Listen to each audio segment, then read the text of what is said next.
To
the limits of his knowledge or beyond.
don't know when I come on. Bang.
Big man. No.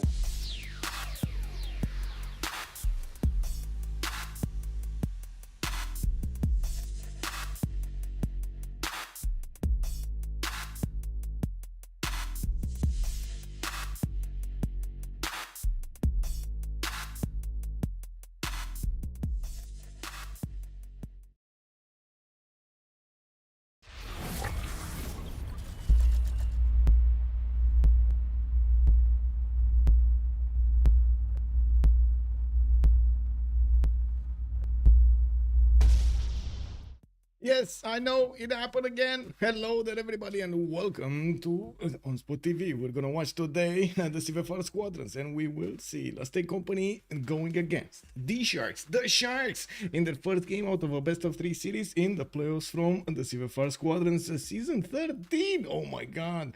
I don't want to say hello to everybody. Cheesy K, hello there, sir, and welcome. Saipong, hello there, sir, and welcome. Yeah, interesting games yesterday. What can I say? First, Irel won. A second, it was good. Yeah, not bad. Clearing good and my hair. Also, welcome. Monstrat, hello there, sir, and welcome. Thank you so much for writing first in the channel and also picking up that first promotion. Thank you so much, sir. Casimir Miller, hello there, sir. Good evening. Also, I do want to say hello to everybody on YouTube. I did notice over here we got quite a few of you talking. Oh, so happy. Object. Bonsoir, monsieur. Bienvenue. Also, Victor, hello there, sir, and welcome. With much pleasure, of course. I do hope I explained it properly. Also, G, hello there, sir, and welcome. Well, thank you for responding on behalf of YouTube. They are kind of silent, aren't they? It is what it is. Let's see, what do we have over here? I do want to open up the screen so we can take a look at the map draft because, oh no, we do know the map. It is going to be Pangea Standard Ridges, and by the looks of it, we're also going to have quite a few already pre-game bans. Man, I just started this and they went through all of the bans. They came prepared. This is a plan. We got over here after they picked Pangea Standard Ridges. We will have a much more seeming map than usual. Of course, we usually see a lot of classic Ridges Pangeas. These maps do tend, standard Ridges Pangeas do tend to actually create a lot of natural defenses for the players with the mountains. We're going to need to see if this is going to be the case today. Natro, hello there, sir, welcome. And Sasu, bonsoir, monsieur, bienvenue. I do want to point out that we got Mastodon being taken out immediately by the Sharks, and I gotta say, have you seen the lobby? There's an Alexander in almost everybody here. They definitely feel the Alexander, feel the Macedon today. So yeah, they took it out first. Now we do have Genghis Khan also being taken out by the Sharks, and Scythia got taken out by the Sharks. So on the other side, we do have Cleopatra, Ptolemy. They started banning Civilization with quite a few seeming bonuses, not really war bonuses. Also, they did take out Rome, which definitely makes sense. We've seen Rome shine multiple times. Theodora over here, also Byzantine nation, is going to be taken down. And I do notice Sumerian from the Sharks is now going to be allowed to play in the game. Zulu also going to be, oh, so many words. If they're going for so many words, are they actually going to, oh my god, they're going to fight with sticks and stones, man.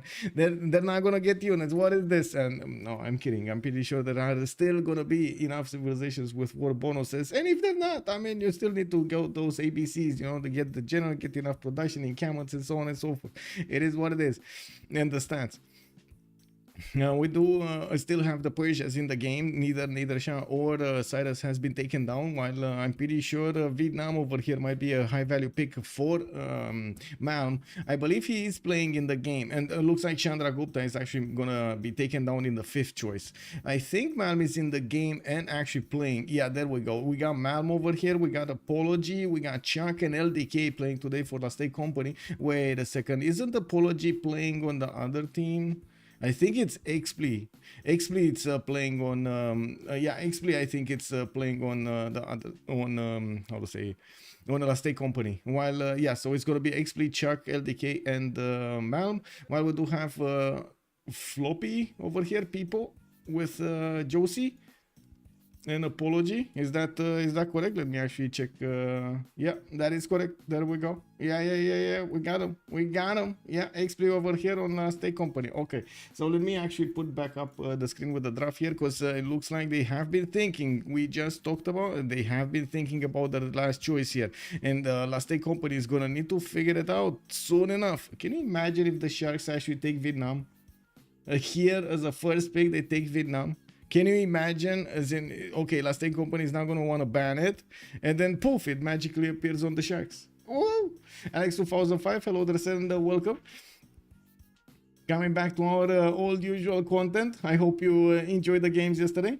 What map is it? It's Pangea Standard Register. Let me actually put it up over here on the screen. You reminded me that I didn't. So we're gonna have the mountain spawning across those continent splits. Okay, so Vietnam, there we go. Last Stake Company doesn't want to take the risk of Vietnam ending up on the Sharks, and they will ban it themselves. Ooh, that is, oh my god, man is not gonna be happy about this. He's definitely not gonna be happy about this. I guess he got outruled over there 3-1. It is unfortunate, or maybe he actually gave up on it, you know, sacrificed it for the good of the team. Well, Gandhi is gonna be picked up by the Sharks here, and definitely there's a lot of face potential with quite a bit of simming. He still has the Varus as a unique unit and definitely can do the damage, but we rarely see actually India go for war early on. Later, yeah, sure, but not early on. We do have also Last Stake Company going for immediate attack damage over here. Civilizations, we got Montezuma, we got Lotaro. There's a lot of mischief that can happen on this map with these two civilizations in there. Well, the Sharks will need to follow up with something, and I don't think Gandhi is actually made to withstand all of those units from Last Stake Company. They definitely need to pick up their own civilizations with good bonuses when it comes to warring and keeping up with everybody else in a war position. After this ban is going to be, well, after this pick is going to be chosen, we're going to have another 4 bans, and we're going to need to see how and what civilization they're going to actually take out. To be honest, even if I'm thinking damage, something, I wouldn't be surprised if they're going to pick something like Hammurabi, for example, like, you know. Okay, there we go. Nader Shah. Well, Nader Shah does have its extra +5 against full health units, right? And still has quite a bit of science from those trade routes. Pretty good. Good evening, sir. It's kind of best in both. It's good from both cases, right? From both sides. It has a little bit of simming abilities, and it has quite a few of those war damage points. Well, now we're gonna see the next bans. And we do have Last Stake Company needing to pick it first, and then we're gonna see the Sharks pick another one, and this is basically 1-1-1-1. And I do need to take a look over here, and while the time is ticking down, 23 seconds, it doesn't seem like we have a pick. They slow down considerably compared to the first part, where they kind of seem to know what civilizations they're gonna pick. It looks like after quite a few picks have been chosen by the players, they're starting to switch their strategy towards a much more adaptive one. They're looking at their opponents and trying to figure out how oh, Babylon. Yeah, they took out Babylon. Wow, LDK takes out Babylon. Okay, well, Sharks respond and take out Spain.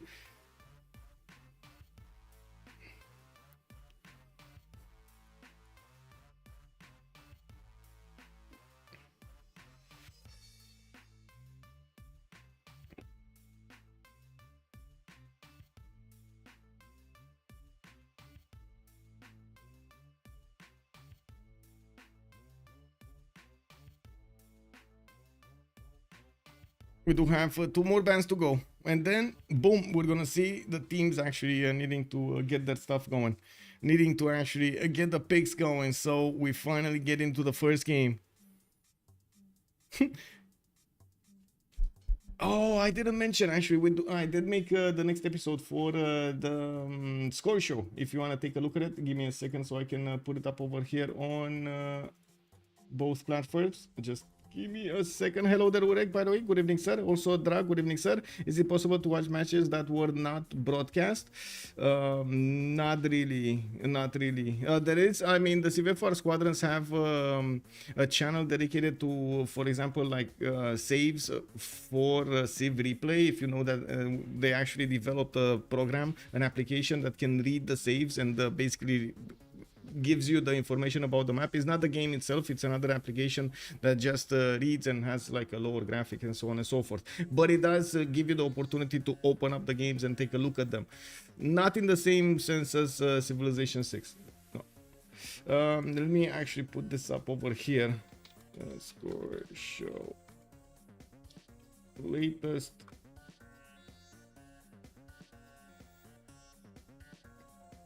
Okay, bam and bam, and I need to do this. Whoa, what? No, oh my god.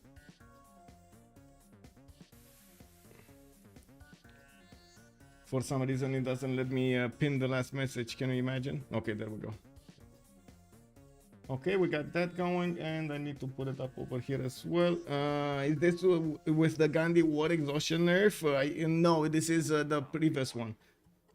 This is not the beta. We're not playing on the beta. We're actually playing on the main BBG version. Okay, what did they pick? They actually took out Inca and they took out Hungary. Matthias Corvinus is not going to be let in, and now LSC is going to need to set the tone for the next one, and it is going to be a simming civilization. I mean, they definitely needed quite a bit more gold than they had right there. And while I do notice the Sharks are going to need to finish up the roster on the left side. Give me a second. Oh, I did actually get that going, and I need to do this. Okay, there we go. Perfect. Man, Rage streamed FFA for 10 hours. Now he playing FFA. Oh, he's playing Teamers. Okay. Yeah. I mean, yeah.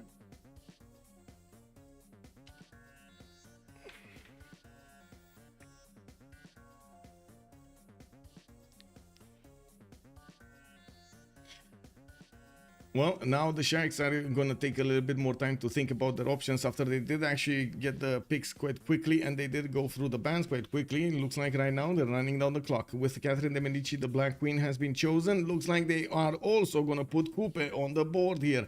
On the other side, La State Company is going to need to finish their draft here, and I do see they have their fourth option available. Let's go. What are they going to do against Coupe, against Catherine de Medici, Nader Shah, and Gandhi at the same time? I gotta say, Gandhi, if it does have its war awareness against the opponents over there, it is quite dangerous.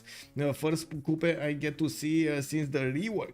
Yeah, they don't play Gorgo anymore. They don't. That is quite sad, actually. We don't have the Greases. We had some Pericles games, but I wouldn't really call them many, right? Like, what, 2 of them or something like that in the previous 3 months. And I would definitely like to see more Gorgo. I would definitely like to see more Greases. I think the players are going through, like, you know, kind of a phase right now. They're trying out other civilizations. They want to see, you know, what's going on before the actual CWC. We're going to need to see when that CWC is going to start, what's going to happen.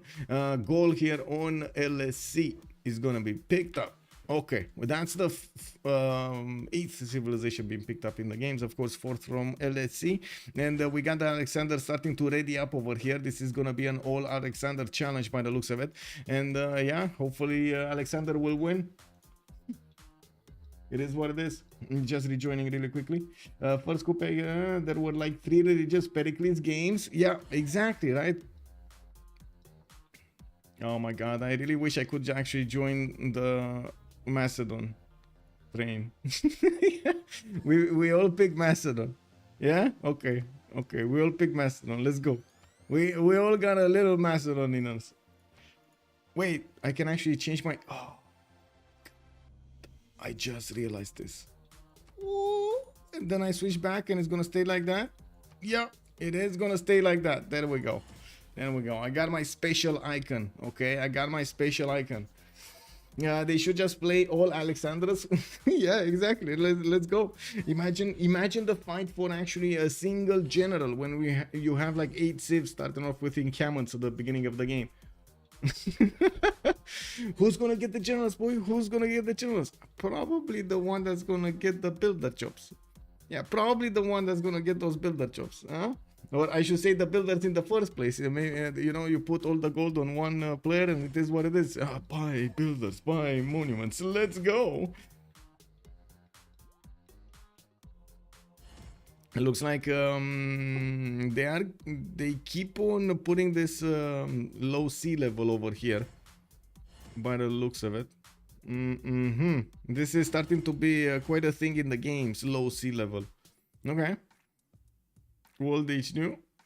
Anyway, we got all of the settings as we usually have them, and I guess we're not gonna get the opportunity to talk about that much the changes in the beta, but at least we will get to see how they're gonna use this. Let's go. Let's go.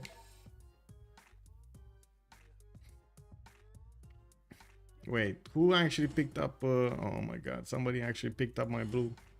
Oh, it was XP on Lotaro. I see. I mean, you know, you gotta make way, man. Lotaro in the game, that blue in the game, it's definitely putting the fear of God in their opponents. Okay, just XP and mine need to ready up. Do wanna take a look quickly on the 0MS. No, it's fine.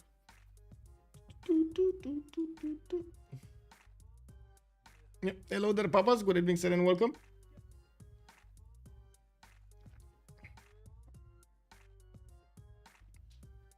I see. He wasn't seeing somebody, from what I do notice. People needs to reconnect. So we do have Apology going for Gandhi. Chuck is going to go for Ambiotics. Goal. We got Malmo on Poundmaker. Floppy Flongy on Nader Shah.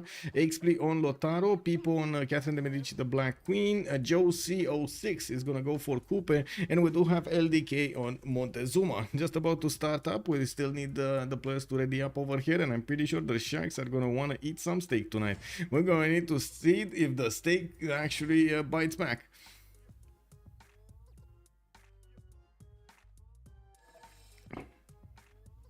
Oh, XP is AFK. Oh no, no, why you oh no, oh my god.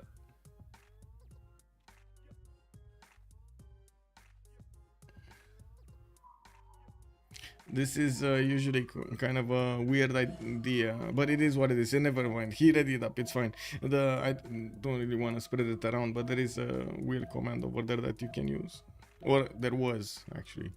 I don't think it is anymore. Is it anymore? Object also saying on YouTube, I think both drafts are a little interesting. Hard to say which one I like more. Yeah, true. They both actually have pretty good civilizations here. I would say, I don't know why, but I feel like Kree over here is kind of a weak link. Like weak link, right? I haven't seen him in quite some time doing amazingly well in the competitive scene. I've seen him, of course, in FFAs, in other things, but it's been quite some time since we've seen him just overwhelm his opponents with sheer seeming gold and power. While we're going to need to see if that's going to happen this game around. I guess we need to keep an open mind, open heart, and see how this goes.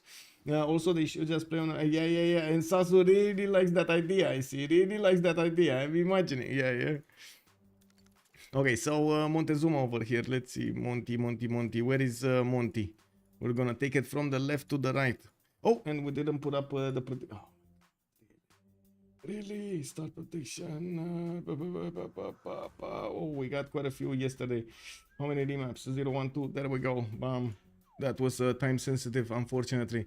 Where is Monty? And why don't we see Monty? We went through. Oh, there is Monty. So, okay, we got LDK here with the continent split. The mountains are kind of blocking him from getting to the right red continent, the right one, but it's fine. He will get there. I do see a cotton tile is well smirking at him from the other side of the mountain. You'll never catch me. Well, we do have LDK here that is definitely going to catch that cotton, and we do need to see how is he going to expand all over the place here to benefit from those extra amenities. He is not that close to his neighbors here. I do see Chuck, of course, as an ally to the southwest, and I do notice to the south it's going to be France. Oh, I see. Well, this is an opponent, and I do notice France has the oh my god, it's one of the worst continent splits I've seen, by the way. He has his own continent, and it's only Nader Shah, his ally, on his continent. That's it. There's like, look at this, and this continent just goes around for like half the map, and he only has an ally on it. Unfortunate. It is what it is. Well, he is gonna have crocodiles, bananas over here to work, so you know, we shouldn't be crying over there that he is gonna get a lot of stats. And we do have Tenochtitlan getting one of these Eagle Warriors in 4 turns. I do notice he has the city of Fanza to the west side that he could go and take out or bully it into giving him more builders, while I do notice he's gonna have pretty good settles to the northeast and the southwest. A lot less food in the southwest though. We might see him just settle on the Dead Sea quite quickly here on that cattle tile. Oh no, not the cattle. Not the cattle tile, because he doesn't have any other tutus. I'm sorry, I misspoke over there. Probably this one is gonna be the better one. I'm pretty sure he's gonna want to get the city across the mountains to the southeast so he can get these amenities worked, especially in the gypsum and the incense style. Not to mention he might actually get the spy style with a single city. Well, moving forward, we do see also Lotaro to the west of Gaul here. He's gonna have relative close proximity to Malm, which is gonna be, I think, an opponent, isn't? No, they're allies. Never mind. Expley is an ally with Chris. Okay, we're gonna have coastal trade routes over here, either in the north or the south. I'm pretty sure the north, because Josie is with Coupe on the west side, and that is gonna cause a bit of a ruckus over here. Mapuche, what is this fertile? What is this land? Look at his bananas. He has the fertiles everywhere. Oh my god. The one thing that he doesn't have is appeal, and that's why I open up the lens here, because I saw a lot of rainforest, and you've seen how much appeal actually matters when it comes to Mapuche. Getting those extra culture points are amazing, and unfortunately, well, we don't see that appeal right here. We might see a little bit better appeal later when he's gonna get to chop quite a few of these tiles over here. In the meantime, it is what it is. A lot of food, a lot of gold potential also from those camps, and I do see he has some bananas in the, some cocotiles in the southwest as well to improve there. Not bad. Double continent split for him for his amenities. Well, Malm over here to the northwest is gonna have a 1 and a 2 and a 3 and a 4, and that's it. 4. No, 5. I do see there's a sheep tile here. That's a 5. That's it. Well, I mean, he would have had a nice Temple of Artemis, but that's not happening. He doesn't have a camp. He's definitely gonna have the extra gold and the food that he's gonna get towards the trade routes in towards that city that does have a lot of pastures improved, and I am thinking the capital might be exactly that city. We do have him with a mountain range to the northwest towards Preslav, and I do notice he's gonna have quite a few rivers over here in the southeast. That's a pretty good settle over here next to those 2-3-1 fertiles. Cotton tile. I mean, he has a cotton settle, he has a citrus settle if he wants to. Unbelievable, easy to get amenities here. Pyramids also, easy pyramid tile. That, you know, the speck of dust on the map here is gonna be next to Crete. Not bad. Looking at Ambiotics, that's gonna be in the middle over here between Montezuma and Nader Shah. By the looks of it, he is gonna have some strategic resources, but a severe lack of stone tiles. Wow. Okay, I do see some stone tiles in the northwest, but on the west side, the scattered ones. On the east, no stone at all. And in the south, oh, I see a stone tile here. Okay, he has some. He has 1. I guess. Kree can even get pyramids in the capital. Wait, can he? Wait, oh, good luck, have fun, by the way. Wait, is this it? Are they actually not gonna remap or something? Is this it? Okay. Wait, Kree, oh yeah, he does have a random tile of desert in the capital. He does. This probably was terraformed. Terraformed desert over here showing up on Cree.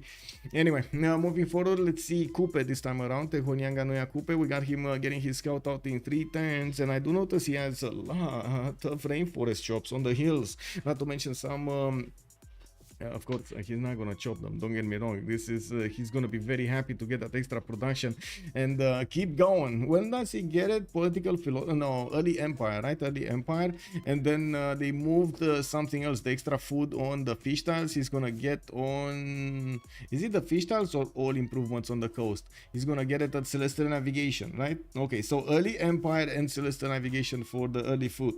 Oh wait, this is not the beta, so he gets it immediately. Oh no, in the beta it got actually slowed down a little bit, and I was thinking of picking or not picking it yesterday. That was quite a subject.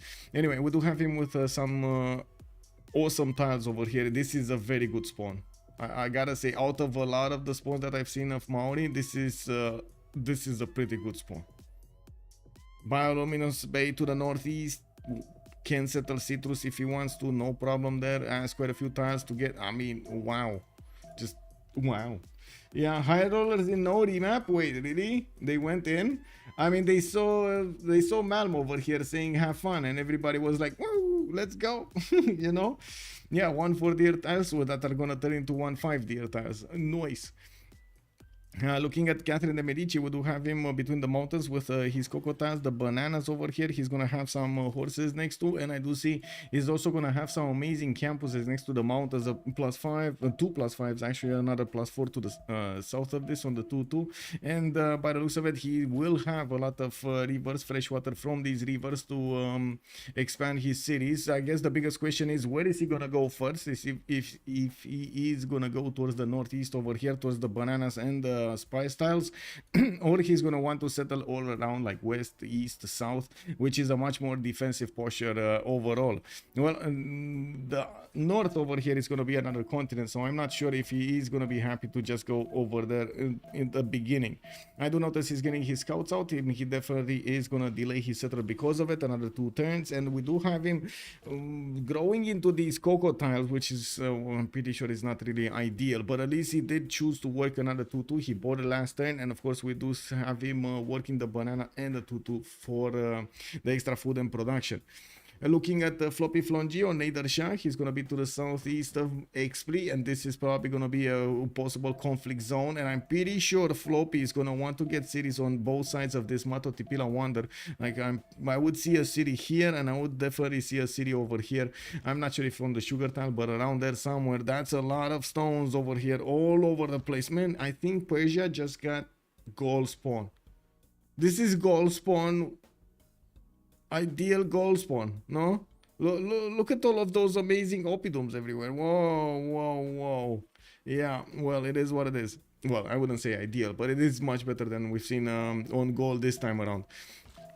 Now we do have Floppy also getting his setter out in 5/10, and of course I do see he has a scout right next to Matotipila. Getting the faith for free is gonna be quite impactful on his early tempo, especially since he's gonna get to work the production card instead of the Gatkin card for the extra food and the extra gold.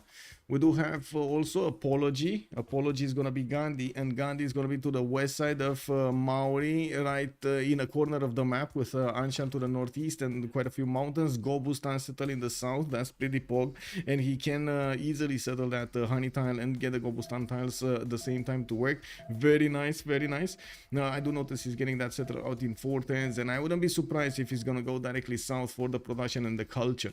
And we do have him also quite a few chops here to the east side, a decent amount of cities on the coast, which he can connect his routes on the water with Maori. This is going to be a lot of economy being generated between them. I'm not that convinced they're actually going to want to keep this. I don't really see problems or anywhere on the map, to be honest. Like Aztec is safe, he can sim. Gaul is relatively safe. Yes, he does have Persia here, but I wouldn't really see a major attack happening anytime soon from Floppy Flongi towards the northeast. He's probably going to keep Expley as much as he can under siege, or at least on his toes, I should say, on his toes. Hello there, Mad Beats. Hello there, sir. Josie is Cooper again. Yes, he did it.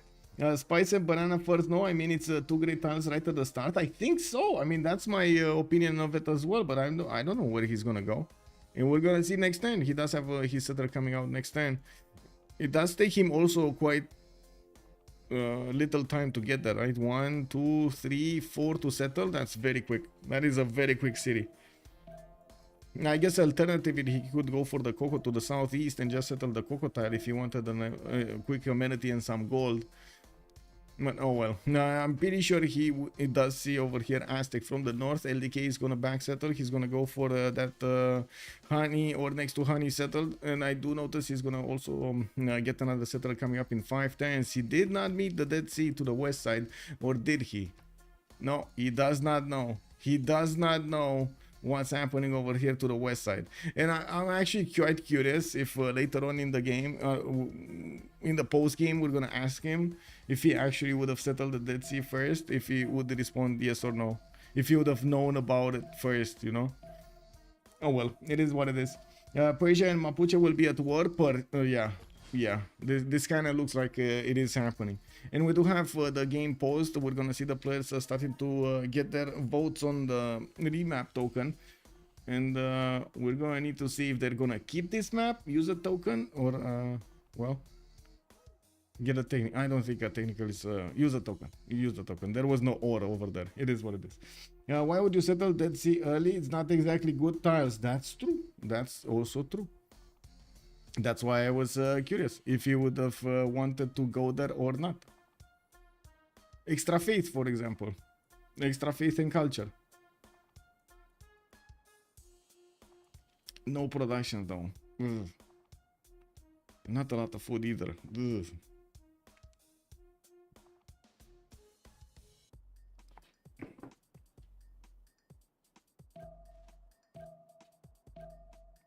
Okay, just a few seconds to go, and I do notice the last day company did vote, and they did choose to remap this. They didn't have one thing that I can say over here. They only had a single way of getting their commercials out, or I should say their trade routes on the northern seas.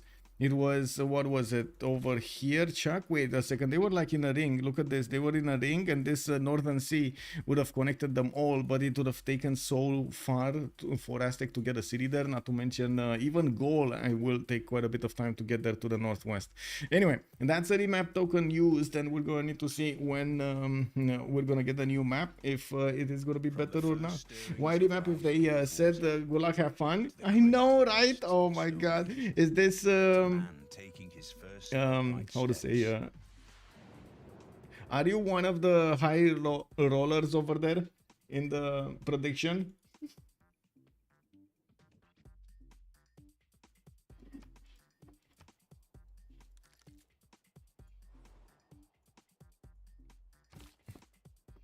It was a fake out. Yes, it was a fake out. No. Was this the last remap token used? No, this is the first. This is the first remap. Does this mean this map will definitely be the one? It does not. It does not. There is still one remap token left. Hello there, sir. One remap token left for the Sharks. For the Sharks. Last day company chose to use the remap tokens. And we're going to do what we did earlier. Just go through the motions over here and see who is doing what on the map. And by the looks of it, I don't want to start off from the left. I want to start off with apology this time around on Gandhi. Can we see Gandhi somewhere? Hello, Gandhi. Oh my god, is he on an island? Is Gandhi on an island? Gandhi's island. Okay, it's not that big of an island, but it's an island. Look at this. Gandhi free simming on his own island. Well, I mean, I guess he installed Tropical last night, and now the AI of Civilization 6 is thinking, I mean, Apology over here might be better suited to actually get all simming all game long and go for that victory. We do have Delhi getting the benefits of already some Coco tiles here in the capital city of Delhi, and he does have a scout coming up in 3 turns. We do notice he's going to have some coastal resources like turtles for the extra amenities, while I do see quite a bit of freshwater from the lakes. I don't really see that many rivers though. That might be a bit of an issue, but it should be fine at some point. Now we do need to see also if he's going to want to actually explore the western coast to settle a city right in LDK's face. That is one of his opponents, and yes, he could actually hide behind these 2 tile chokes that are going to be towards him, but we're going to need to see what his strategy is going to be to do something against Aztec to the west side, or just, I guess, you know, leave him be. We do have another Guardian here on the peninsula. XP is gonna have the opportunity to try to get some units towards India through the 1 tile chokes, and we're going to need to see if those Mano Raiders are gonna take a dip, not gonna take a dive or not. Now, what is that Pangea SR? It's Pangea Standard Ridges, and it is basically the normal Pangea. So standard ridges means the mountains will spawn on the continent splits. You see they're in the majority over here. Basically all over the continent splits you have mountains. On a classic ridges you don't have this. They're just randomly all over the map. You will win remap vote based on Gandhi spawn. I mean, you think they're actually gonna remap for Gandhi? I don't know if they're gonna remap for Gandhi because he kind of feels comfortable there. Let's see the others. Let's see what's happening on Nader, for example. Okay, he's close to goal. That's gonna be his first opponent. Kupes to the south. That's gonna be an ally. They do have trade routes in the seas here.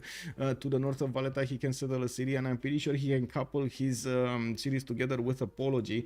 While I do notice Tehoniang and Ruyakupe is also going to be available for the trades. We do have builders coming up in 5 turns here from Josie, while Mashad is going to get his scout out in 3 turns. I do notice he's going to get his warrior soon to expand his vision towards the east side. While he does have some +3 campuses here and a +4 to the north, while I do notice a possible tobacco settle or an ivory settle here to the northwest. Again, amenity settles for them.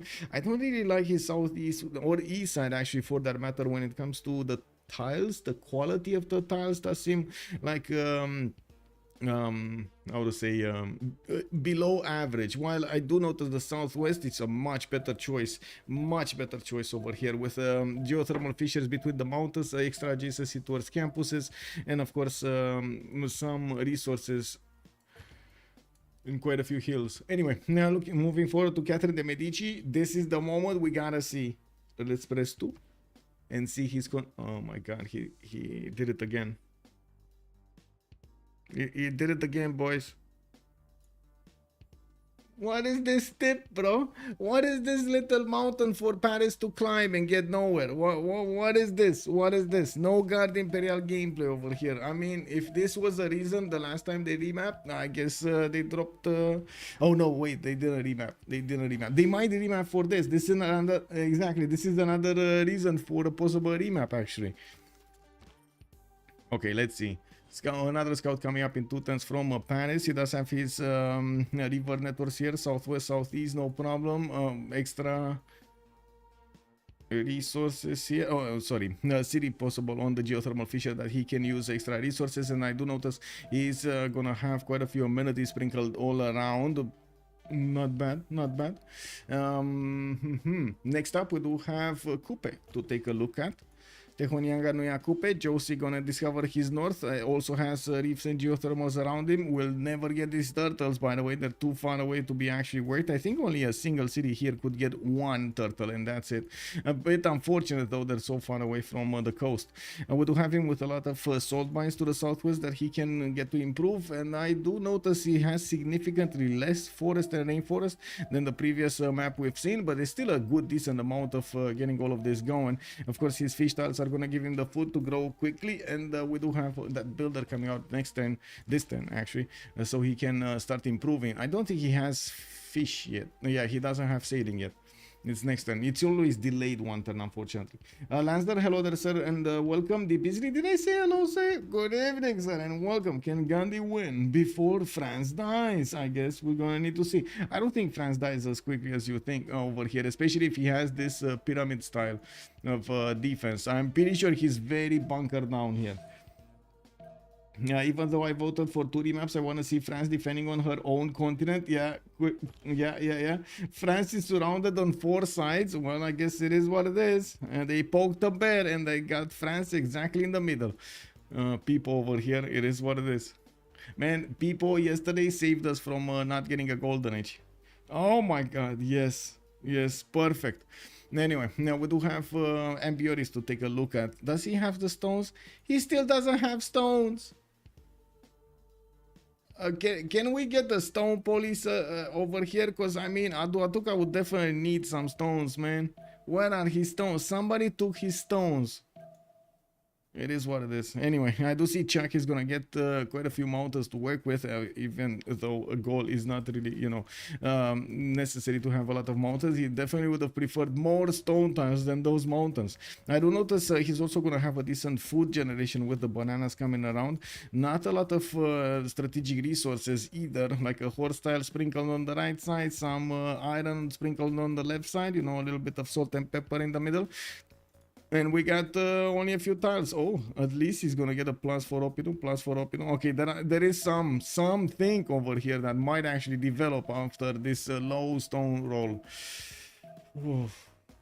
I think at some point they took goal out, right? From having stone adjacency or something like stone priority, and from the generation. Oh my god, through BBG probably, and they just, well, he went down. Well, I guess Chuck is gonna be here showing us the way with goal. I'm pretty sure he's gonna surprise us with what he's gonna do. Looking at the Pound Maker, we do have him. Let's see, he's much better. 1, 2, 3, 4, and a 5, and a 6.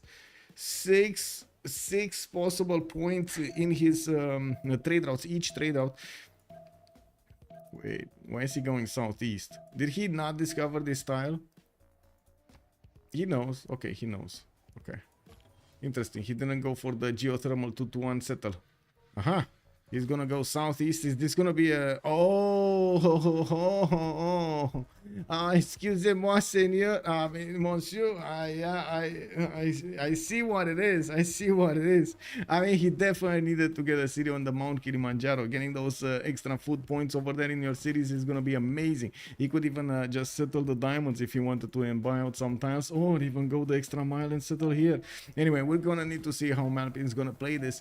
We do have him with quite a bit of potential and only a few seconds to go until we're gonna see this changed. Or I mean, well, not sure if it's gonna be changed or not, but we're gonna see a change in tempo.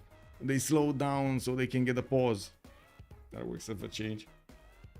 Mountains should count as stones. He must be a Polynesian. He traded them for bananas. Battle Cruiser, good evening, sir. We are hoping today for Montezuma's plus 12 bonus. Yes, yes.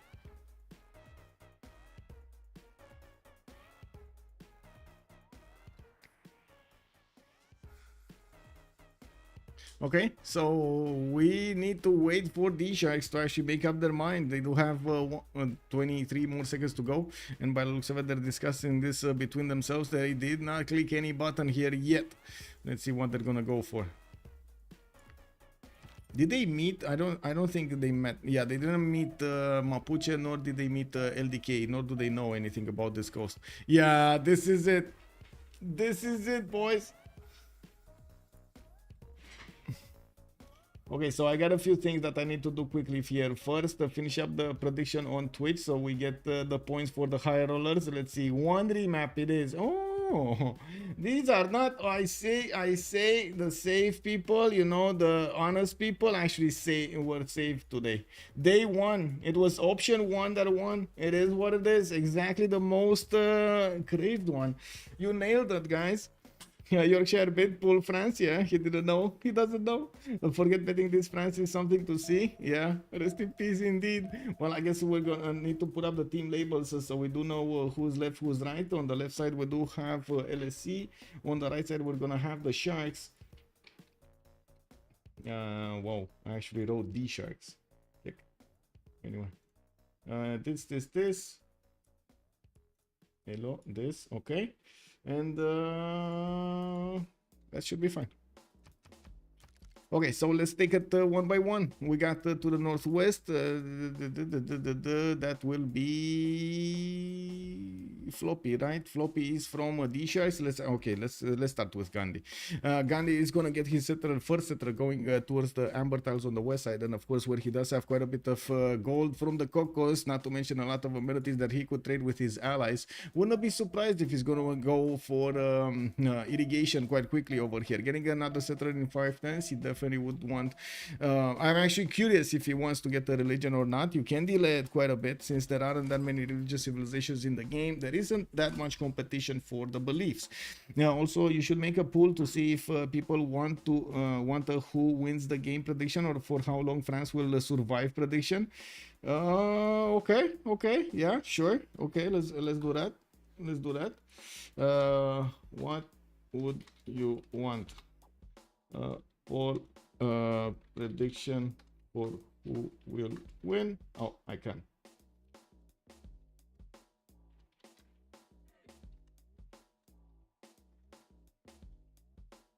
Or how long France will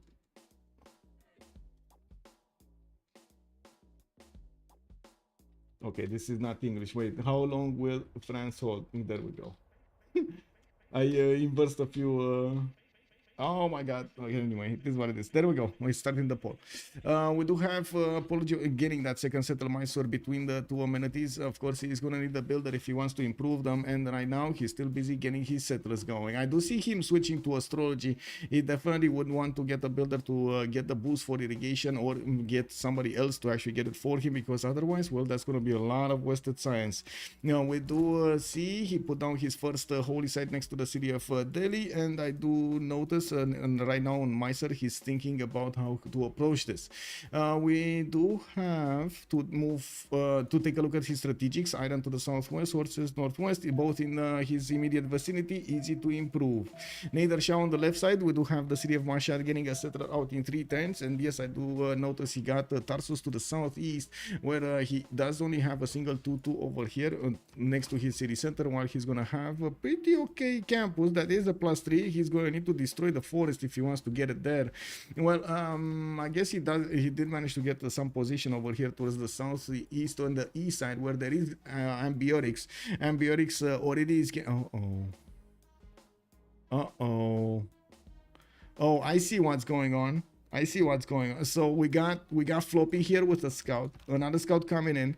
That's going to be joining in 2 turns next to Noviodunum, and another warrior coming next towards Noviodunum. There is a Gesate here that can definitely do quite a bit of damage to the scout if he gets next to it. And of course, if the scout just moves on the honey tile, he's going to have the protection of the river. An extra +5 will mean attacking this scout with 21 against 15 instead of the 10 that he has right now. Definitely a lot, a lot less damage dealt. There is also a Kree scout here, and as you can see, they are trying to take it down immediately, the Persian one, move it away from their territory. While it's the same move, Floppy is going to need to move across the river so he can defend that scout a little bit better. It does seem like he's still dying. Anyway, yeah, I don't think it's gonna get triple hit, and that just will die. Anyway, this scout can also attack, and as you can see, it's 10 versus 7. Anyway, we do need to move away from this. It was an interesting plan. It's not working right here. So it looks like you wonder who will win. Yorkshire Brit actually contributed a little bit on this, just a tiny bit. You know, he moved in. I think he'll 1v1 Montezuma. Others just ignore to keep pacing. Yeah, Mashhad is gonna get his horses out from the northeast in the second ring. I do notice his iron is gonna be southwest, and that's gonna be quite expensive for him. That's a 3rd ring tile. Then we do need to see if he's gonna manage to get it so he can upgrade stuff. That is gonna be a bit sad in the iron generation. Well, by the looks of it, this scout is dead. There is again a chance. He moves to the 2-2 forest. Yeah, that's the only chance.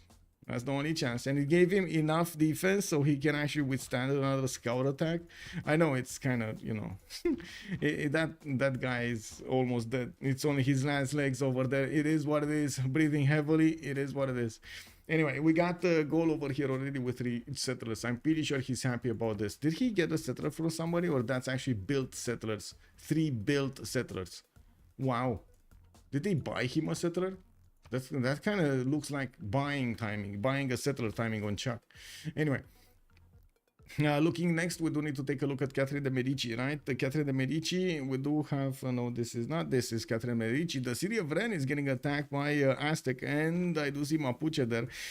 Well, Mapuche doesn't have its extra +5 activated, not in the Golden Age territory. We do have Paris getting another settler out next turn, and I do notice more scouts from Mapuche are getting into this territory. They're trying to take down the city of Rennes, even with warrior inside of it. This eagle warrior needs to be there. We go, taken down quickly enough so it doesn't get its extra promotion. That would have made him get his health back, and it would have put more pressure on France. Well, now Pipo is dealing very elegantly here with his opponent. He's gonna be left alone to fight France, while Montezuma is gonna need to get another unit there. Isn't kind of Montezuma in a tight space? Like, it doesn't seem like Montezuma has any other direction to go against than Rennes. But anyway, it is what it is. I do see horses here next to the city of Rennes, bananas for the extra food.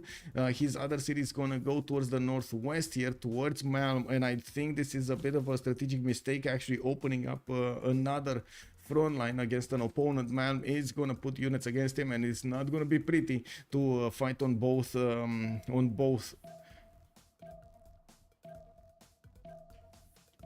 We got Coupe also. West side. Oh, wait.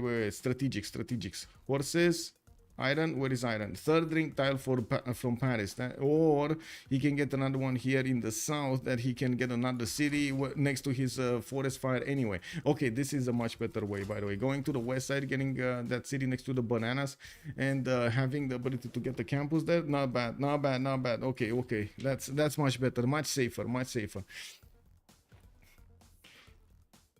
Did he actually did he see the warrior?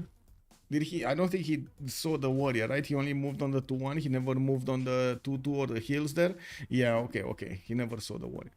Anyway, we do have France improving his horses, and I'm pretty sure he's gonna go for horseback riding quite quickly. Now he's gonna open up writing first, and I do see also monuments coming out for the extra culture. He definitely needs a lot more.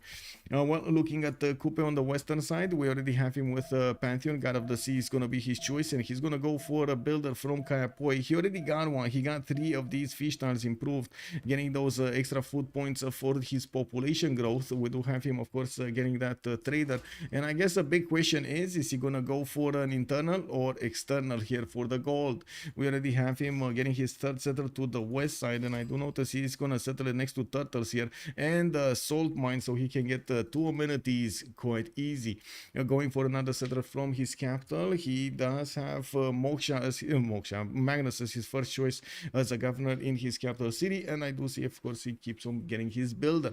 He also has an iron tile here to the northwest of Kayapoi. That's gonna be 2 tiles out, and I do notice his horses are gonna be right next to his capital on a flat tile over there. So I would assume he kind of knows about this.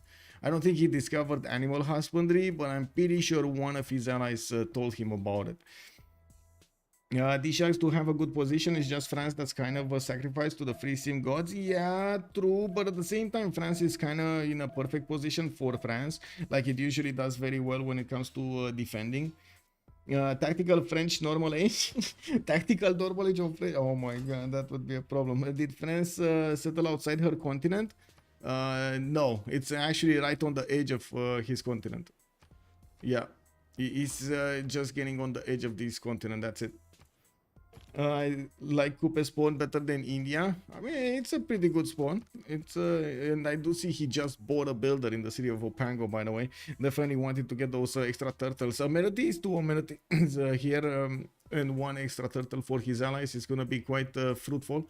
We do have a lot of gold on Chuck, and I'm thinking what's going on. Oh, this is what's going on. The city of Samarobriva is being put under siege and is getting hit every turn here, slowly dwindling the health down, while gold keeps buying out units. We do have him item work in 8 turns. It's gonna take a while until he can, actually buy a swordsman, but I don't think he's gonna want to buy a swordsman. You can't upgrade these Gesates though into swordsman. That's a bit of an issue for Chuck. It is what it is. Well, Chuck is gonna get an army of builders, and I do see his 4th settler is already going to the northeast for that sheep tile. We don't really have an option for France to move away from this tile, but I think he can kill a scout. Can he kill a scout, double tap it? I think he should be able to double tap it, right? This one does have heals popping off every 10, so I'm not sure. Does he have experience? No. Not enough experience to actually be...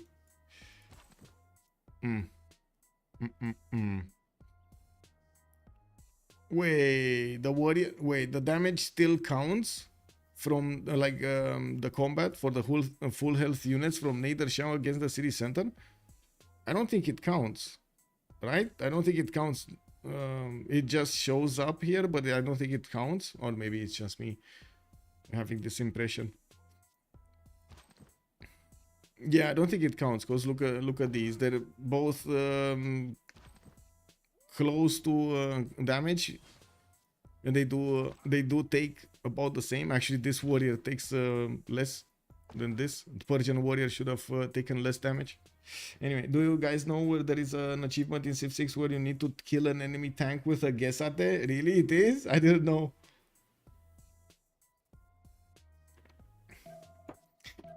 in districts, you say, okay. Well, it only says full health units, by the way, and that's not a full health district, is it? Oh, we got another. Yeah, there we go. We got that one, and that one, and they got a city of Samaro before Chuck could actually react. Wow, turn 23, bam, down goes the city. Wow.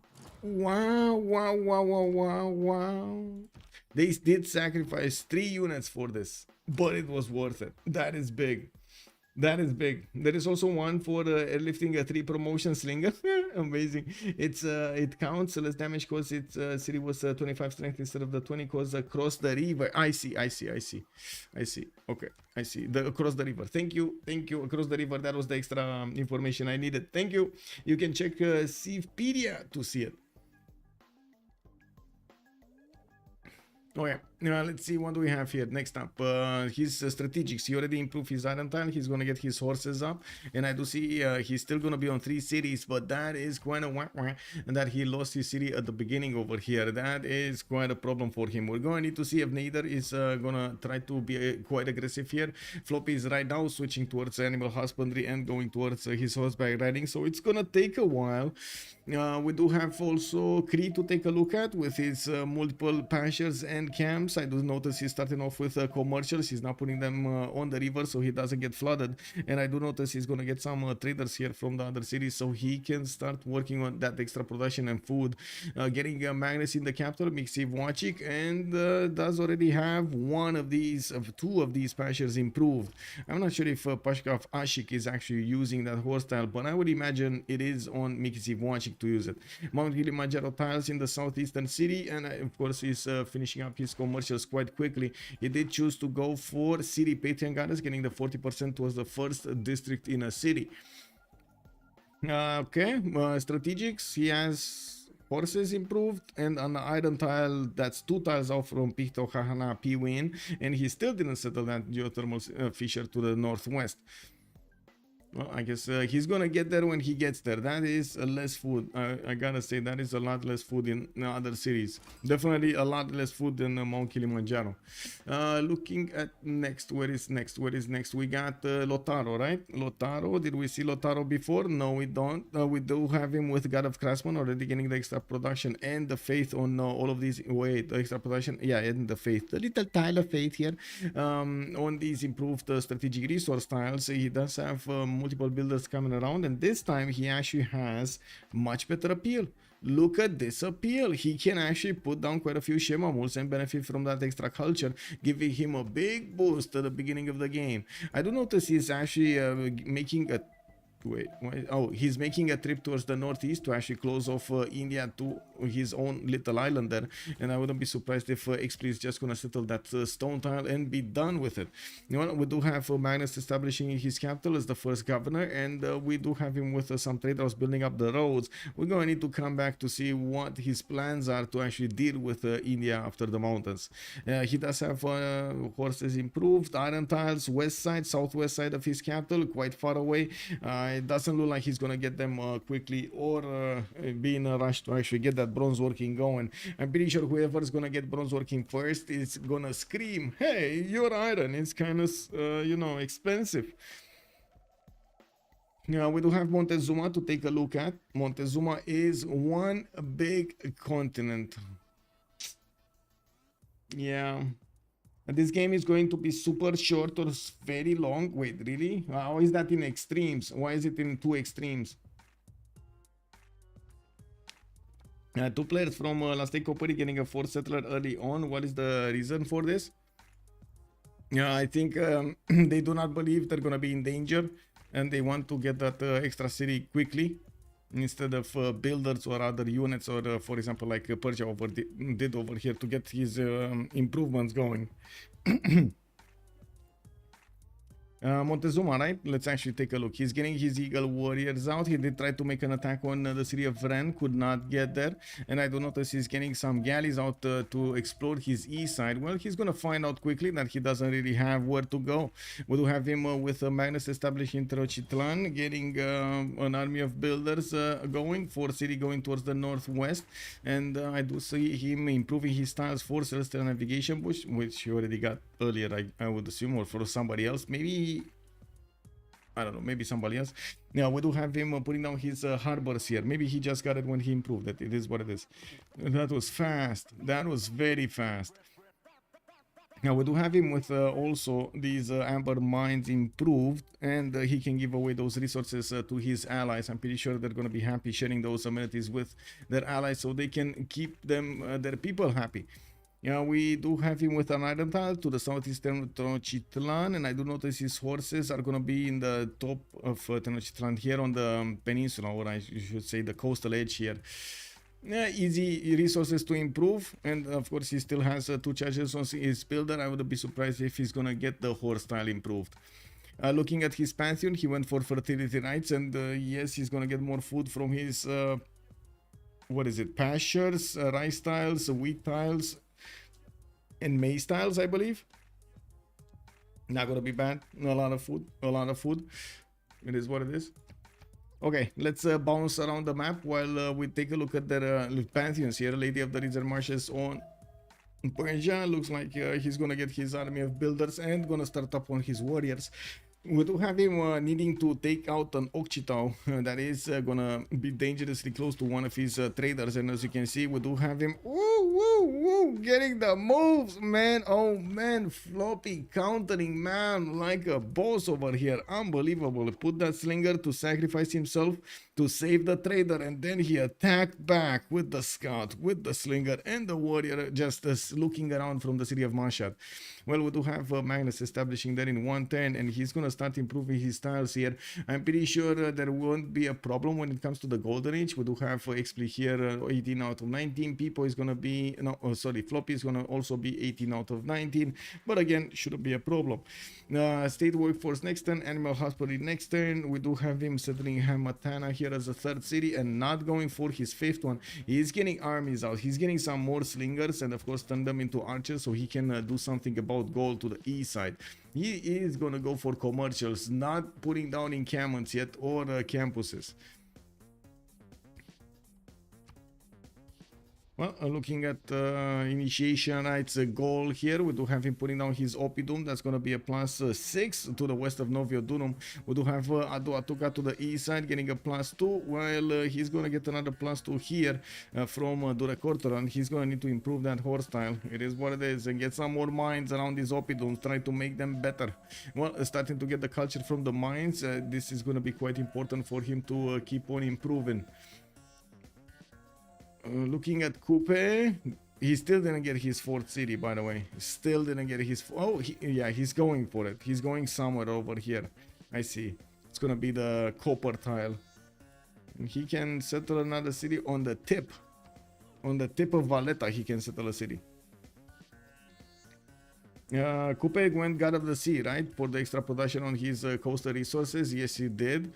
Do we have Catherine de Medici getting one? Goddess of festivals, and I do notice he's pushing back slowly but surely Mapuche from the city of Ren. While he's getting the builders, he needs to get access to the banana tile so he can start getting that extra culture going. He did start with a campus, that's a +4 in the capital with another +2 next to La Rochelle, and I do see the city of Ren did not put one down yet.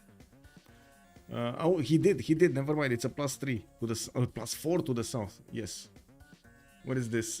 People is gonna go bronze working in 2 turns, and I do notice a state workforce coming up in next turn, while they still have 3 more turns until the next golden age. Moksha in the capital for the extra culture and a little bit of faith, while let's see the other empires here. Kree, city patriarchs, we talked about it. Fertility rates here on people, we talked on people on sorry, LDK, we talked about it. We got the sacred path on apology. He's gonna get as much faith adjacency as possible from these forest and rainforest tiles. And I do notice Moksha opener in Delhi with of course going for his monument, so he gets a lot more culture. I'm a bit surprised about how quickly he's going for this culture though. Usually players do tend to do other stuff if they have the culture coming up from somewhere else, but I guess he does need as much as he can. Okay, getting his great prophet right now. We're gonna see his religion in just a few seconds. Who lost the city? Monkey Wazoro, good evening, sir. Yeah, it was Gaul. Gaul lost the city. This city. Samarobriva, I believe it was called, right? Oof. We got a religion here. Establishing in Apology's empire. And we're waiting to see what that religion will mean for everybody else. What is this production on Josie? By the way, 56 production on like 4 cities. Well, I guess, you know, Coupe doing Coupe things over here. People definitely has quite a bit less production than others. Floppy the same, 29 production over here. Only 29 production. Getting a lot of these slingers out by the looks of it. And does have the opportunity to get an iron mine next to Hamatana, putting down his commercials. Okay, finally, religion. Eastern Orthodoxy, choral music, itinerant preachers, and cross-culture dialogue. Oh my god, he's actually gonna rip the science away from his opponents. He's gonna convert his opponent's cities slowly but surely, and he's actually gonna get more science from those converted citizens. Lol. That's gonna be fun. I would actually be so curious later on in the game. 2 players from LC getting a 4th settler or medium. Oh, hello, who lost the wait, medium? What do you mean medium? Oh, average, you mean? The spawn? We were talking about spawn? Yeah, okay. In terms of city-states, we do have Geneva, Mitla, Fez, and Nalanda coming up for the science city-states, while Hunza and Mogadishu are going to be providing the trade bonuses. We do have Ayutthaya and Antananarivo for the culture, and Gazagamu with Valletta will be providing the military bonuses. And I do notice Chinguet is going to be available here for India to benefit, to feast on those faith points, while there will only be a single industrial city-state in the game. That's Cardiff here. I think I did not get the settings correct on my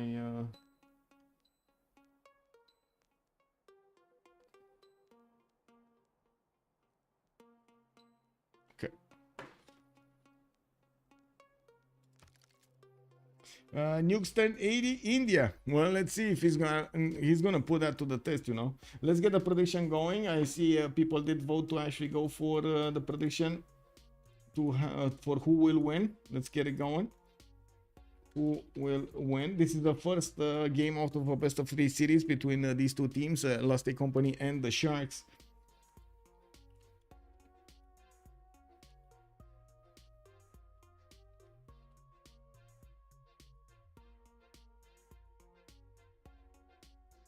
Gandhi doesn't just win a domination victory, Gandhi wins an annihilation victory. Good enough. Hello there, ma'am. Okay. Now what do we have here? Government Plaza, Mikisi Vuachi. Man, I'm gonna get those upgraded the tiles. I do notice he got a camp. He got 2-3 pastures here in the capital. Definitely quite a bit more gold. He's already on 44 gold at 10 with 54 production, getting his campus. While I do notice that's gonna be getting the Government Plaza bonuses. Well, we're gonna need to see him setting up everything else. Still didn't go for a possible Temple of Artemis, and I do notice he got flooded in his capital. I wouldn't be surprised if he's gonna need to repair a few tiles here and there. He didn't get any units towards his opponent. Looks like France is going to bunker down and use his one-touch chokes to try to deny his opponents from getting in there. And, well, doing quite good at that. Look, we do need to take a look at goal here to see how has he been faring in camel training projects coming up from the Western City. He's gonna get one of those generals, I'm pretty sure, but with nobody actually making general points, it's not like anybody's gonna deny Persia, unless we're gonna see goal over here trying to deny all of the generals. Anyway, he does have 3 settlers coming around. I do see quite a few builders starting to improve his tiles. While Persia is putting warriors in the face of gold here and some scouts, he wants to actually see what's going on, maybe actually deny him the opportunity to keep that iron tile. Gold does have 3 iron tiles, so I really don't think that's gonna stop him from doing amazing things here. Well, there are more of these commercials finishing up on Floppy Flongy side, and I do notice he's starting to get those traders in between his cities, while he will have the opportunity later on to trade with Maori. Looks like we're also 1032, so we can talk about their golden ages. On Montezuma, we do have Penbrush and Voice golden age here, and of course he's getting multiple harbors out for the extra gold. Not to mention the ability to get those trade routes, getting the culture alongside all of those bonuses. Getting also staying on 4 cities, getting his lighthouses for the trade routes first before he's gonna settle some more. He did start off with internals using Magnus.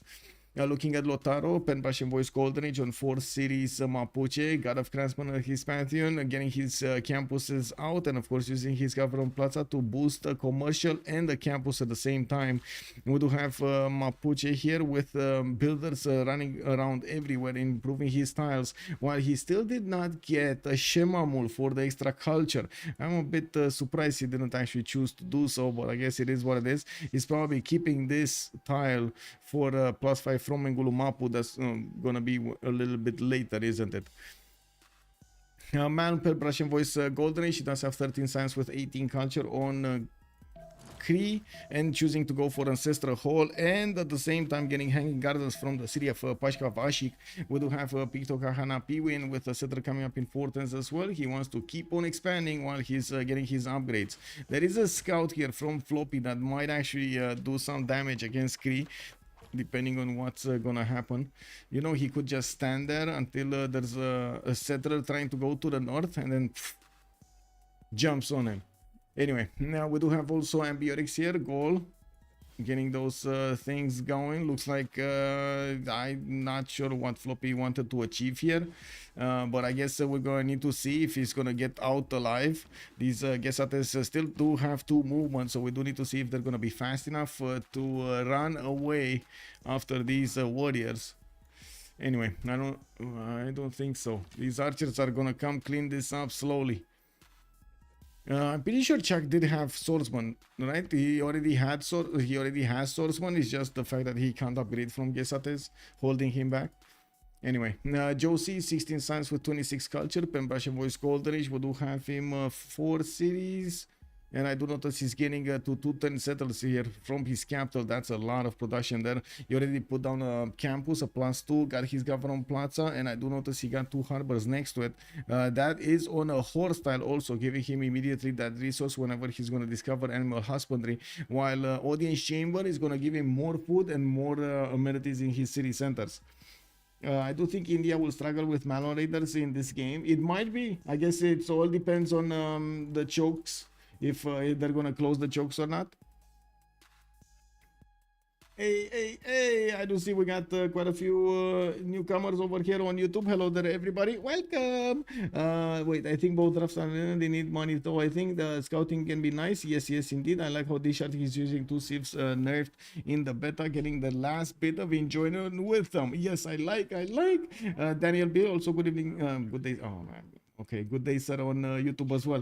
Good remap. I think that DShark have a better spawn. Yes, sir. Legendary Llama also said spawn generation and team games is so effed up. Wait a second. Legendary, we are actually using BBS and or even new versions. We're working on new versions for this algorithm of placing civs and everything. And we actually have good results with it. Oh, there is an archer here that will start to do the damage, the damage. He does need to move, because these Persian warriors ran as quick as their little feet can carry them, but it was just this, just until here. And then their big brothers, the archers with the big muscles, will need to come and save them. I tried to keep both chats going on. Woohoo! Let's go, let's go. Also, Rush, hello there, sir. Cloud, good evening, sir, and welcome. Catching it live. Let's go. How is the Galaxy City under siege? Not enough units around it. The Galaxy City, you're talking about the Galaxy City here in Aduatuca. He had 3 units, right? He had 1 unit here, one unit here, and 1 unit here. It's all about zone of control around those units. So this one put pressure on this tile and this tile. It actually closed off the western side of the city center. This one to the northeast that was here was applying pressure on this single tile here, and it was under siege. And this one on this side, on the southeast, on the city side, he applied pressure of zone of control on the uranium tile. So they closed off all of the tiles of the city center. That's why it was under siege. Yeah, every time I think of Malon Raiders and now I want fruits, is he going to place the city in the same spot? Yes, he is probably going to put a city in the same spot. It is what it is, you know, it's Chuck, it is what it is. Looks like the Gesate actually did come out without a scar from this. He did manage to, oh wait, no, he didn't actually died. The first Gesate died. There was a scout that also died from Persia, but I don't think that's a good, how to say, I don't think that's a good trade, no? That's not a good trade. Not a good trade. Anyway, we do need to take a look at all of the others though. So we went through Chuck, we got to Josie getting those cities out, and finally some AC going on here. We got 23 science and 32 culture with 43 gold a turn. And yes, I do notice he's getting a lot of food and production from his tiles. He still did not upgrade his iron tiles, and he did manage to get a holy site down from the city of Kayapoi. Is it just me that wants to see more preserves on Maori? Let's start up some chat drama over here. Is it just me that wants to see preserves on Mount? Oh my god, it is.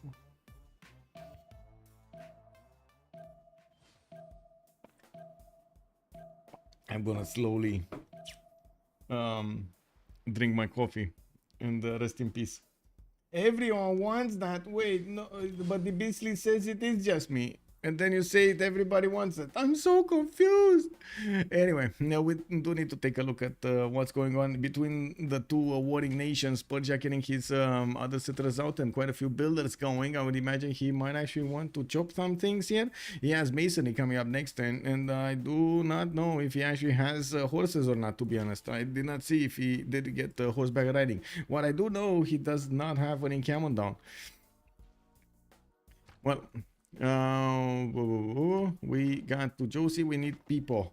We need to talk about people here. People, Pen Passion Voice Goldenish is getting his encampments, 2 of them at the count, with an audience chamber coming up from the city of Pari. He's not going to get to settle that many cities over here in the southwest, and I'm pretty sure he doesn't like the quality of them. We do have him with Pingala established already in the city of Ren. He's not going for Magnus Internals, which is a bit of a surprise. Usually in this kind of situation, you kind of want to go for that production, but at the same time, you kind of want to get the stats also. So, you know, it is tricky. And we do have Goddess of Festivals also appearing for him. He's getting the extra culture from all of these improved plantations. At the moment, he has 3 of them, and he can definitely get some more. He has some dye tiles to improve, some olive tiles, some more bananas, and he has quite a few more cities that he could go for. At the moment, his 5th settler is going to the south, and he is going to equal the number of cities his opponents have. 22 science and 30 culture at this point in the game, definitely not too shabby. Did we get goal to, yeah, there we go. He's putting a source one in production, and by the looks of it, we don't yet have any units, any classical units coming up from Floppy on 12 science and 25 culture. He is not gonna have, I should say Chuck is not gonna have that big of an advantage when it comes to this culture and the science against him. And I do notice Floppy is managing to get his government plots up, but without any improvement in it, like something like Warlord's Throne, for example. He did choose to go for Lady of the Reeds and Marshes, and only getting an extra point of production on these marsh tiles doesn't seem like it's going to be majorly worth it. But I guess we're going to need to see. It definitely has, for example, another city to the northeast of Mashat to settle, and that is going to get a lot of production points there. Yeah, we do have also Floppy getting a bronze working next turn, while I'm pretty sure Goal is gonna get his units. I'm not that convinced he's gonna go on the offensive here. I think he's just gonna try to be defensive, make it as hard as possible for Persia to do anything. Getting a settler right here, right in his face, it is kinda disrespectful, not gonna lie. This is, I mean, I think Chuck is mad. Do you get the same vibe, guys? Urek, hello there, sir. That Coupe build so troll. Wait, what? Like Harbor Theater so much better for fast merchant chicken Itza. Preserve Maori never happens due to resources. Yeah, true.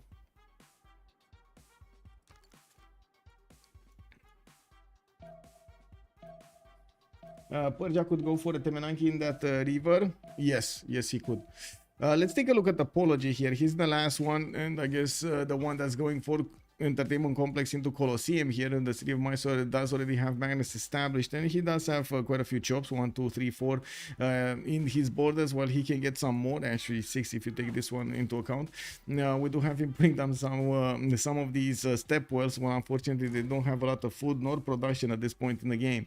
We do need to see how many cities he's going to manage to actually get down on this island, but it looks like he is populating it everywhere and also putting down cities in the choke points, so he can actually hold on the horde of Aztec and Mapuche at the borders here. Now we didn't have the first horse actually of the map coming up from Mapuche and going towards the cities of France. We're going to see where is he going to want to go and how is he going to want to take an attack or do some pillages. While I do notice India is also going to get the horse out from Delhi, I wouldn't be surprised if he's going to send it first in the choke point, so he's not going to be surprised by a Lotaro attack. Feudalism coming up in 6 turns. That should be fine for him to get all of those builders in the meantime. I'm pretty sure with a Monumentality Golden Age that he's in and his 37 Faith attempt that just keeps on getting better with new holy sites and new shrines and temples that are gonna get out. I'm pretty sure he's gonna want a lot of builders and feudalism builders for that matter. Now, first investing into Mysore so he can secure Colosseum. This is 1038. This is kind of a late Colosseum, but I guess it is what it is. Ancestral Hall, also the choice for Mapuche to get here as a specializing building of choice in his capital. We do have encampment training projects coming up from LDK. I think there were already 2 generals that got picked up, no? Yeah, 2 of them. Goal got to track, and I do see Maori on Artemisia, while Zankian also got picked up by Mapuche. That's gonna be one of the merchants for the extra trade route capacity. That's very valuable. Chris getting horses, he's getting settlers out. We do have him getting his Temple of Artemis, and it looks like he did push out that scout from the northwest. And while I do notice there's a road being created between them, looks like Gold did choose to go for an external here at the beginning of the game, finishing up another encampment training project, and it looks like it is gonna be people without a general. That floppy without a general. Sorry, that is unfortunate. We got people with a general. Only 1 general though. I think if there is a nation here that would have required 2 generals, it is people. Like it is France, right? North of Paris, he needs to close up the choke. East of Rennes, he needs to close up the choke. I don't think India goes over 6 cities or 8 cities. Yeah, it might be. Also, Gnochen. Temenaki is just creating cities with lots of floodplains, since it gives production and science to those tiles. Well, it does give the production, but you kind of need to work for the science. You need farms there. You don't want to chop rainforest and you can't chop rainforest, therefore preserves are not worth it.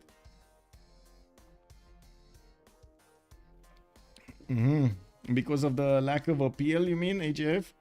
I'm really not a preserve specialist, but I do rely on people's opinion here.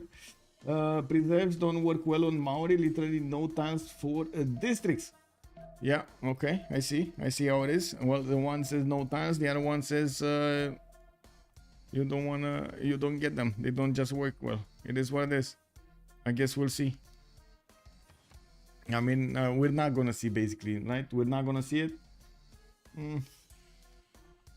Okay, well, we do have a settler coming up in 3 turns here from the capital city of Maori. He already got his 6th one down. Wakarawarewa, 246. I do see 7th next to Lysen Fjord. And he's getting his Holy Site prayer project so he can get a religion of his own. That is going to be 2 religions on the same team, right? Apology and Gandhi. And I guess they will get the opportunity. Oh my god, he will get the opportunity to actually get it on the other side. Check this out. This is the plan, right? They're going to actually get the religion here on Maori and send it to Gandhi so he can benefit from the belief, the follower belief. Why would Mapuche go coastal here, or is it the top city not coastal? Mapuche. This is not coastal. No, it's not coastal. It's actually very close to the coast. I'm pretty sure they just wanted to close up the choke for India. And I think Aztec can settle another city right on the sheep tile and get connected. Like they could connect their economies through those cities. Yeah. Reina trade city, yeah. Yeah. Could be.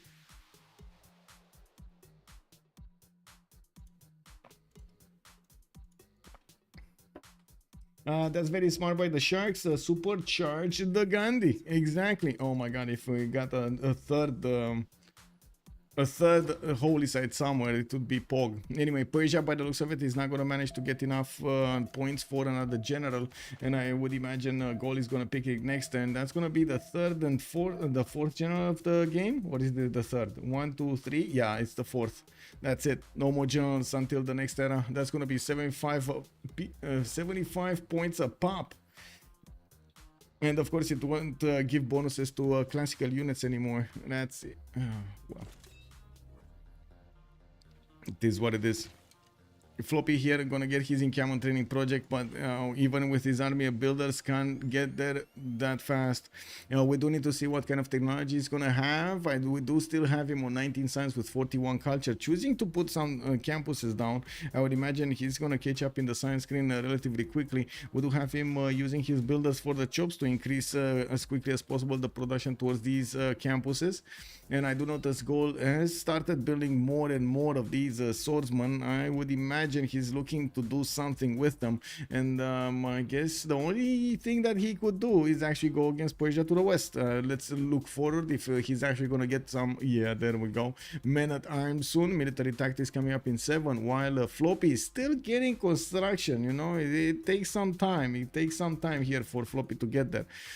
We do have Chuck with 20 science versus Floppy's 19, so I mean, there's not that much of a difference between them when it comes to the raw science. It's just a matter of who's choosing what in the screen. Wait, am I actually seeing this right? We do have people over here with the biggest science and the biggest culture in the game.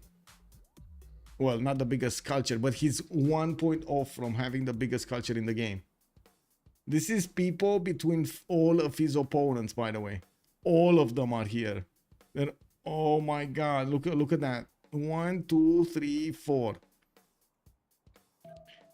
Anyway, now we got the Hanging Gardens finish here in Kree's territory. We do have him getting his Temple of Artemis in 3 turns, and I do notice he's gonna settle a city on the coast that will lock in Aztec. Unfortunately, he's not gonna get that many more cities on that coast. It is what it is, and I do see Stonehenge is getting out from Malinanko in 4 turns.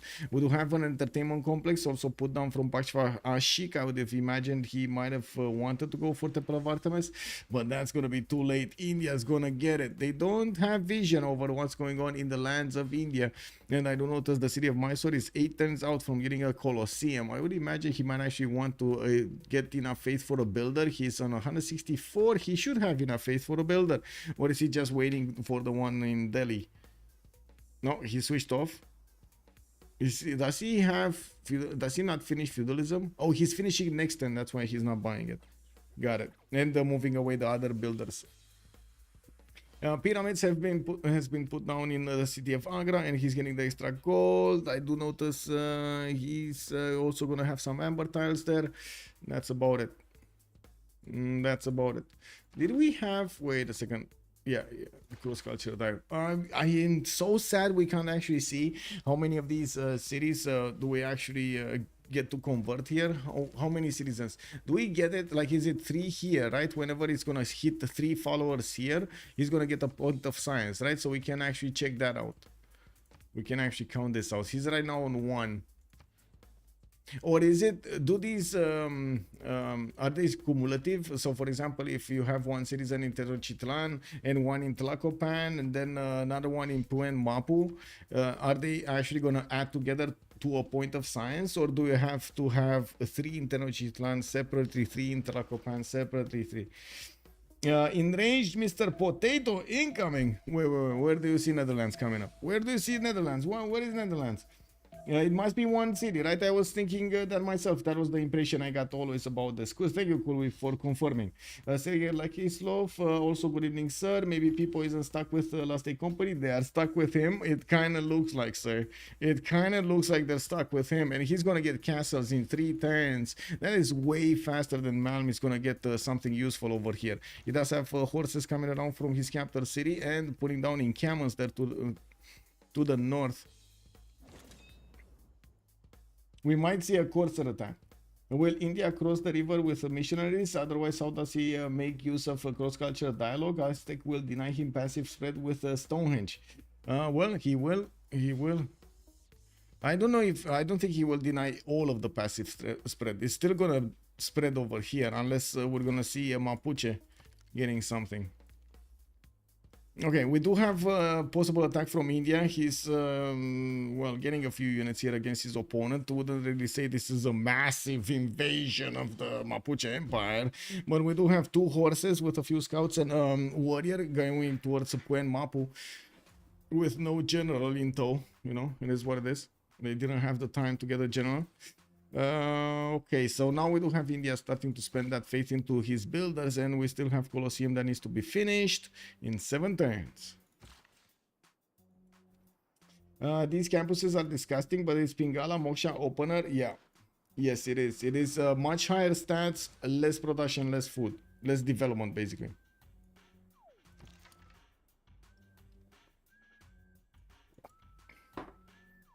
Passive spread is blocked by Moksha. Yes, yes. Passive spread is also blocked by Moksha. Yes. People sacrifice his production a lot, though. That is true. Did France get a job? Yes, he did. Yes, he did get a job. And it looks like, oh my God, what is this? There are so many points being dumped right now into the Sharks. We just passed 200,000 points on Twitch put on the Sharks. 200,000. Wow. Stonehenge got just finished, by the way. We got Aztec here that needs to pick up a religion. I think we should have a religion also here on Maori, but he's not picking it. He's just keeping it there. He's just keeping the Great Prophet on that tile. Maybe he does want to... No, that's too long to wait. I guess he's gonna get it this time. I don't know. We'll see. There's a level 2. Also, Occhitau here next to the city of Tehonianga Nuia Kupe, while Maori does have archers to shoot at it. Well, he does need another one to secure the kill there. Wallace Throne coming up next then from Floppy. We do have him also getting his 6 city, 246 city, and I do notice he did start to upgrade a few immortals. These are very good units if you do get them in numbers, and we do need to see when Goal is going to get his men at arms, if he is actually going to want to go on the offensive or not. Looking at the goal pattern, it's quite a good situation on both teams, a little bit better on Last Day Company than on the Sharks, since we do have Josie here with 66 gold at 10. Well, on the other side, Malm is 78. And I guess the biggest question, who is people going to attack with the castle timing? Because he's getting very, very close to it. And of course, with so many builders coming around with feudalism points, he's going to get a lot of chops into possible horses. And we're going to need to see if he's going to upgrade the horses, get that extra diplomatic visibility from his general, from his spy against his opponents or not. I do notice Ixpli is getting a few horses with a settler towards there, towards the northwest. But well, he's only on 27 science and 38 culture at the moment, and barely getting his engineering in 4 turns here with recorded history in 1. 5 tennis Colosseum. We got boats moving around, more campuses, a wave of campuses actually coming up from India. While over here, looks like Chuck built a wall of units of swordsmen, and I do notice Floppy is putting a few of those horses to scout out what's going on. While he's going to get an army of builders with feudalism bonuses, he's also going to need to... Ooh! Okay, he got 7 city. He got 7 city, actually. That's going to be 1 more city than the goal has. 2, 4, 6. Yeah, 1 more city than the goal has. There are a few units here from Chuck as well on Ratumakos. Chuck has the opportunity to do some... damage over here against La Rochelle. We'll see if that is gonna happen or not. Looking at the general side, we do have France on 4 regional points, India is on 0, Gaul is on 1, Persia is on 1, we got Aztec on 1, and that's about it. I would imagine people here put the card for the generals. No, he's actually for a turn, like here right now. He has only, wait a second, he has 3 of these with, oh, I see, he had actually 2 barracks built already. He has 1 here and 1 here, and he's getting the 3rd one in the city of Paris. Okay, okay, well, he's gonna be 6 points per turn, not bad.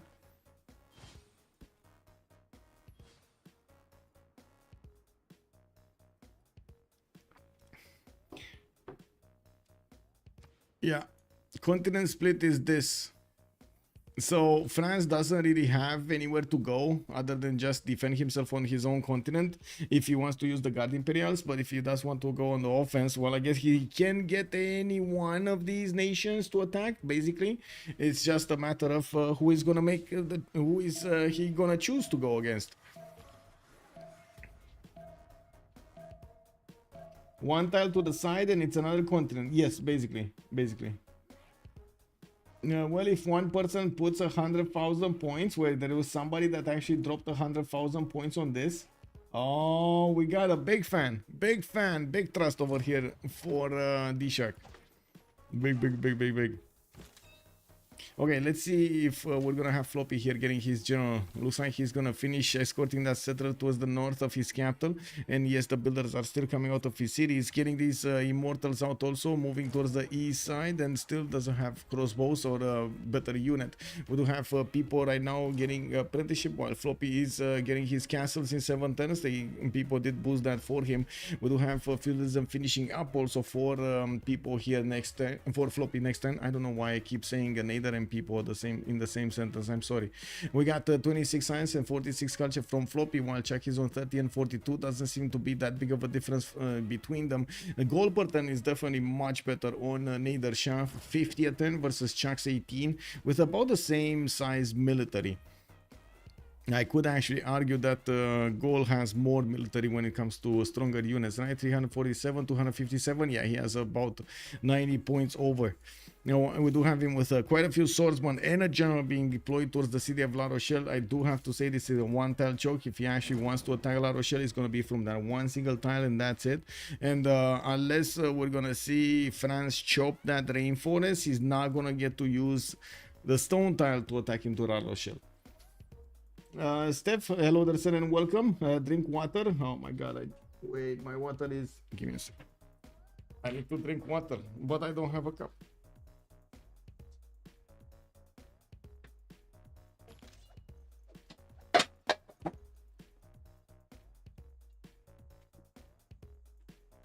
Oh my god, yes! I know I dropped the bottle. It is what it is. I had a bottle next to my feet and just went all over the place over here. Yeah, that's what happens when you're focused on too many things. Stream on gone. Quick break. The game. Yeah. Jam it. Jam the game. I mean, we need to find out from La Confiture Tirel, how do they jam the game like that? That's a proper jamming. Yeah, although if it comes to a late game push, he might always settle a few cities next to his allies just for luxes. Yeah, true. I mean, late game Aztec, I'm pretty sure he will get multiple continents worth of amenities. It's just a matter of distance, right, to get. Fez has been taken down. Malm is going to benefit from another city here. He's right now on 2, 4, 6, 8, 9 cities, and he opened up the connections on the coast with Aztec, so he can trade with him. Colosseum finishing up next turn. I don't see actually an easy chop for him. Yeah, but I do notice Apology is gonna get a significant amount of science boost over here from his campuses. Yes, 1, 2, 3 of them coming out in the span of 2 turns. Not very good ones, are they? It's just, this is a +2. Calcutta is gonna get a +3. Okay, that's good. Jabalpur, it's a +2. That could turn into a +4 when he's gonna get a holy side next to it, I would imagine. +3, sorry, +3, not +4. Okay. And I do see pyramids is coming out from Agra in 10 turns. Wasn't somebody else building it? No, not here. Didn't somebody else? Oh, it was on the previous map, right? We had somebody with a like random. Wasn't it Kree with a random pyramid tile? Great Bath also coming out from People, getting his terracotta army in 5. He's synchronizing as much as possible, getting the spy and terracotta at the same time. Well, he already got... Did he get... No, he didn't get castles. Check this out. He's getting his pre-builds right now. A lot of them, like with 2 horses, 1 more archer coming around from La Rochelle. He sees the swordsman and he deployed one of his horses over there. I'm pretty sure he's just gonna put it on the 2-2 base tile and that's it. Forget about it. Which, to be honest, I think he should set up a trap. Like, try to get the horse on the campus tile so he doesn't let it get pillaged, and actually let the unit get onto the 2-2 base so he can shoot it with archers. Free experience is free experience, bro. I mean, there's nothing that unit can do against the city center, right? It's gonna take like forever to actually breach the city center with that damage. So you just keep peppering it. Nom nom nom nom nom nom nom nom. Every 10 more experience, +2, +3, +4 experience. Don, don, don, don, don, don, don, don, don. And that's it, you know, like you get +4 ranger immediately. Or I should say +4 ranged unit immediately. Well, we do have Floppy here getting multiple commercials out, and I do still see that he didn't manage to recruit, get enough points for the general. He is 13 out of 75 points and making only 1 great person point at 10, 1 great general point at 10. That is very low, very low. Nothing really happening from Apology. We didn't really have this as an invasion. He just put some horses to try to stop any kind of Mapuche attack or get heads up over here. It doesn't seem like Apology at the moment is interested in getting his Malons to do anything. We do have him picking up great merchants, and I did see Coleus there. While in the engineer screen, Gold did manage to pick up the first one. We do have Mapuche, Zankian, we did see it earlier, and that's it actually. Piero the Bard is going to be the next merchant, and we do need to see, well, I guess somebody pass it. I think Kree is going to get to pass it right next time. It is what it is. I would love a military science rush, but not guard push instead of tunnels with cav in all directions. Oh my god, yes. Just get 30 cavs and just run around the map, no? Persia had the pyramid last game. Okay, Persia had the pyramid last game. Yes. Okay. So not Kree, Persia. Okay. Random pyramid tile it is. Okay, we do have quite a bit more science coming up from Man 43 right now with 64 culture. Looks like Josie still is above him on 69 culture with a bit more science. With so many cities, I'm pretty sure we're gonna see Maori here switch towards one of those free inquiry golden ages in the next one. He's trying to get the great library in Opango and finishing up his temples in Kayapoi. He did get the religion, and it will be Zen meditation and holy order. Okay, I guess he is gonna get that spread into his allies soon. We do need him buying out quite a few missionaries and apostles, and that's exactly what he's doing. First converting his cities and then sending them probably on the way towards India. Wait, the religious spread is not spreading that far, right? Is there a chance to passively spread the religion on this side of the coast? Is there a chance, chat? Is there a chance to get here?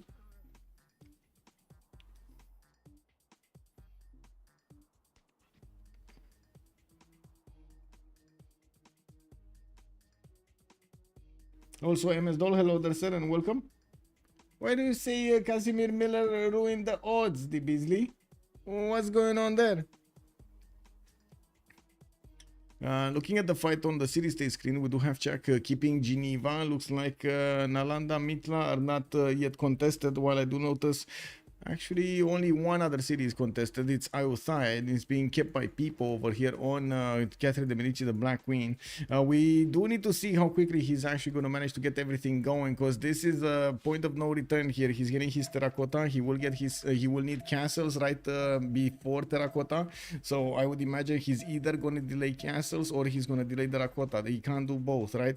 So we do need to see what's going to happen here. Horses getting out so he can defend that northwestern choke of La Rochelle, and he definitely doesn't want to give the experience on his archers that Slinger can actually upgrade into a crossbow and keep on shooting if he wanted to move it on this 2-2 base style. And well, we do have people also getting printing in 5 turns, and his army of builder just is chopping everything he can all around. We do have an army of spearmen coming around from multiple Aztec cities and from Malm from the north, so they are putting one of these spearmen on every tile so they can block those Malon raiders. They're creating, look at this fence. I can't even call it, this is like a unit fence against the Malon, against Corsairs, sorry, from another Malon raiders, against Corsairs from France. He has 1, 2, 3, 4, 5, 6, 7, 8. Okay, combined 8 right now. Spearmen all around, and they did manage to close up the chokes towards Mapuche. Also, I do see he has 2 of these horses next to Willy Mapu, and Mamul Mapu also has quite a few units here. Not really where France would want to stick his units anyway. It is what it is. No way. You can see no religious pressure. Yeah, I know, I saw. It is what it is. It is unfortunate. There's no pressure.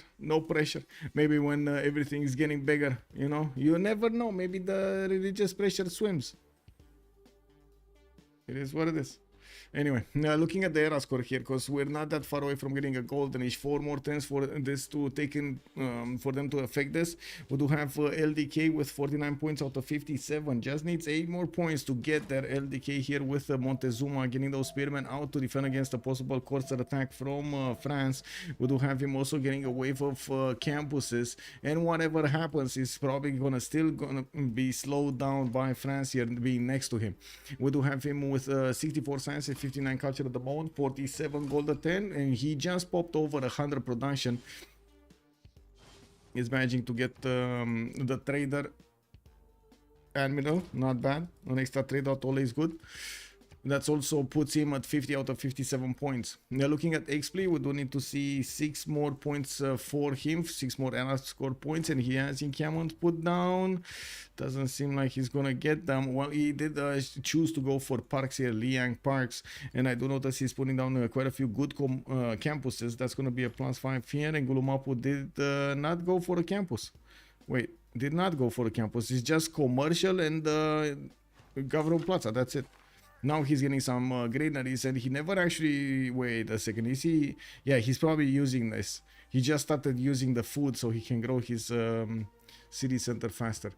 He definitely needs a lot of food there. That city's just not growing, man. Anyway, we do have Malm over here with 64 out of 58 points. He's securing his golden age and also getting his production capabilities higher. Industrial zones coming in. Wait, do I see this correctly? Did he put his industrial zone from Pihto Kahana Piwin here? Okay, that's a +4, not bad. So when he's gonna need to put one from Ixi Wachik, is he just gonna give up on the rice tiles and the wheat tiles? I guess so, right? He doesn't really have anywhere else. Well, I guess he could get a mining triangle on the east directly over here. Like, actually, it's 4 tiles of farms. Farm triangle? Yeah, farm triangle. Anyway, we do have Chuck 38 science, 45 culture. Moving in for the kill. Persia is taking damage. We do have all of those many times of Chuck going in towards the Persian territory. Encampment training projects in Fortress here from Floppy, and we'll need to scramble to get stronger units, but it looks like the Gallic units are, oh my god, overwhelming the Immortals. Floppy is gonna need help, serious help here. Even if he does have 35 cents with 49 culture, it doesn't seem like his units are going to be tough enough to withstand the damage of all of these Czechian units. Now we do have him also lacking a general for the extra +5, while he still needs at least one of these to go. One of the things that is missing here, but Czech is gonna get, is archers or crossbows or something like a unit from a ranged unit to keep on pressuring his opponent from afar. But oh well, don't get me wrong, he's still gonna get in by the looks of it. And these archers of Floppy are barely scratching the men-at-arms. The King of the bonus threat, the military alliance, the combat from a general, the oligarchy bonus makes these units one-shot immortals. 74 strength men-at-arms, one-shotting immortals. Well, that's also with a +7 battlecry promotion, don't get me wrong, but that's insane. That's musketman strength over here.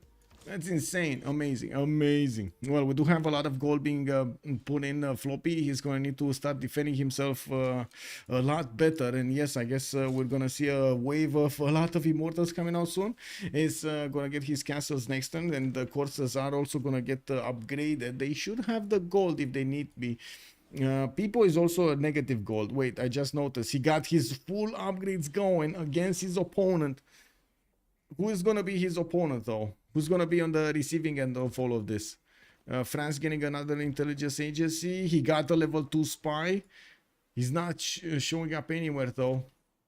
I'm pretty sure with the level 2 spy, France can actually take out Aztec, Spearmen, and even Pikemen with his coursers. What is LDK? 110 away from Pikemen. Okay.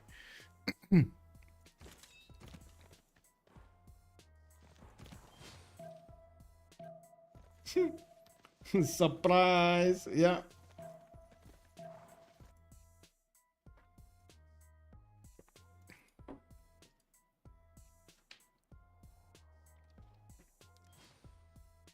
Well, we do have commercials or a bigger economy coming up on India. It looks like France is not going to waste any time and push in. He does have the moment only +3 intel on opponents' movements, and of course the spies are going to need to get plugged in. He does have the level 2 just standing around the city of Paris. Josie did get his golden age. Pipo is getting his golden age. Floppy is going to be 8 points out from getting a golden age, and Apology is going to get his golden age. Okay, we can see the damage on the Pikemen. Pikemen right now are 67, the coursers are 57, and that's damaged. Let's see, not damaged. 61 versus 67, 6 points difference between them, with the extra +6 that people's gonna get. Well, that's gonna be more damage, or equal damage against the Pikemen. Woo woo! Woo woo! Yeah, yeah. Well, I guess we're going to need to see that spy arrive in his opponent's cities. He's getting another spy here from Paris. And wasn't he building an intelligence agency? Did he finish it? Well, I thought it's like 2 turns out. Maybe he chopped it or something, because I didn't expect that to happen. Oh well.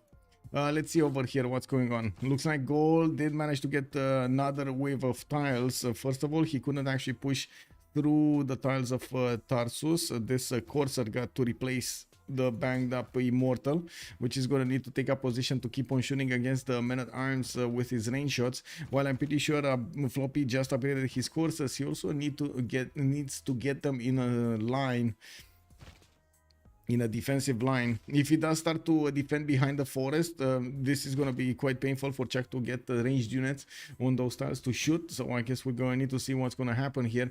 But it does look like at the moment we might actually have Chuck stagnating this attack against Floppy, and Floppy definitely putting a stop on. And we're going to need to see if he's going to be fully successful here to push him back or not. Those are quite strong units to deal with. These men-at-arms, very strong units to deal with. Yeah, when is he getting crossbows? Floppy gonna get sailing, not crossbows. So I guess he does want a boat or something. Doesn't he have? Oh, he doesn't have a golden age. So they will probably buy him a boat this time. That's the, oh yeah, that's he just needs 1 point. He just needs 1 point. And did manage to take out course one of these men at arms down, and I do notice he's upgrading more of his immortals and getting walls up next turn. It doesn't seem like Czech will manage to take down that Incanon before that happens. With General Ethelfred also appearing here, he's gonna get the bonus points on the courses, the extra movement and the extra damage, making them quite valuable. Let's see here, right? Let's see what's going on here. We got France going against the Pikemen of Cree with more damage, 64 against 61. Wait, there is a level 2 spy, so I guess France found his target. It's not Aztec, it's not LDK, it is actually Cree. And it doesn't seem like Cree at the moment is going to withstand this. Well, there is a +9 intel on bonus movement damage here. And we do have some of the French coursers getting that general bonus. Some of them not, because they're much faster than the general can move. Boudica is only 4 movement points, while the coursers are 5 and 6 in the adjacency of the general. Oh, he's just casually taking down an encampment here from Expley. I mean, I guess why not? After Colosseum did finish on India, we did have him jump up quite a bit in the culture, 66 science and 92 culture at the moment before the next golden age. He's also 95 faith at 10 and getting 142 production to work for him. Only 20 gold at 10 though. This is not that good of an economy. Did manage to finish the pyramids in Agra, did get commercials out from multiple cities, putting down harbors on the east, and probably will need to get to cartography so he can trade with, and of course, first of all, breach the fog of war. Second of all, trade with Maori on the other side, getting a few more theater squares for good measure. If People is successful in keeping as much as possible Aztec and Cree down low, I'm pretty sure India later on in the game will come and clean up. Yeah, we do have him with well, not the best science in the game at the moment. It's LDK actually with 84. Okay, who did manage to get Hypatia? Who did manage to get something?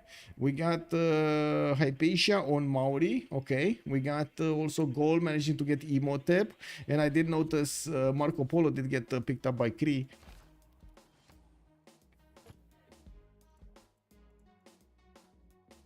That's all good from France. Well, like only Malm matches Cooper right now. Yeah, yeah. Well, let's see how he's gonna choose to breach this. Wait, he has +12 on Malm. Wait, Malm doesn't have printing? Oh my god, Malm doesn't have printing. Oh my god, this is not a good time to not have printing. Uh-oh. Well, that's gonna be a few turns. He's just getting machinery into.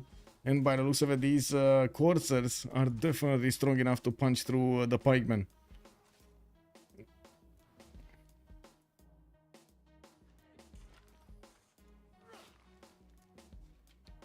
Can he take down 2 of them? I think he can. No. There's not enough movement on the last one though. Or is it? No, it's not. It's not getting there. This one is not getting there either.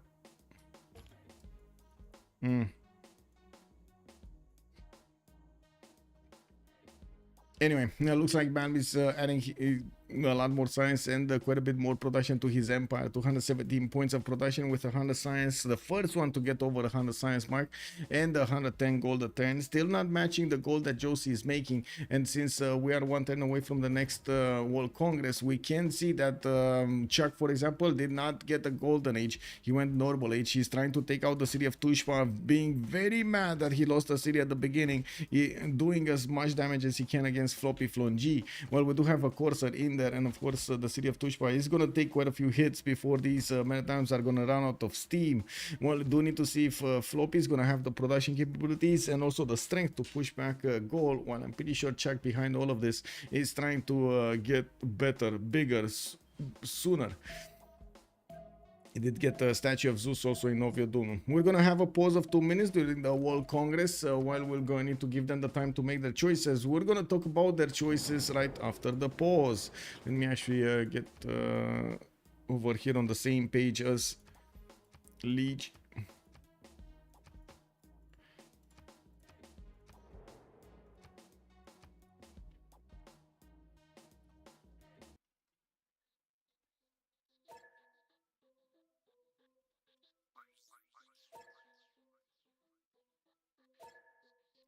There we go. Preserve you. 2 minutes and we're coming back.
Oh my god, I really hope, like, the cat is here and I really hope she's actually gonna be okay. As in, not gonna start meowing and stuff like that, because I'm gonna need to start calming her down. But anyway, okay, let's see. France getting in with the units into the borders of both Cree, and it looks like Aztec is trying to get in there also. He lost one of his courses. We're gonna have a pause. Okay, I guess I got a 10-minute pause. Let me put it up on the screen.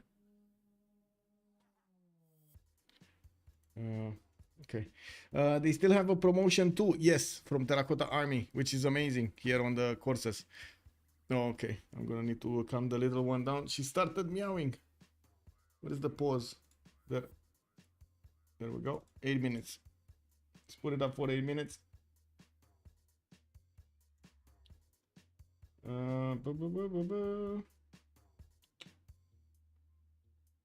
This one. Okay.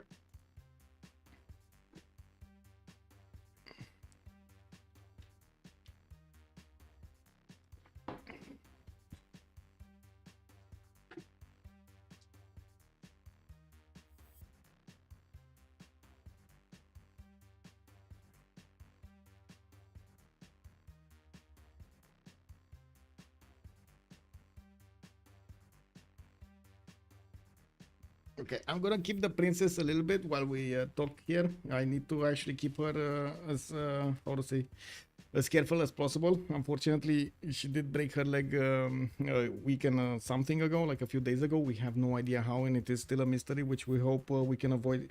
We can find out and avoid next time, because right now she has a hell of a problem. But anyway, it's gonna be another, wow, I think 6 weeks. 6 weeks that she needs to actually be in recovery, and we're trying to be as careful as possible with her, like getting her down from sofas, putting her on sofas, even like I would say getting her clean and stuff like that. Wait, is that a random Toa? It's a random Toa going into the borders of Purge over here. I mean, don't get me wrong, this Toa does apply a -5 on the units around him, so that's pretty good. That's pretty good.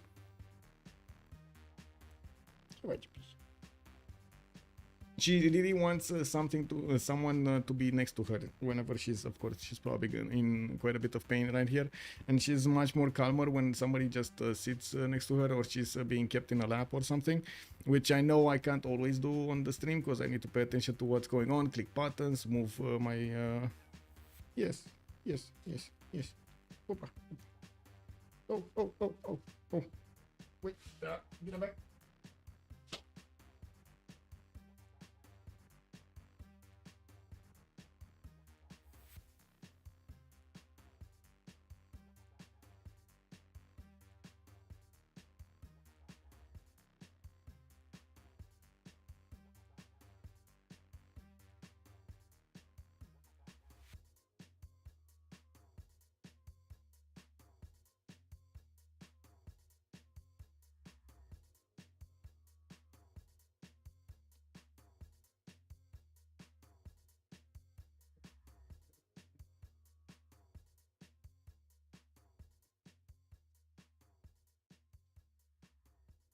Okay, I put her back in the other room.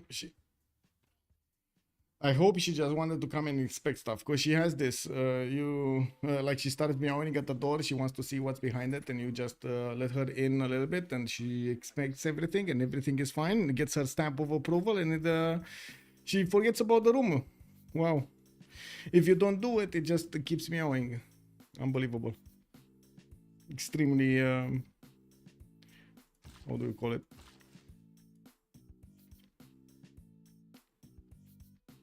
Hard-headed, I think it's called. Hard-headed. Anyway, does Last Day Company have a chance? I think so. I think they do have a chance. I mean, we're going to need to see the play that Montezuma is going to do here in Lotaro, but at the same time, I do have to say France is doing a major push here against Malm, and it is going to be a problem. Malm is going to slow down significantly, while Maori needs to get higher. Now, we do have him jumping up to 112 science, while Malm is on 105, and that is with a pen brush and voice, a second pen brush and voice for Malm, while Josie did switch to a free inquiry golden age this time around. Well, he's getting his Mares down, he's also getting Mahabori Temple, and did start to send the units towards the other side. I'm pretty sure he's going to start converting some of the Indian cities to his religion. Yeah, there we go. Missionaries starting to finish converting his own cities here. We got 3 minutes from the pause, but it might actually happen faster. I bet solely on odds from for LSE. Okay. Okay. By the way, guys, did you see the new website that Malm put out on like Civ Bets? Did you see the Civ Bets website?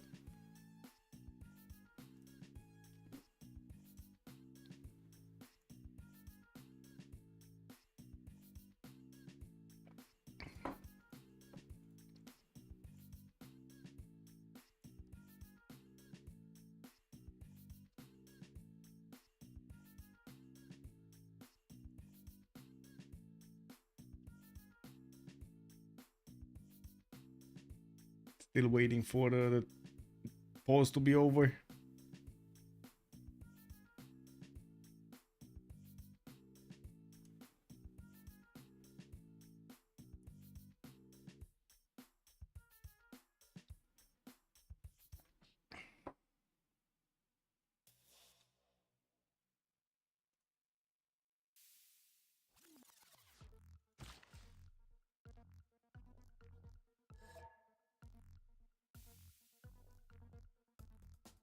Okay, that's a team plus from both teams. I'm gonna turn off the countdown. We're gonna need to watch when the game actually starts. We should be starting in just a few seconds here. Yeah, there we go. 3, 2, 1, and let's go. Let's see what's going to happen here with the courses already getting into the borders from Malm, and Malm taking so much damage with the plus 12 intel on these French units against his lowly pikemen. He's trying to bring some crossbows to bear, but I gotta say this will be weaker than actually the pikemen, significantly weaker than the pikemen. Maybe he gets them fast enough, but that's a problem. Well, we do have ancient walls coming up from multiple cities. These mines will just feed more armies for France or for his allies. Getting the pillages is going to be quite important here. I am finding it doubtful that he's going to take out cities, especially with walls around them, but I guess we're going to need to see how strong these courses will be against the city center when the walls go up and we can actually see it with the unit inside. Now we do have also a bit of trouble for Mapuche while he's getting a few more horses. He's getting pushed on the city of Biwen Mapu, where he does only have a galley inside of it. He's gonna get a horse there, and I do notice, of course, India doesn't have that many units to wrap around the city, but this is just a push to keep Mapuche on his toes, and I don't really see new units coming up from India. Still, Grandmaster Chapel needs to finish in 2 turns for him, and he's gonna get to start buying units here from Mysore, Madurai to put them on the southwestern coast.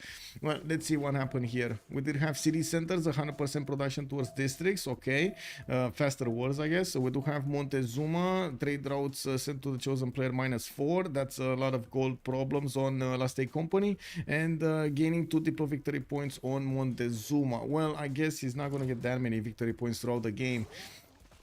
Another unit down, 4 people. He's gonna lose at least 2 more pikemen by the end of this turn. Just lost another one, and I do notice the moment actually people wait, is he gonna lose? Yeah, he can attack this one. Yeah, there we go. He can do this. Bam, slam, wham, bam, slam on this lonely pikeman, getting those coursers in to pillage the mines and of course relieve Malm of all of those riches. Now he is gonna try to get closer to Moscow too, and it looks like the coursers will have 63 damage going against that city center. It's not bad damage, and that city is gonna get ancient walls next turn, putting it much harder, making it much harder to actually punch through. Well, let's see the golden ages from the left to the right. LDK, Pen Brush and Voice golden age in the second one. We do have him getting a few more libraries, and yes, deploying significant pikeman support here against the armies of France, but he can't deal the damage properly against France. Plus luxury attack bonus is going to help him out quite a bit, and I do notice these pikemen can do 75 against the Corsair 74, but still needs to tone down that extra damage from how to say, from the diplo visibility. France actually has +9 over Aztec. That means Aztec is missing a spy and is missing printing? Wait, really? Or he's just missing a spy? No, he's missing printing too. I don't think, wait a second. X please on, oh sorry, LDK, yeah, he's missing printing too. Okay. It is what it is. We do have XP also with a Pen Brush and Voice Golden Age, 77 Science and 67 Culture with 32 gold a turn, not that many funds, and of course his Malor Raiders pre-builds, the Horsemen, are deployed to the northwest and to the northeast. Might have a few of them that could go towards the city of Calais from Mabul Mapu, but it doesn't look like he's gonna have a whole army, nor do I think he will have enough gold for everything. Well, by the looks of it, they have around 260 gold per turn. That's definitely not bad. With the amount of gold that France is going to make going against these styles of Cree, well, this is going to be a different matter altogether. Now we do have also Malm with 113 science, 91 culture. They choose to go for Pen Brush and Voice, and he's getting pillaged in multiple cities. By the looks of it, France just keeps on going with the coursers, and whoa, he just lost one to just walls and a crossbow. That was a hit from a pikeman here from LDK dealing the initial damage. Well, I guess people is just going to make use of those promotions and keep on going to see what's going on here. What can he do, and how much damage is he going to do on Malm? How much of a slowdown, how much of a pain is he gonna be? We did have the Corsair here between the mountains, between Montezuma and Aztec being taken, Montezuma and Ulotaro being taken down. I do see Chuck on the other side is still having an army, but he can't push anymore into these men-at-arms from Persia. He couldn't actually take Tushpa down, and now we know why we never actually saw Floppy put a city on the river here. Not only it wasn't that easy to make it work, but he didn't have that much of a defense for it. And right now, he is amassing an army. Floppy only on 79 science and 46 culture next to Chuck's 57, 52. It does seem like, well, he has an advantage right now with his golden age. Let's see if he's gonna secure a significant advantage against Chuck. Chuck doesn't have an economy to speak of, only 2 gold a turn, but he does have 151 production, getting his foreign ministry and getting another wave of settlers here. Okay, looking at Josie, 171 science with 72 culture. You can imagine that it puts the fear of God in his opponents, getting multiple libraries out and universities from his campuses. He is starting to get that extra culture from his theater squares plus the models inside of them. His unique building replacing the amphitheater and giving him the extra faith and culture on each of these tiles and improved tiles in the city center. We do have him finished. Great library here from the city of Otango, and by the looks of it, he's getting his production capabilities ready with aqueducts and some more industrial zones. While I'm pretty sure he's gonna want to discover, there we go, shipyards, mass production in 2 turns coming out. Okay, let's see what's going on here. Oh, he's getting into the meat, into the traders, people. Oh my god, these traders are gonna be so valuable. We can actually watch the gold of Malm go down if he's gonna lose his traders. But no, he lost his aqueduct here. Okay, he lost. He's probably gonna lose his commercials. What's that? What's that pillaged? Entertainment complex got pillaged. Another commercial probably. Yeah, the market and the commercial got pillaged. Oof, that's like 5 gold pillages here for France. That's a lot of pillages. Ooh. Casey Clifton Primer. Clifton 34. Clifton, thank you so much for the prime, sir. Thank you so much. Much appreciated.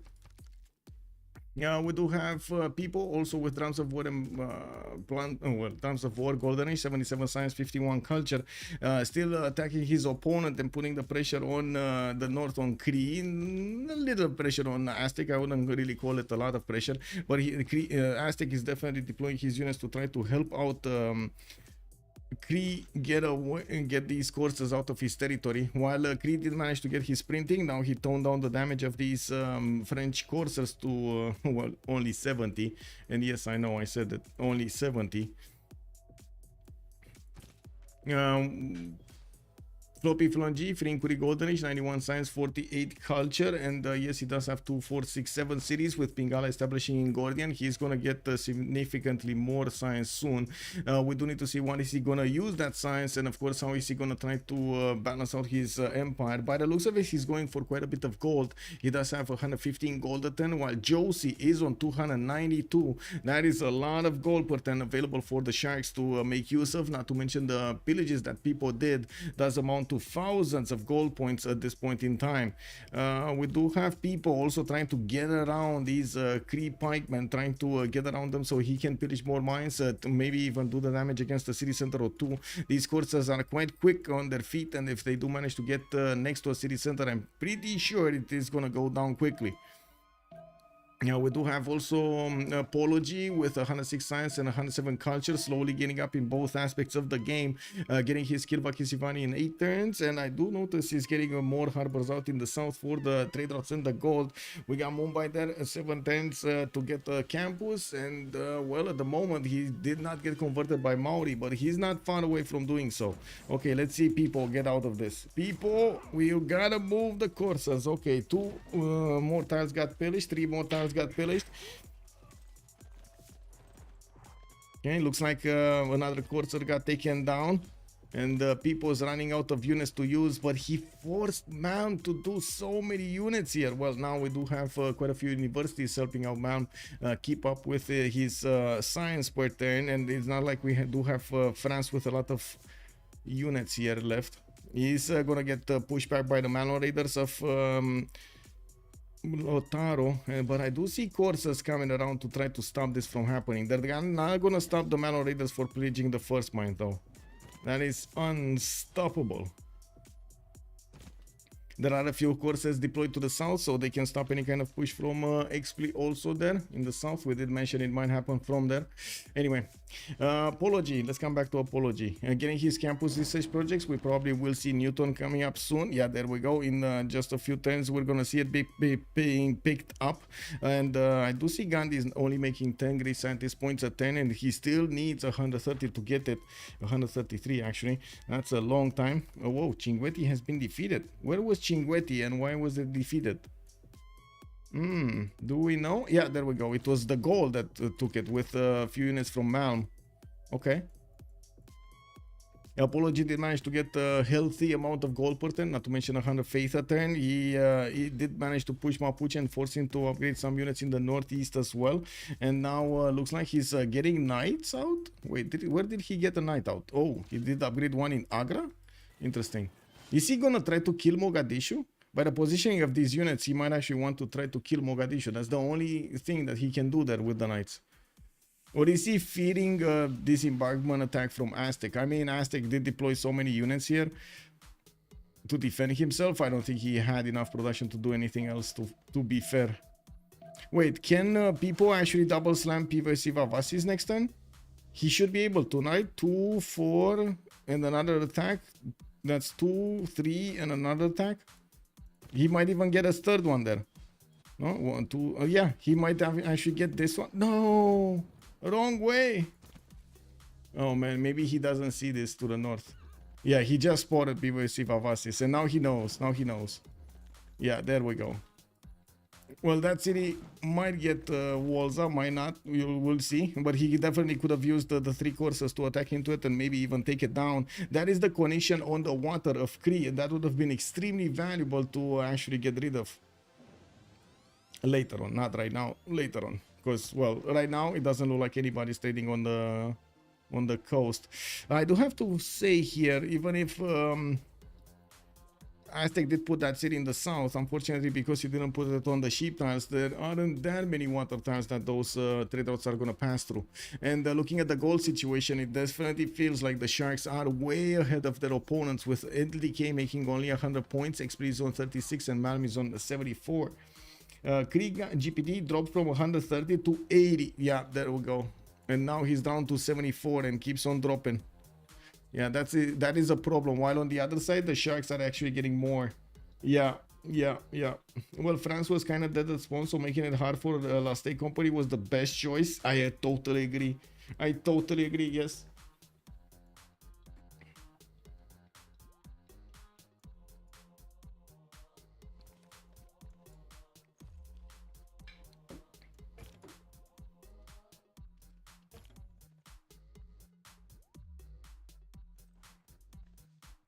Okay, intelligence agency coming up also next turn for XP. We do need to see how and what Mapuche is gonna do next. He did manage to get to 90 science and 82 culture. Not very good stats at this point in time, especially since we do have both Apology and Josie starting to get very, very good numbers here. 230 on one side, 151 on the other side. Maori can still settle quite a few cities in between the mountains to the southeast, but of course he does want to keep on the coast and get his production capabilities up as quickly as possible. The shipyards have been discovered, and we will see them built very, very quickly here, getting those double points from the shipyards and the production, and of course the gold and the science at the same time does make it for an extremely valuable double harbor card. Yeah, we do have him putting down a few of these industrial zones. That's going to be a +3 here. Well, it's going to be a +4 when he's going to find out about the coal, but not right now. And I do notice Mapuche's Malon Raiders are not going to get the return on investment. I don't think he actually managed to pillage a single tile. Wait, is this city going to be taken down? No. Actually, wait, people? You have a promotion, sir. Okay, there we go. Yeah, he's not going to tap the city. Doesn't trust. Is Nalanda pocket CS? No. XP has it. Mitra did get taken over by Malm. There's a fight for Geneva. It looks like Apology and Chak are both fighting for supremacy here in Geneva, and I do see both of them putting money in. Apology is gonna get it way later than Chak, though. 2 turns later than Chak. So Chak is gonna get the initial one. He's gonna boot out money from there, unless we're gonna see India managing to get a few more points in there. Chak is only on 60 culture. We do have Apology basically double those numbers, while I do notice him getting his campus research projects. They definitely put a lot of importance on Isaac Newton. Well, we did have Hildegard of Bingen also acquired here by India, and I do want to remind you that we do have India with quite a good holy sites here. Wait, he lost them. Kek. He chopped everything, guys. Never mind. I wanted to remind that he has Sacred Path and he should have good campuses. Good holy sites, sorry, good holy sites. Well, he chopped everything. Oh, there is nothing left, guys. There is nothing left.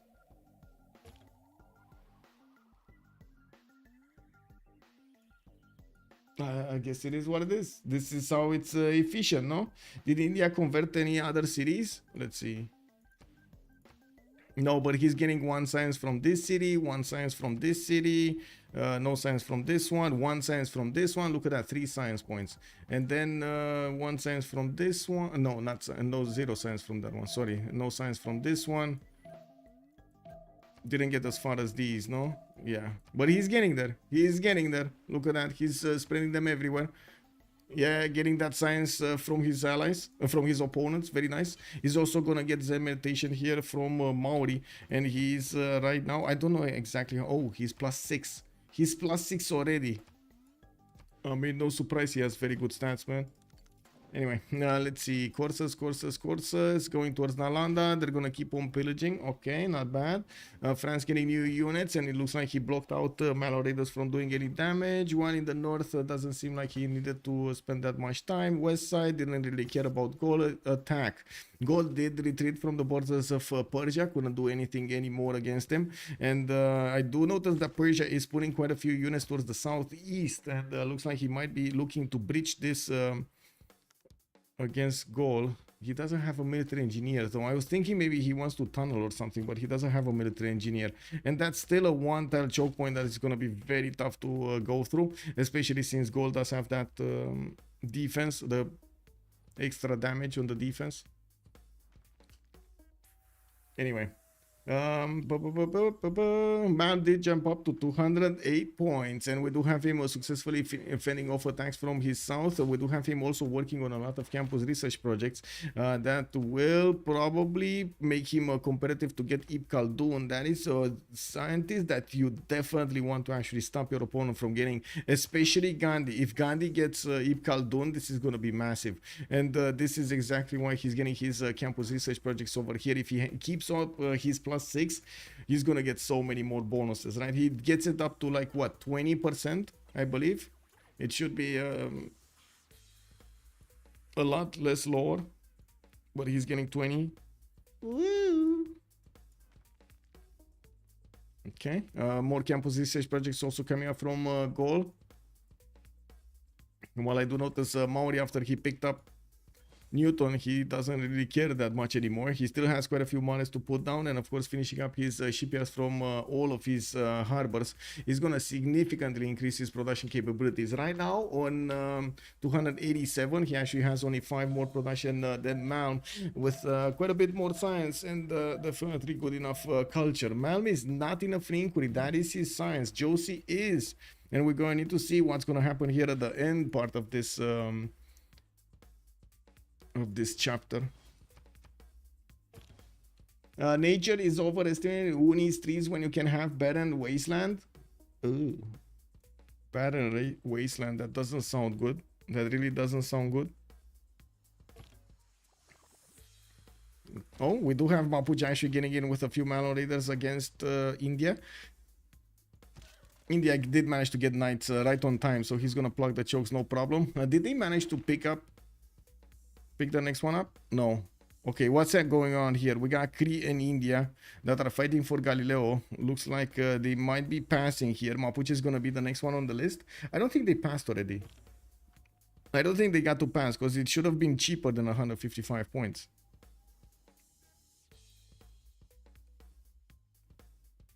Okay, those were a lot of projects.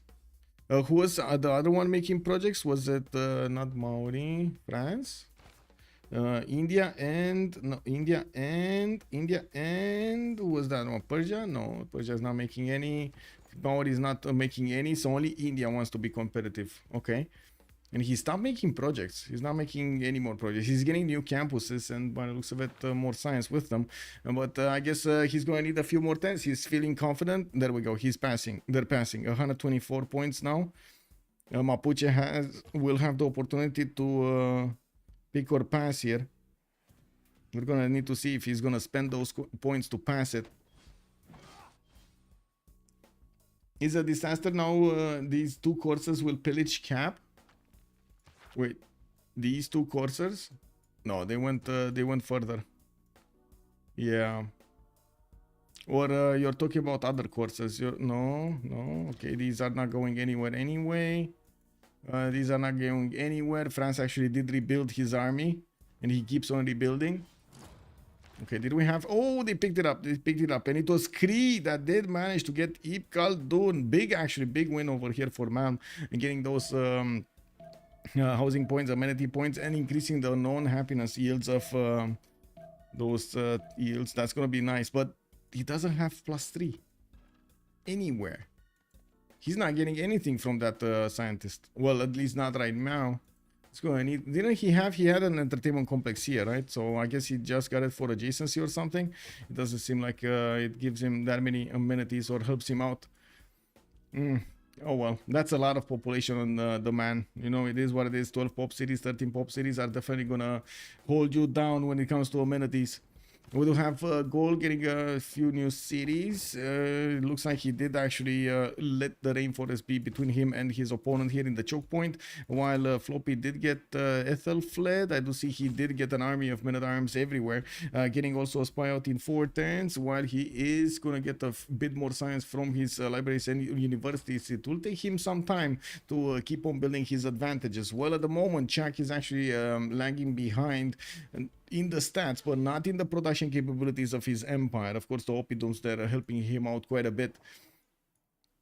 And we do have Josie also on 242 science, while it looks like Malm at the moment we will still need a few more turns to get over 200 science properly. And I do see Josie is managing to get more production than Malm, and I do have to say LDK right now is not really able to scale, and he's never gonna be able to fully scale because of the lack of cities. He's only on 246 cities.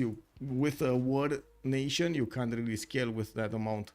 But anyway, I do see courses in the water, and this is probably his only play over here to try to go against India and try to take down some cities while he's gonna do the pillages. We're going to need to see if LDK calves. I would assume calves is gonna be the answer here. Whoa, no, it's not. He's going for cartography to get the ocean ability to move the units through the ocean. I do have to say India is watching the coast where he could actually see units disembark, like here, or northwards in the tundra. In the tundra, actually, he doesn't have vision, but anyway, he does have this one over here. It would be nice to see the sum of food and production in each team. Yeah, I guess we can take a look. Like if you take a look at the yields tab here, you can actually do the math. Yeah, Joint Thunder, good evening, good day, sir. Hello. Hello.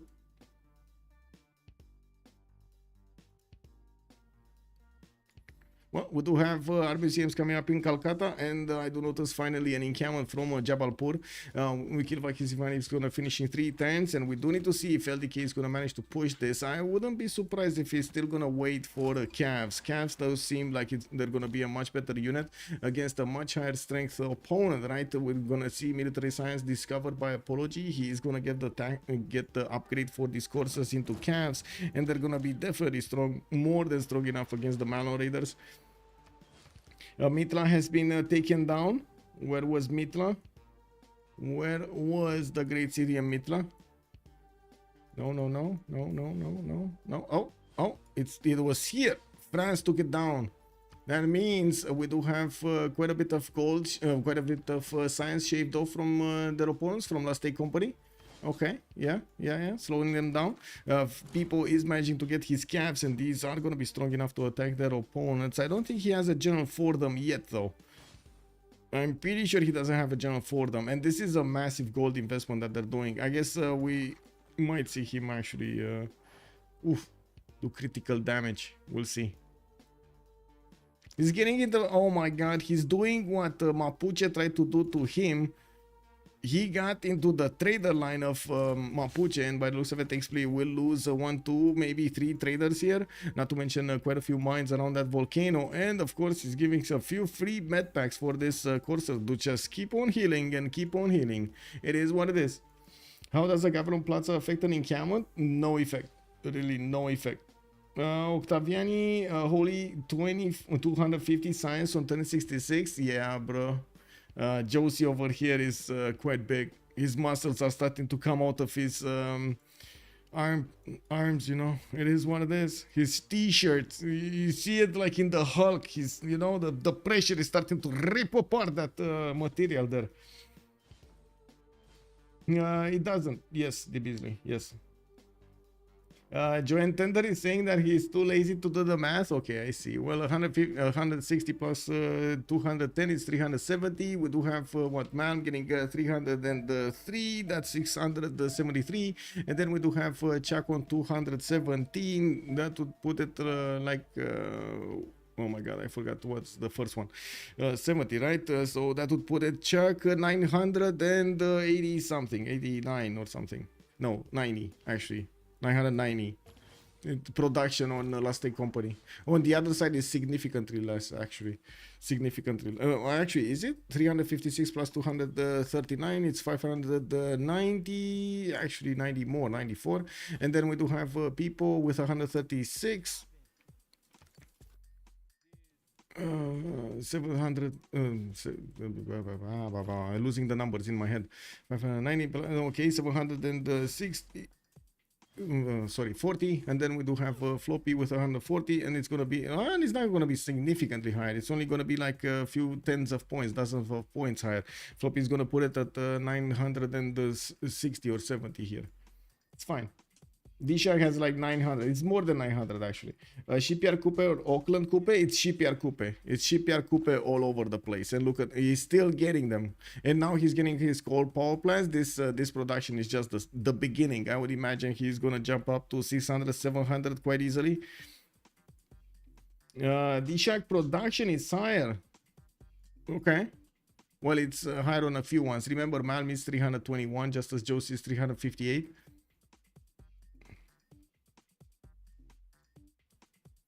Okay, this one keeps on pillaging the mines, getting the gold, and of course he's getting the upgrades with the gold. People is gonna get this next wave of attack soon against one of his opponents. We don't know yet who is gonna be his opponent. And I do notice in the south, it doesn't seem like XP is caring that much about this Corsair. Uh-oh, we got the Cavs coming in, and the city of Hansa might be actually on the chopping block here. Hansa is LDK cities, or of course Montezuma city here. We don't really have them we have them with a bit of a problem. Last Day Company doesn't really have a lot of gold per turn. They're barely on 250, 280 gold a turn. Wait, did half of the army of gold just die or reposition? I'm pretty sure there were a lot more units here. Did they die to the crossbows? I think they died to the crossbows. Because look how much damage these crossbows do. They are basically like 3-shotting men-at-arms here. Oops.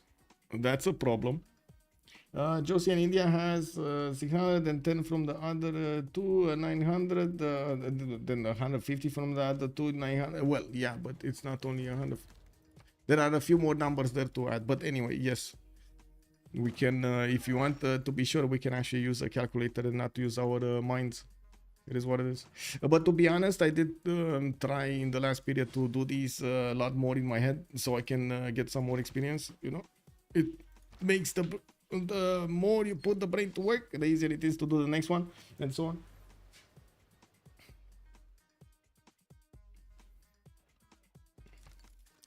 Okay, people going in. I do see Creed did manage to get to parking shots. That's not really gonna be helpful for France to push in.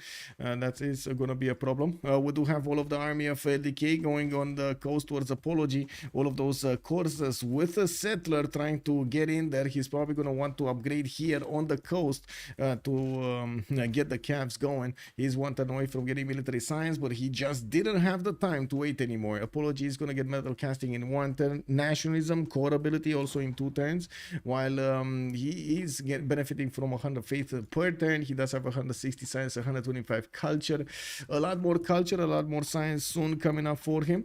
He's getting his production capabilities up, and I do see this is an India that is gonna try to get to stomp the map here. If he's putting so many encampments down, he's definitely gonna be looking for a fight later on down the road. He does have a much better sim than LDK, much 2K-ish economy, much better production capabilities, and it doesn't look like XP at the moment is gonna be able to withstand him either.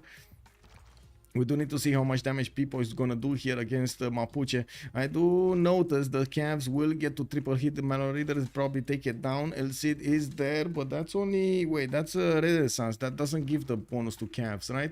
Cavs are industrial, if I remember correctly. Yeah, Cavs are industrial alongside the Cuirassiers. And we got Forbidden City coming up in 8 turns from Malm. He's getting the Angor Watt for an extra pop everywhere. And by the looks of it, we do have Persia managing to pick off Gallic units from across the map and from all over the map here, and will probably start to push into the Gallic territory quite soon. He has a massive army to do so, and probably going ballistics first. I would imagine he's going to want to get the upgrades on these units. No, he's not. He's going scientific theory in 4 turns here. Wait a second. He's going AD crews and other stuff, other messy stuff. Okay. Well, it is what it is, boys.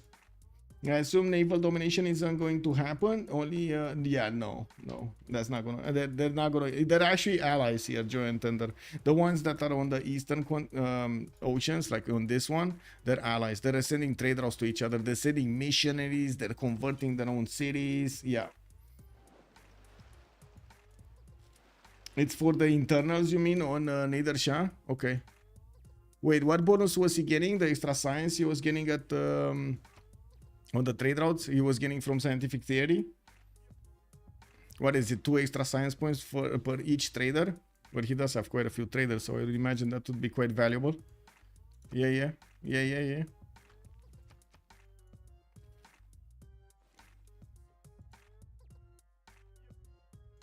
Well, let's take a look here. More chain series. Chuck and Pikeman coming out from Maduatuca. He did manage to recruit Isodor.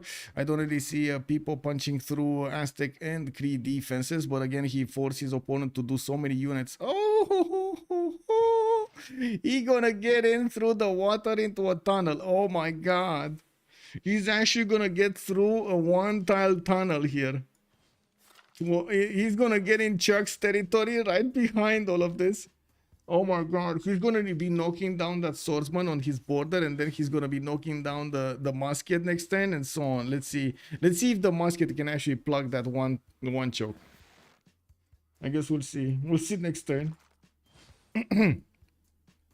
Oh, kick W. He doesn't see this, right? He doesn't see the cap there. Thou shall be knighted primer. Oh, thank you so much. Let's go. Thank you so much, sir. Let's go indeed. Good evening. We do have to see at the end of the next turn actually what this military engineer will do, or maybe at the first beginning of the turn. We do have people with the cav that can definitely slam that swordsman last second of the turn here to get the damage going on him, and able to attack next turn with the double slam to take it down. Of course, Chuck is, yeah, there we go. That's the move. Chuck is going to reposition and put a full strength swordsman over there so he can keep up with the defense.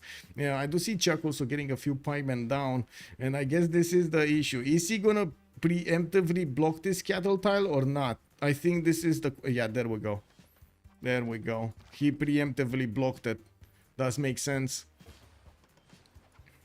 We got Aztec getting discovered here. Looks like India is sending those knights on the shores to see if he's gonna get disembarked. Apology is gonna have vision, and he's starting to buy out and upgrade the units in the city of Agra, so he has a defense against that opponent there. And there's so many coursers coming in. He's gonna need to deny the settler. This is gonna be this is such an investment for LDK that at the moment doesn't look like it's gonna come to fruition. As in he's gonna put down the settler, upgrade the calves, get into the borders of India, pillage all of those tiles and so on. So much production, so much gold needs to be spent way before India can be hurt here.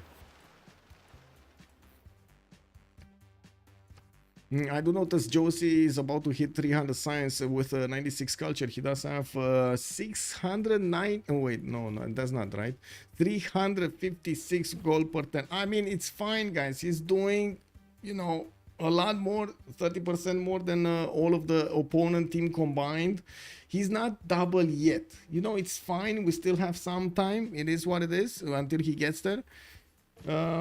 We do have over here also more universities coming out from Apology to get those extra science points. And an anonymous gifter just walks in like that and drops 5 subs. Thank you so much, anonymous gifter. Thank you, sir. Woo, Ramily Man 420. Welcome back. Jemison 23. We got Panseret, Marus, and the Hurricane H34. Welcome, sirs, and welcome. Thank you so much, anonymous gifter. Starting off the month, right? Okay. Looks like we do have Floppy starting in. Woo, 100 BDs. Thank you, sir. Maybe they just wanted to let LDK feel like he was helping. Yeah, I guess so. Well, I mean, he needs to do something. He definitely stopped the attack on France. And oh my God, thank you so much, sir. We got a level 2 hype thing going on. I leave for like 20 minutes and Coupe doubles in production, science and gold. How? He's very big. He's very big. Yeah, let's go. Well, we do have Forbidden City coming up in 6 times here from Malm. And looking at the west side here, it doesn't seem like there are that many units available for Persia to take down all of the Gaelic defenses. We do need to see if he's going to get that ballistic. That is actually quite necessary for him, but no, he's actually metal casting in 1 turn. While we did have people managing to get in with the mountain tunnel, he's actually bypassing the musket over there and will probably just ignore it. He's gonna get into the tiles of gold and gonna start pillaging. There are a few farms over here that he could feast on also. Looking at the moves here, it looks like LDK is just sitting in the middle of the water. Are these like units stuck here? Are they locked, or are they actually gonna try to get in? Because they need like 3 turns to get on the shores. Whoa. You think it's broken? I mean, it did get nerfed, right? Are you sure that Coupe isn't being played by Fish instead of Josie? Fish is the biggest, yeah. Francis cosplaying Mapuche. Yeah, Francis cosplaying Mapuche. I mean, France being France, you know, he's using his courser timing just as Mapuche would use his Malon timing. But he's managing to do so much damage against multiple civilizations. He's keeping Aztec in check. He's keeping Cree slowed down. He's keeping Gaul slowed down. He's putting Mapuche over here on his back foot. I mean, there are so many problems here. Created by just one nation, by people. We do have a significant amount of science actually on quite a few players of LSC. Well, people is lagging behind with only 86. Maybe they can do something about Chuck here.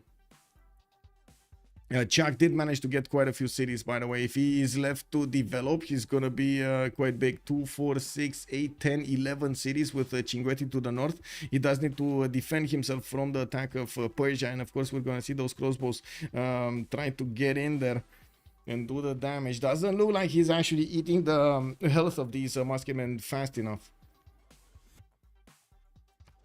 Okay. We're also only 4 turns away from the next World Congress, and the next era will not have these golden ages, or I should say, the Free Inquiry Golden Age or the Pen Brush and Voice Golden Age.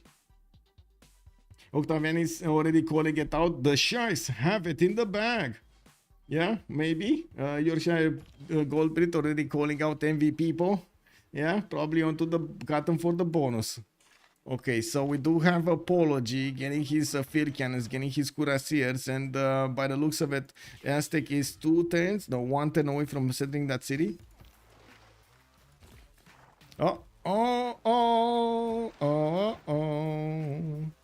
Yeah, I mean, I think he got spotted. LDK, I think he got caught with his hand in the cookie jar. It was there. And we do have Pagodas in 2 turns also coming out from Apology, wanting to get those extra influence points, not bad. We do need to see here if he's going to manage to keep his science up, 189 science with 139 culture, while Josie is still on 300. Malm did jump up to 290. Malm still is not in a Frinkuri. That is a pen, brush, and voice golden age with 290 science. And that is a lot of science on Malm. That is big. That is very big. And it does look like Josie is going to drop significantly in the science because he did have the double harbors and quite a few good harbors over here helping him out. He's also trying to get the Forbidden City in Opango in 410s, which I'm pretty sure he's not going to get. Well, is he going to get? Wait a second. He's not the first one, right? Josie, it's Malm above him. Malm is third slot while Josie is like seventh.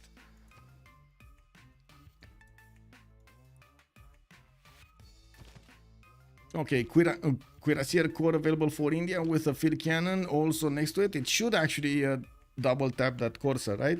Field cannon attack should take the majority of the Corsair health down, and or at least like half of it, 40%.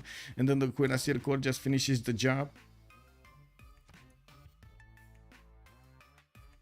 He had 1 foot on the beach. Yeah, you can't really disembark against that. Yeah, you can't. You can't. Like the second you disembark, that settler is dead. Okay, era square. And we have Josie 10 points out from getting a third golden age. I do see Apology is also 9 points away, but it doesn't look like he's gonna make it. And also, I gotta say, LDK here is gonna try to disembark regardless of what's going on, and it looks like he's gonna put a city right in the face of his opponent without steal and getting his military science next turn. So he's gonna get a higher strength city here, but let's see if Apology, yeah, he's not getting in there to attack the city center. He is gonna do the damage against the Corsair, but not take down the city. Well, not yet. Next turn it's gonna be, it's fine. It is what it is. He's gonna get a few upgrades here. 1, 2, 3, 4, 5. At least he got those, right? At least he got those. And these are still not gonna be strong enough to deal the necessary damage against the Indian troops. By the looks of it, first of all, India will have his production next to him and will be able to reinforce this quite quickly. While we do have enough damage from these cuirassiers coupled with the field cannons to deal significant.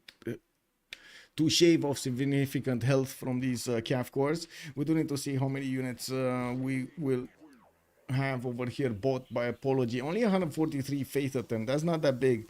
It cost him like what, 280 with Theocracy to get one single cuirassier. That's not that cheap.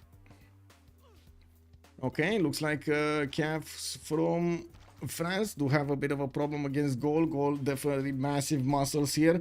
Is managing to keep away these French camps from his territory. I don't think France has a spy on him, so that's definitely less damage from France on those units. I was thinking, why is this musketman so strong, man?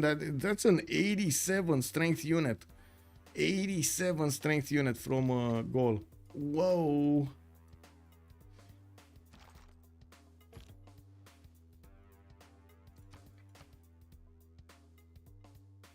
Does India have GMC? Yes, he does. Yes, he does. We saw it building earlier. I'm not sure. I mean, I didn't see exactly it built, but yeah, we did see him popping off some units. Yeah, there we go. It's here, next to Delhi.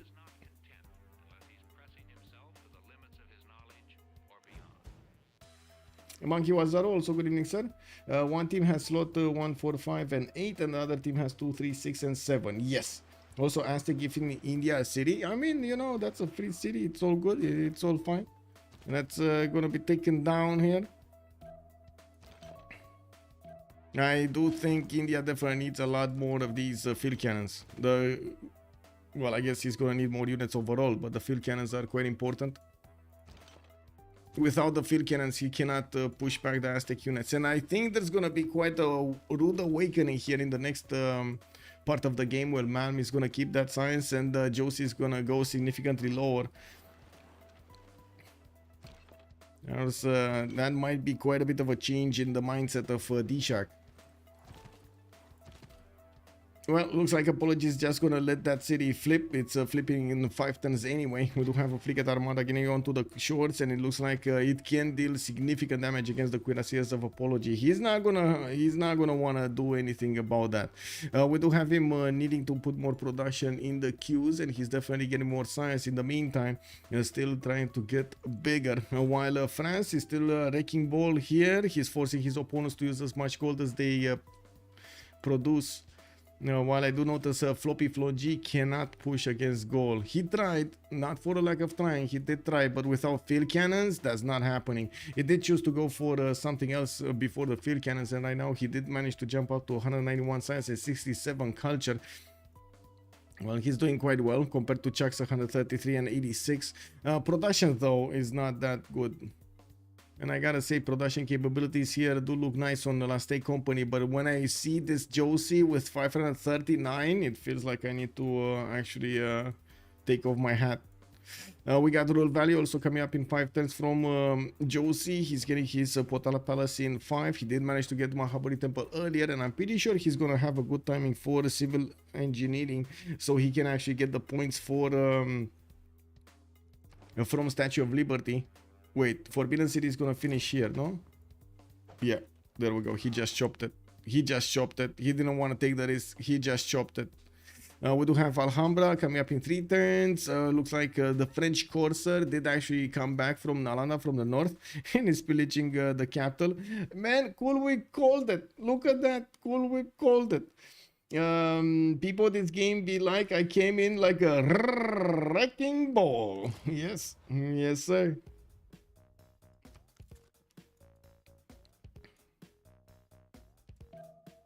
Okay, quite a few cuirassiers are reaction here to what's going on. Aztec is pushing in, and he's actually doing a lot of damage against the cuirassiers of India. It doesn't seem like India is gonna be fond of this. Oh my god, he's gonna... The 5 turns to get the cuirassier is not enough production. Even 3 turns is too much to get the cuirassier. Oh no. Oh no, no, no. We got apology here, getting another field cannon to bear, but that is gonna need to do the damage against Cav Cores, and these Cav Cores can 2-tap the field cannons quite easily. They just need to get in there. We got pike shots coming in, and we do need to check out their damage. Okay, they're stronger than the Cav Cores. Well, some Cav Cores are Aztec, not the full strength ones.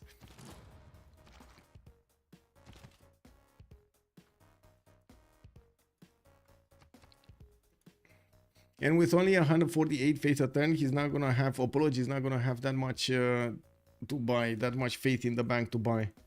Okay, France kinda ran out of pillages. He's retreating from the borders of gold. Actually lost a few units there. It's fine. He got back behind his mountains. Of course, mountain tunnels do work both ways, and with that will give also gold the opportunity to go against this. And look at that! Oh my God! People actually closed down his own tunnel with Chichen Itza, guys.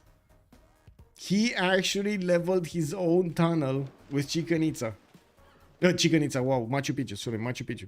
Machu Picchu! Oh, wow. Yeah, looks like France is trying to get another attack going against Creed this time around. He does have only +6, but the Cav Cores are definitely stronger than the piking shots. And this time around, Aztec units are still there, faster on their hoofs.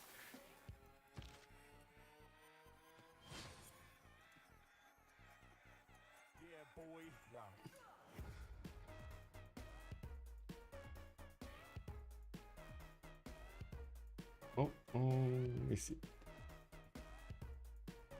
Just putting my stuff in order here, sorry. Whoa, whoa, whoa.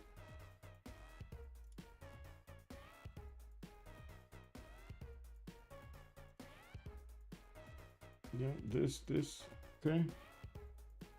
There we go. They still have a, okay. YouTube has been a bit quieter over here with their comments. I guess we don't know exactly who's doing what in the game here. Wait, you can do that? Yes, yes. It's the only way, actually, the only way in the game that you can kill one of these tunnels. Putting Machu Picchu on it. Anyway, we're gonna have a pause of 2 minutes here. Let me actually vote on this, and we're gonna come back after the pause.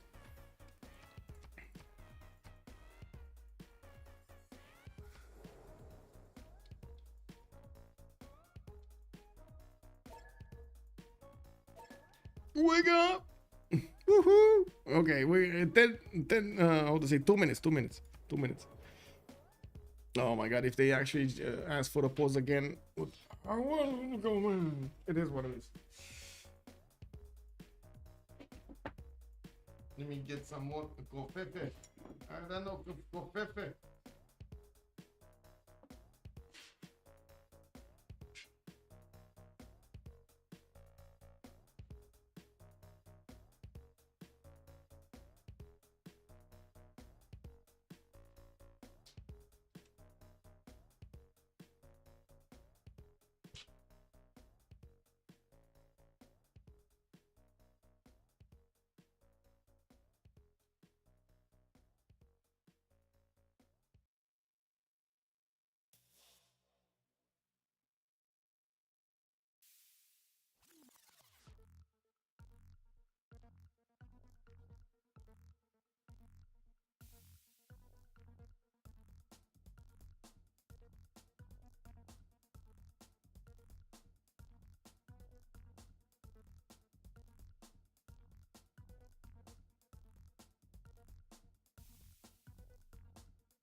And we're back. Okay, now let's see the moves in the next part of the game, since we do have quite a bit of science on both on Malm, Chuck, and Xplay. Looks like Malm also dropped down quite a bit here. He to 268, while we do have Josie on 258. The difference between them is not that big right now. While we do need to see what's gonna happen. Maybe he lost the cards. Did he lose the cards? Oh, he did lose the cards. Yeah, there we go. He's gonna come back to 300. I was wondering, like, how did he lose that much science? I'm pretty sure he wasn't in a free inquiry. Where were those bonuses taken away? We did have anti-calves getting +5 combat strength. Merchant Republic loses a wildcard policy slot. This is very bad for Malm. Coupe to Diplo points. I say very bad for Malm because wait, wasn't he? Did he switch? He was in a monarchy and so no, it's fine. He's gonna stay in the monarchy. Okay, no, it's fine, it's fine. I thought I was under the impression that he's already in Merchant Republic, but he wasn't, so it's all good. Wait, am I seeing this correctly? People is minus 119 gold a turn, but we do have enough gold from the others to just totally fund this war. This all-in bullying from France? I guess so. I guess it is what it is. LDK is on 190 science. He's managing to put quite a bit of pressure here on India, and it does seem like he's going to get a significant amount of pillages with his calves. There are multiple cuirassiers coming off from the cities of India, but by the looks of it, whoa, we're gonna have a pause here. Okay, probably gonna be a 2-minute pause or something.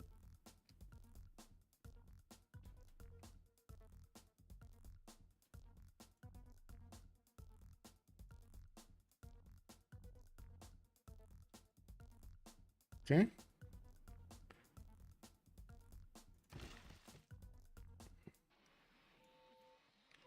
Factories, workshops coming down from Mapuche. We do have more builders from Mapuche to repair his territory, then especially in the south. Lian gonna get him an extra point. Looks like XP keeps on trying to sim here. He did manage to get his industrial zones down properly with his aqueducts, by the looks of it, prioritizing the production over much of everything else. While France did put down a lot of encampments and got the buildings in them, not in all of them, but in the majority of them. He would definitely need his military academies if he wants to keep on pumping out units, and he did not get there yet. We don't even have armories from his encampments yet. On the western side, looks like Persia is retreating his units. Maybe we will see Floppy upgrading his units. Looks like nationalism coming up in 2 turns, and he does have line infantry as an upgrade, or did he go for wait, he should have not line infantries, he should have infantries, no? He did go for oh, he didn't go as far as replaceable parts. He just stopped the scientific theory. Okay.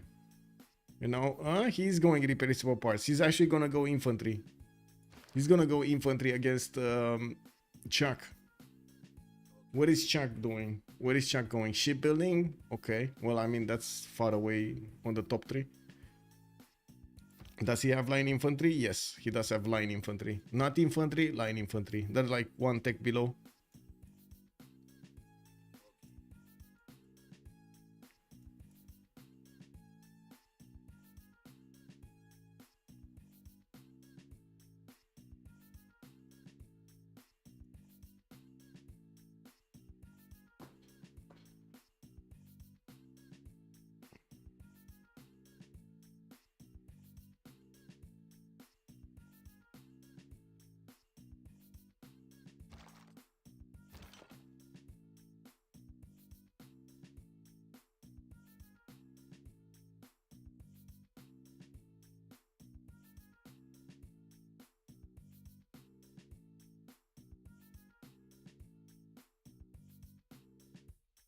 Well, this is a longer pause than I was expecting.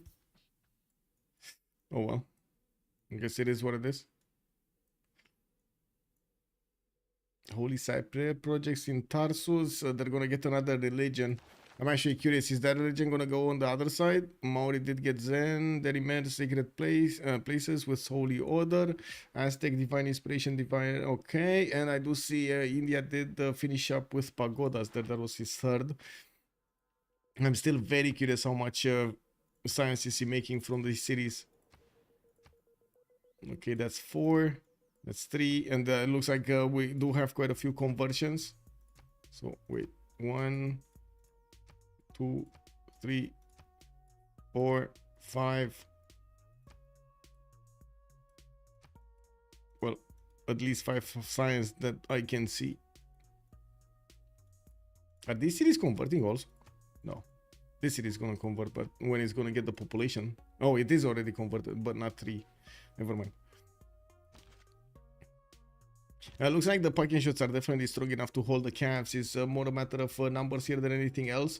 And since he's gonna lose the city of Azcapotzalco to just sheer loyalty, well, that's gonna put a bit of a problem on him. He's gonna need to retake it and spend quite a bit of health to retake it from the barbarians. The free cities. Why do they call them free cities? So when line infantry step out of line, they gain plus combat strength. Basically. Exactly, Alex 2000. Basically. They're just not standing in the line anymore. Ooh, Rule Valley finishing up next turn. Leonardo da Vinci. No, it's not the good one. Leonardo da Vinci is going to give him the +3 on each of his workshops. And wait a second. Who did manage to get Mausoleum? Did we have any Mausoleum enjoyer here? I don't see the extra faith culture and so on the tiles. So I don't think we have a Mausoleum enjoyer, do we? That would have been amazing to have Leonardo with that, but it's not there.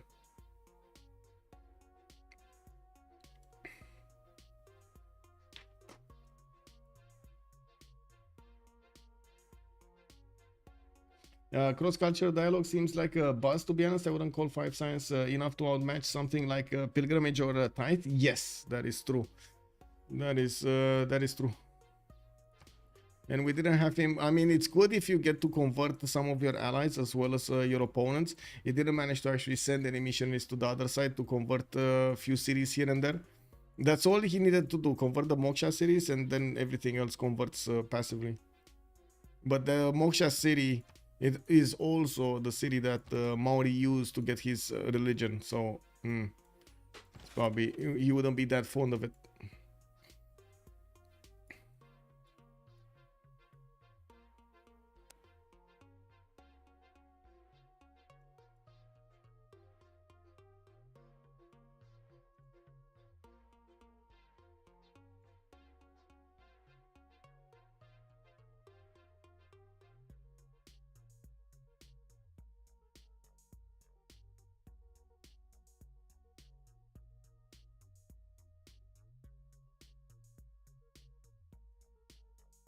He could just kill Maori religion, extra era score. That's also true. Yeah, that's also true.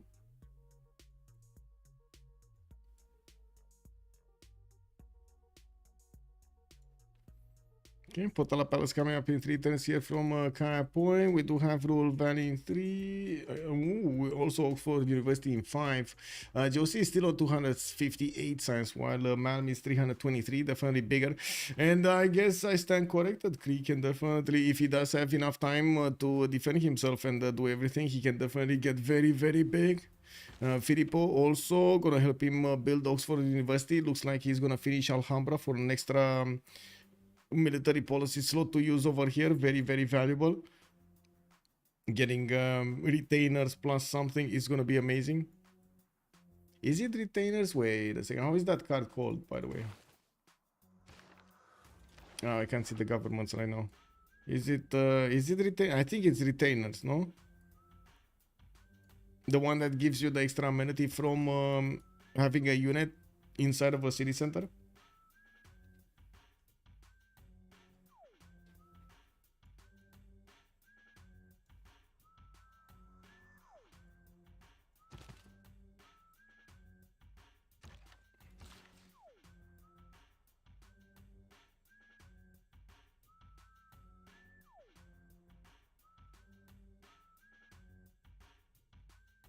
Whoa.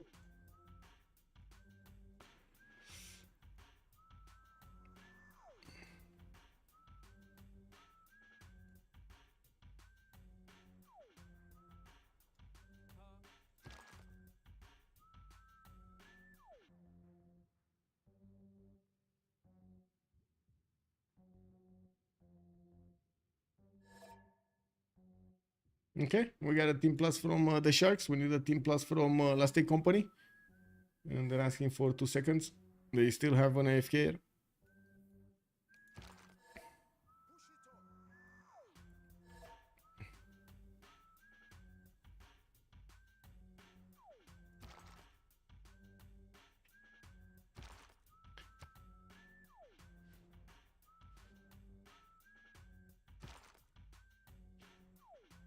I do see this Cav course definitely have a lot of damage against the Piking shots. Oof. Wait, what? Didn't the Piking shots get? Did they get a -5 or a +5? They get a +5 instead. The weaker. Wow. Okay. Well, Creed definitely needs to core this up. And I do see his Cavs are dying extremely quickly. They're getting one shot by the cores of France. Well, let's see if Creed's gonna manage to withstand this attack, and we do definitely need to see if People is gonna manage to push in. We do have multiple camps that need to cross the river, and right now they do have a problem with the encampment that man put up over here to the southeast of Misanabi. We do have Oxford also finishing up in 4, and Filippo doesn't have enough movement this turn around. He's gonna need to get it soon. We do have a builder here that I'm actually quite curious what Mauri is gonna do with it. It's not like he can improve that many more resources, but I do see he actually improved the lumber mill. Whoa, he actually improved the lumber mill. Well, Potala Palace coming up in 3 here for Mauri, and we do need to see if he's gonna get the opportunity to actually build the Statue of Liberty. He's gonna need civil engineering, and he's getting that in 2 turns, while nobody else from the game will have that as early. He's gonna definitely have that opportunity. And oh, whoa, I see Mausoleum. Okay, I see Mausoleum of Halicarnassus. This does give him the double culture on the Leonardo da Vinci. He can get the double one. Amazing, +6 on each workshop. That is insane. Chemistry also coming up from Josie next turn. He's gonna get labs alongside everything else, while Malm is barely getting his celestial navigation. I do notice Oxford University is still gonna need a little bit of love from Filippo, and well, we do have him finishing off with the courses from the north. Now looking at what's going on here, looks like LDK is getting in with a few camps, managing to pillage 1 mine, 2 mines, and he's gonna get pushed back here. Does look like India is gonna get enough units to dismantle this attack slowly but surely. We do have him also putting down more encampments from the north. He does need to finish the ones he already has, and of course starts working on the projects, encampment training projects coming up, while he is right now on 11 great people, great general points at 10. We do have Aztec on 3, Cree on 6, Persia on 1, France is on 10, Gaul is on 5, Mapuche is on 5, and Mauri, well, he doesn't really have an encampment, does he? Does he? Yeah, he does have 1. Yeah, he has 1 encampment. Doesn't seem like Oxford University is gonna finish, does it?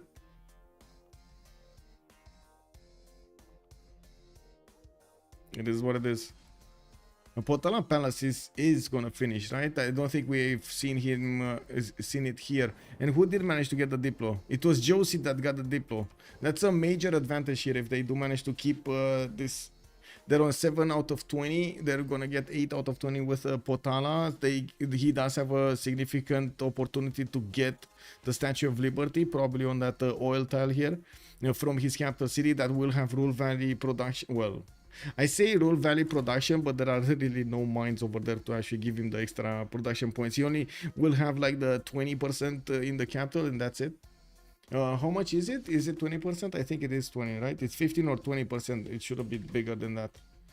Rule Valley is 20%. Yeah, 20%. I mean, that's still gonna be big, don't get me wrong. That's like 18 points right now for Tehonianga Noia Coupe. Hey, I wanna click on the city. Hello, bro. Really? 9 is strength. 9. Yeah. 10% is 9, 20% is 18. Okay.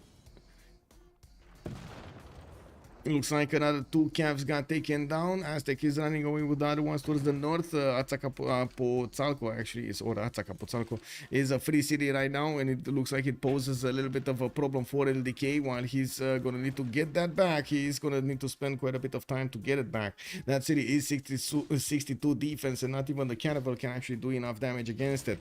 Not even taking into account, these line infantries will definitely chew through the calf core line if they want to. Well, I do have to point out, people did retreat his units back to his borders, and he's probably going to be thinking about a later on unit. He's going for rifling and probably going to want to follow up with either tanks or helicopters. I would imagine helicopters. Josie, wait, did he just finish chemistry? He just finished chemistry, and he's gonna 210 Chicken Itza here from Opango because he did lose that whatever it's called, the Oxford University. Filippo did get that love in for Oxford. You do have him also getting industrial zone logistic projects. He's wanting that extra amenity. He's going to finish Roll Valley next turn, and he did already discover the Statue of Liberty. It's just a matter of putting it down somewhere, and with his capital on 95, he's going to get that 120. Yeah, the capital is the best one to make it. He's gonna, like, what, 5 turn it, 4 turn it? Statue of Liberty. Cloud also asking us on YouTube, how does the free city strength get determined? It's just as any other city strength is getting determined by its highest strength unit. So that city had line infantry, it had 60 plus or 80 or some, whatever it is. 60 plus. Because of the line infantry's I believe it is like what, highest unit strength minus something. Is it minus 5? No, it's not minus 5. Should be minus 9 or 10. I think it's minus 9. This doesn't make sense though. The line infantry being 65 and this being 62. On the normal series, you get like what? Classical unit is 35 strength, like a swordsman or a horse, 35, 36, and then the series minimum is 26. So it's 10 points difference. You add strength if you build more districts. Each district actually means more garrison defense strength.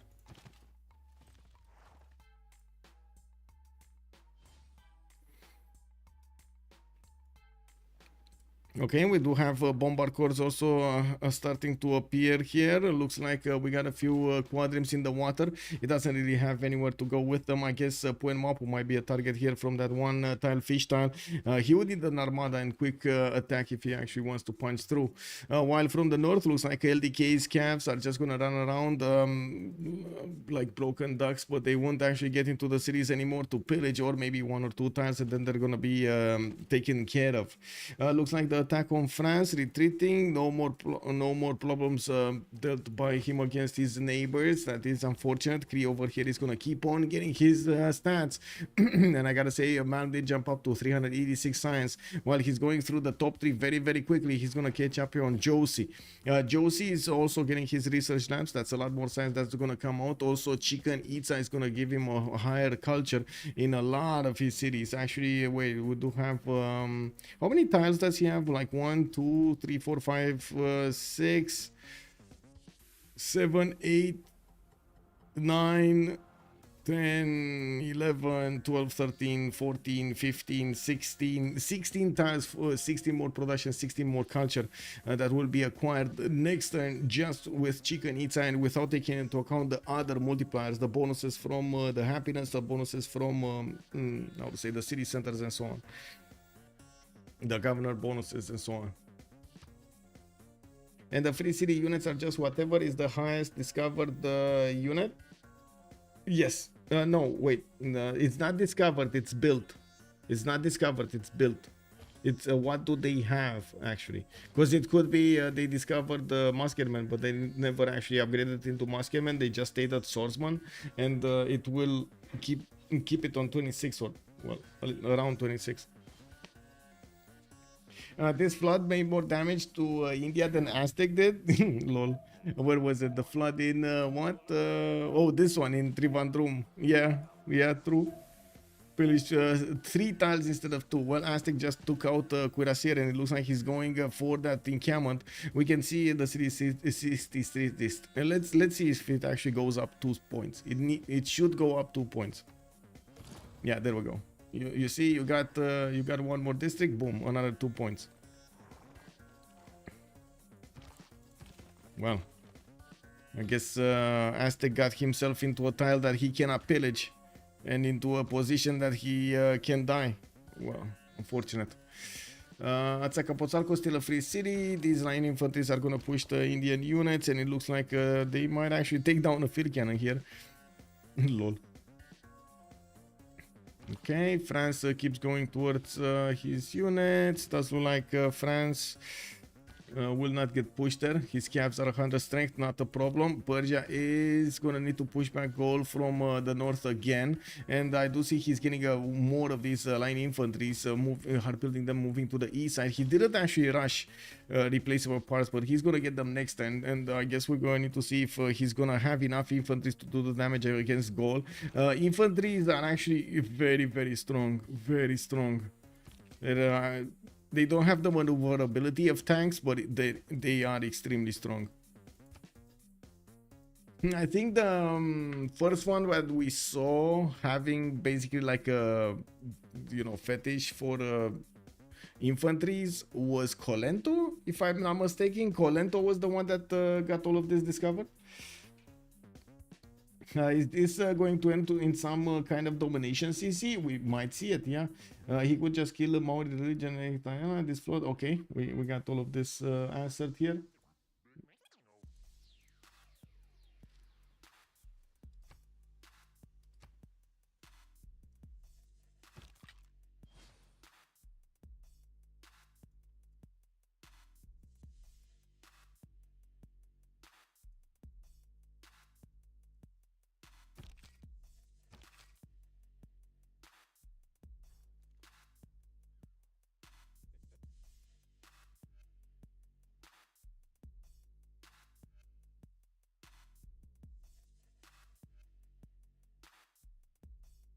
Looks like we're waiting for the last turn here.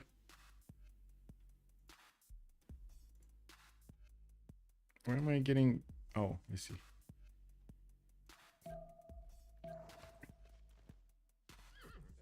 Oh, he tried to move out. Aztec is trying to get out with the cav. I guess it is what it is. He did make space for this one to get in, though. This one will get a few pillages. It looks like steel walls are coming out. One cav got taken down. DK does have another one here. India can actually slap it once, but cannot take it down. And we do need to see if he's gonna get new cuirassiers here. He does have a bombard moving from the south, and with the strength of the 300 fortification, it's much easier for him to actually push back the units from around his cities. He did lose his field cannon, though. That's unfortunate. The one next to the city of Agra. It did have a promotion also. I think it was like a 50-50 chance that it would have died anyway to the line infantry, but whatever. Okay, we do still need a lot of science for people. Barely getting his steel in 4 turns, while man is going to discover chemistry very quickly, actually much quicker than we were expecting. He's already keeping more science on his side, 408 science on Poundmaker, while Josie is on 345. Does seem like he's going to also get his research labs. Is this a question of how many of those specialists are they using? You see, is Maori just not using enough specialists? Because I'm pretty sure he has a very strong campuses. I guess one other differentiator would be that Oxford University here that gives so much more science to Malm. It's not in the Pingala city, but still, it gives him so much more science. In the meantime, we did have also Chuck managing to get to 185 science and 99 culture, 286 production. He's doing quite well to recover from his initial skirmish with Persia, and of course the loss of a city center there to the south of Adoatuca. Does seem like he kept on pushing Persia to tell him he's here, and we do have Floppy with the... Wait a second, he still didn't get... He moved away from infantries. I guess he does want more line infantries. Yeah, he wants more. He wants more pre-builds. That's why he's moving away. But that's gonna eat away at his timing here against Chuck. And Chuck will have the opportunity to get his own stronger units out. Well, right now we do see him going for steel walls, rifling in 2 turns. Nationalism coming up in 2 turns, in 1 turn also. And getting a better economy. He's on 58 gold a turn. Doesn't seem like Josie did manage to get more gold, but Mal did get quite a bit more gold than he had at the beginning of this era, 262 at the moment, while he's in a Dark Age. I'm pretty sure we're gonna see them switch their eras in the next one. We're going to need to see what they're gonna end up with. If they're gonna go for Heroics or if they're gonna go for another Dark. I don't think they want to get another Dark, but they might not have a choice. Okay, well, looks like India is getting pillaged a little bit here by LDK.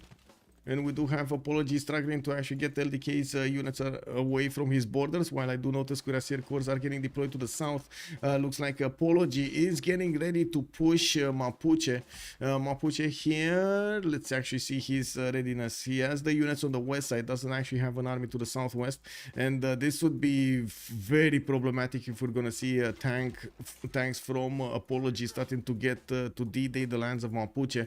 Even if he's going to manage to get steel walls, which he is probably gonna get, those tanks and artilleries are gonna eat through these cities quite quickly. And well, we're gonna need to see if his production is gonna be on point. He is on 431 points of production, very good industrial zone from a lot of cities, and getting his coal power plants built. That will allow him to replenish his army quite quickly and try to stop the bleed. We're gonna need to see if that production is gonna be what's needed. If I wanted to get into a playing multiplayer, are those specific mods? Yes. Prohibited? Not really. As in, I guess any mod that would give you advantage versus not giving the same information to another player would probably be prohibited. Or other external apps that will change the performance of the game, for example. Some people, I don't want to talk about it in particular, but some people are doing that. Just get the mods, just get the specific mods, BBG, BBM, I should say BBS, so depending on the server or the game, multiplayer helper, and that's about it. Other people, like quite a few people, actually want to use the report screen because it's easier. They actually get the numbers there, they don't need to do the math themselves. Yeah. And the report screen actually comes with policy cards or something like that. They're linked. They don't work without each other. We do have Mal keeping up with Josie's production capabilities, 564 and 584 here, while Mal is keeping up his lead when it comes to the science. I do notice India will need to make a move. He's first of all taking care of all of the calves that are bothering him right now, and we do need to see if he's going to be fast enough to actually pillage the farm so he gets a med pack for this calf core. Let's see how this goes.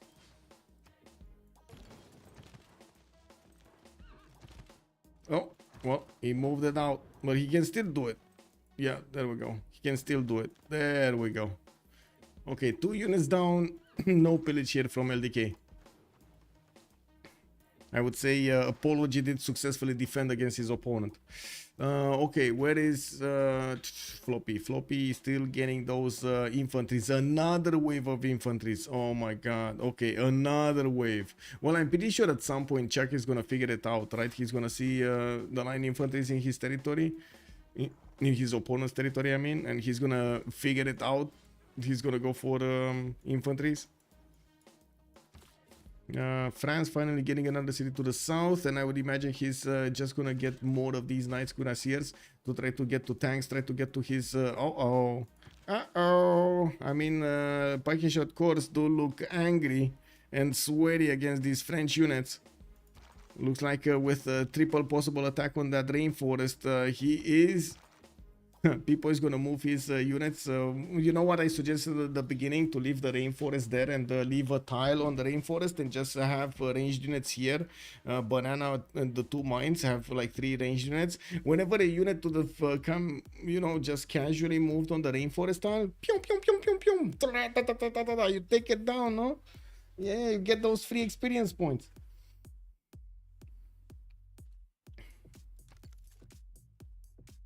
Oh, Guard Imperial's coming in 4 turns, slowly getting built here in people's territory, getting hard build, I would say. While we do have LDK still keeping his army to the west side, he of course lost those units he sent against his opponent, and now trying to get bigger, better, stronger. We do have him getting another wave of cavs, which are probably gonna be helicopters soon. We do have him refining in 1 turn, or I say soon, but that's still 8 turns away. He needs steel, he needs to get his combustion, and then he needs 2 other techs. And we do have also XP finishing up his coal power plants, and is able to 1 turn cavs from some of his cities. While I do notice he's finishing up his industrial zones, we definitely need to see what is he gonna use them for. I would imagine Apology shouldn't be that far away from getting yeah, there we go. So he will get Buen Mapu with the battleships double shining that city center, and then bam, the cuirassier walks in and he's gonna make it his home. It is what it is. If he's gonna manage, oh my god, if he's gonna manage to get a canal, this would be so pog. Is it possible? Oh no, it's not. It's not the floodable tile. Wait, this is the one, right? It's not the floodable tile. It is what it is.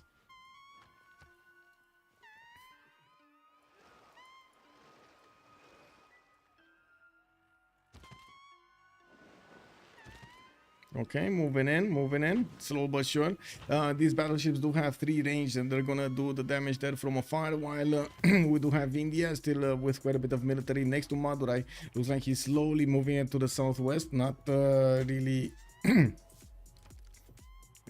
moving quick enough.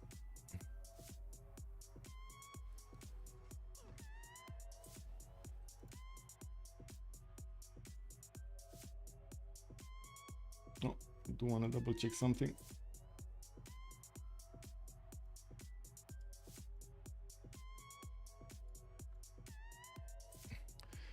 Canal needs floodable turret. No. I was thinking if maybe he's gonna get like a lol. Maybe he's gonna get like a normal one.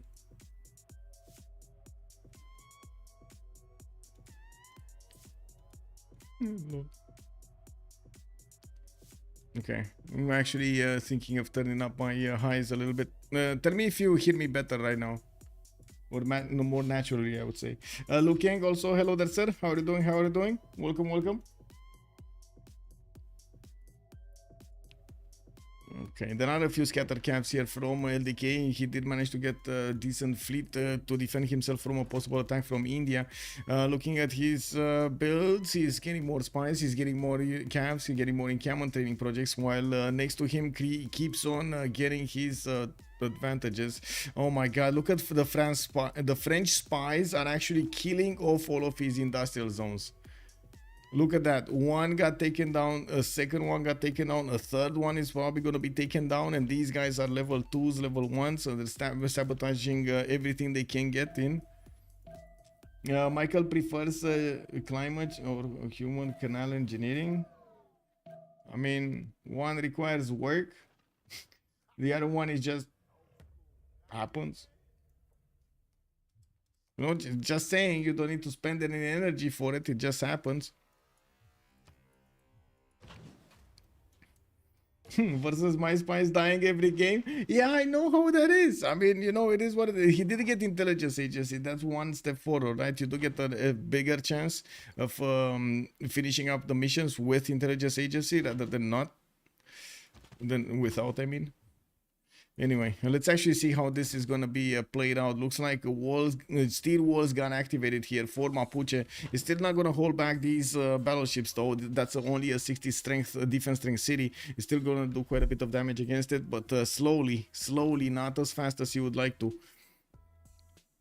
If we're gonna have X-Play here upgrade one single tank, that is gonna be a problem. In 2 turns, X-Play does have combustion, and he's gonna get a cuirassier there. I do see him also getting aerodromes. Well, I guess that's not going to help him out that much against battleships. Well, it is a possibility. We do have Jose de San Martin, also recruited by India. Looks like the multiple encampment training projects that he did does help him out right now. And it will be quite important whoever gets the next generals here. We do have Napoleon Bonaparte for the industrial era and modern one, of course. While Aztec has the most points, he still needs 90. Or 80, well, I guess 85. We do have Mapuche also needing a lot, France needing a lot, Cree needing a lot. Oof. I'm pretty sure Persia will need it. Persia will definitely need it. But I'm not that convinced he's actually going to have enough production to do the projects. He would need so many projects. He's just on 2 great general points a turn. I'm actually a bit surprised we only saw like 2 encampments built here by Persia, but I guess he did manage to get quite a bit of science and stuff done against Gaul. He kept up with Gaul quite nicely. It's not an easy thing to do. My spies never die. I always forget to build them in the first place. I mean they can't die if they weren't there in the first place, no? Lol.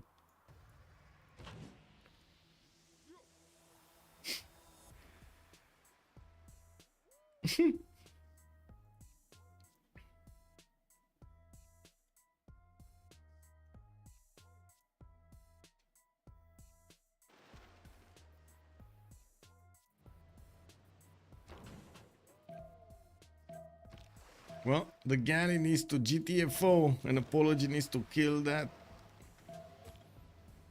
city quickly. Okay, there we go. It's taking out the steel walls. If the steel walls go down to half, not even the tank will actually help stop that. A plane might. A plane might. Well, actually, a few planes might. Yeah, that city's going down quite fast. Anyway, let's see if there will be more units being deployed over there, more units stopped, and we do have, for example, from India, tanks coming in with the first upgrades getting into the water.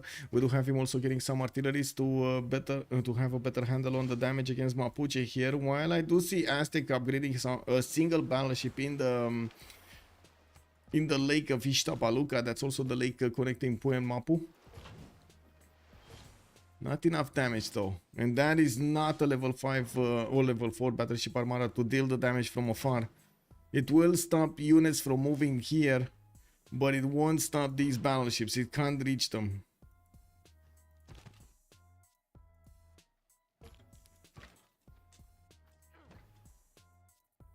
Oh, there's a safety settler, by the way, Cardiff for people. They did manage to get him safely next to Maori. While I do notice Maori did manage to get, first of all, Chicanitza. He got all of those production capabilities everywhere. He's on 546 science and 167 culture at the moment. A little bit higher than Mal, but I want to say it's significant. You know, we do have him placing a defensive spy in his industrial zone after he got taken out, and he's getting Zulus from all over the place. Is this an amenity problem on him? +3, +3, +3, while we do have +6 over here on Cree, and he has been like that for quite some time. This would definitely make up the difference. Oh, a third industrial zone got taken down. Aerodromes coming out from Cree. Man, definitely losing a lot of production from this. You know, Pashka Vashis is 99. Miki Zivwachik is like barely 74. This one, Pictokar Hanapiwin, is 89. He would have been over 100 with all of them if he would have had the coal power plants and everything working there. Anyway, multiple aerodromes coming out from Malm. Looks like we might be seeing jet bomber attacks against France here to clean him up, and then needs to build up the infrastructure to go either against the west, against Persia, and of course making his way towards Maori, or going against India on the east. I think this is gonna be quite a long game. Quite a long game.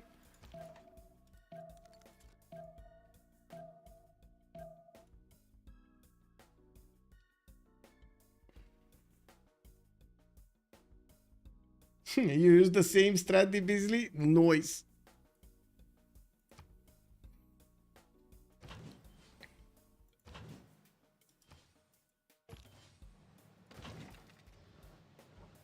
Yeah, there we go. Battleship Armada taking out, but it also revealed itself.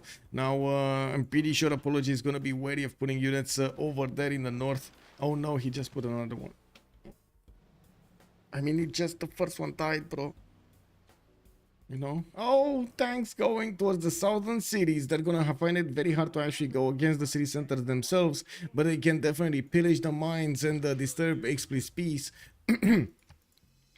We do have Mal managing to get 300 gold per turn, not to mention 600 plus science, while he is the gold provider. Chuck is down to 34, XP is negative, and LDK is barely on 105. They're holding on a thread here, and we're going to need to see if they're going to have enough gold to upgrade what they need in the next part of the game. Especially right now, for example, Mapuche would definitely need quite a bit of gold on his side.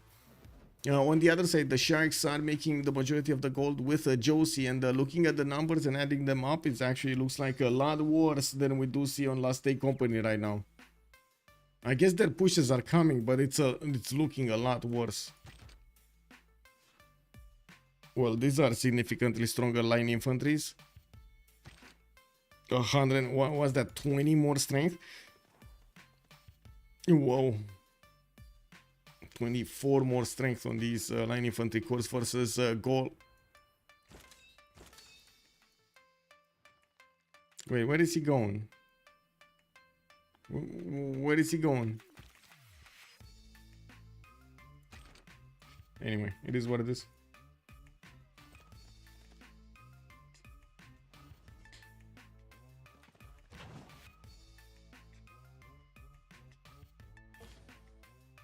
Yeah, there we go. Plane fixes the problem that Cuirassier Corps will need to get out of there into the water, and of course the tank alongside him. And while he's probably gonna need to disembark everything here, he can still take Puerto Mapu. I don't think that's gonna be that major problem, especially when the wall goes down. He can just focus down the units with his battleships from afar, and he should have enough damage to take those down. Even if they're turning into, well, tanks would be a different problem, but they can still work against tanks. Zeus also coming out from India, getting more culture with his archaeologists, also getting more tanks, putting down the water parks for the extra amenities, and getting art museums. On the other side, Coupe did start up to finish his production, 617 production right now. He's going to jump up significantly. Still did not get statue. I don't see him putting it down in Opango, and this actually makes me wonder why. Couldn't he? Oh, he couldn't, right, in the capital, because this is, oh, I see, this is the harbor from Tehonianga Nuya Coupe. He couldn't get it on the oil tank. Or can't you? It needs to be from the same city. Like the harbor needs to be from the same city. I think so. Like that's a lot of the times the cases. Statue of Liberty, adjacent to land and a harbor district. It doesn't say that it needs to be the same one. So I think he could have put it on the oil. Maybe he discovered refining. Kick. Does he have quadrim somewhere? No? No? Quadrim? Oh yeah, he has refining. So he sees the oil. He cannot build it here. Ripperoni. It is what it is. He did that to kill a fish, and he definitely didn't want to kill a fish. Okay, yeah, there we go. Battleship fleets can definitely do the damage against the tank wars here. It's just a matter of time. There are 3 units that can keep on sharing those tanks from the coast. And we do need to see if India is going to manage to do something, but I'm pretty sure he will do something against Mapuche. I guess it's the order of how that something actually is. Man, it still keeps up his advantage. 666 science, well over the numbers that Josie outputs us, 574, with a decent amount of gold generation, not to mention more than enough production there. We do have him getting his own biplanes out from multiple cities and working on spies with amphitheaters, getting his industrial zones repaired, and well, I guess, oh my god, people's gonna do it again, guys. He gonna do it again. He's doing it again, guys.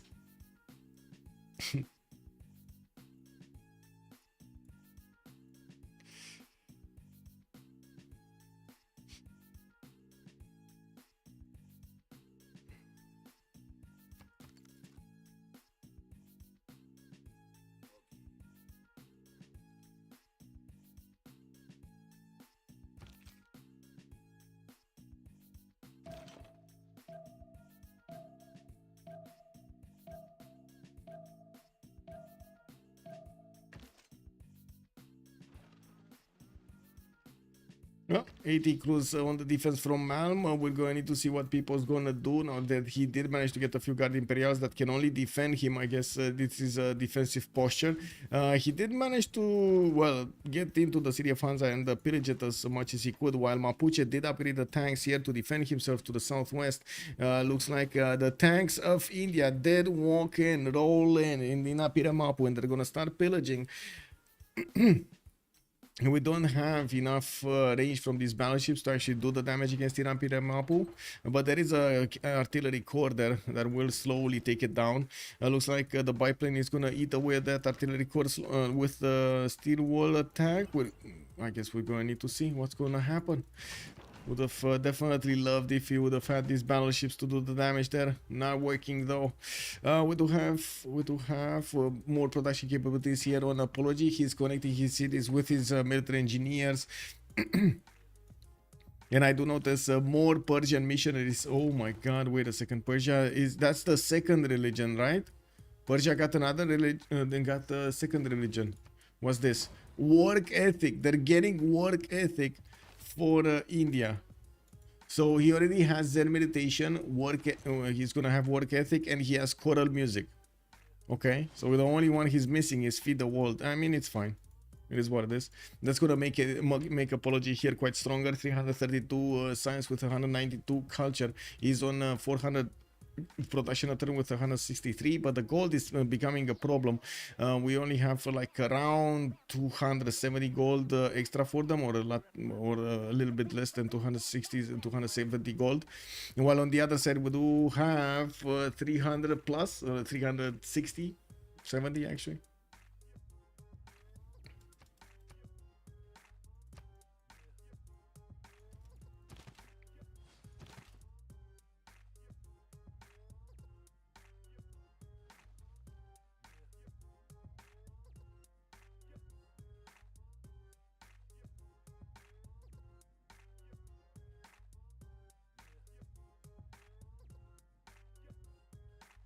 Well, I guess we're gonna need to see how the Air Force is gonna fly over here and where are they gonna prioritize getting the shots in. I do see Mapuche was getting a lot of camps to reposition to stop these tanks from getting in there.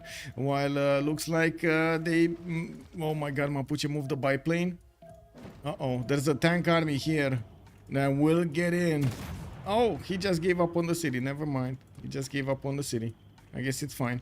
He wants to take out one of the tanks, the one that's the weakest, and of course India does have full mobilization, so he's gonna get his army up here. Let's actually see.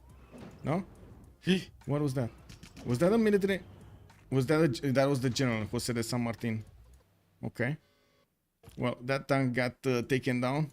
It looks like the tank army is just gonna reposition to the south and get more upgrades going. Also the biplane, I think, well, he mistakenly took a tank army for an unsuspecting target. Artillery gets taken down. XP definitely doesn't want to have that pressure on him. We do have not that many units still available for India to actually use. Zeus coming up from India, more amenities here. Very nice, very nice. But still, it's going to be a few turns until he's going to get that work ethic. 4 of these missionaries going there. This is going to be very important for his religion. That's a lot of production on each of his cities. Well, a lot of Persian units also coming in. We do have Persia, plastics in 5 turns. He doesn't have the upgrade button on these line infantry corps to get into infantries. We were thinking he's gonna do it. Well, it looks like he's not gonna do it. He's going for plastics here, going somewhere else. While it does seem like those units, the tanks, all of the tanks that Mapuche upgraded in Mamul Mapu, he actually repositioned to the east to deal with India and left open the tiles that France was trying to push. Or, well, oh my god, no, he didn't. There are only 3 tiles that he would get in through. Oh, well, I guess he could have used that military engineer to get the tunnel here. Does he not see this? He did. He does. He does. There is. Look at that tunnel. Woo, tunnel. Whee. Yeah, yeah. You get in. You get in there. Okay, we got also flight coming out from India and putting down his units. Azcapotzalco, well, never got back, never got taken back. LDK lost interest in that city center. Malm gonna get advanced flight next turn. Mobilization also coming out next turn, and we're going to need to see how quickly Apology can actually get to his mobilization. He was the one with the most culture in the game here. Still on 203 right now. We do have him on 412 production, not that big at the moment, and I can't wait to actually see the numbers after he's gonna get his work ethic in all of his cities. A Statue of Liberty in 6 turns from the city of Opango. Looks like he's gonna try to time it with the World Congress session, so his opponents are not gonna know about these points. We do have multiple tanks starting to get out from Maori, and it looks like this is the getting up for war moment from Maori. That's a lot of tanks that he's gonna put in production. Getting fighters also from multiple cities. Is this gonna be him trying to attack into Gaul here, deploying the Air Force against Gaul? I guess so. Well, Gaul already has steel walls, and I'm pretty sure he has the ability, when he discovered the steel, to try to get some anti-air guns. He should also have the production capabilities necessary to get those anti-air guns in good enough time. Factories coming in. Okay, sure, he doesn't have a lot of coal power plants yet, but he's getting there. He's getting there. Also got Gustav Eiffel to help him out. And we're going to need to see who's going to get Einstein, though. Who is going to get Einstein? Gustav? Not yet, no? It's not yet. Yeah, not yet. We still need time to get there.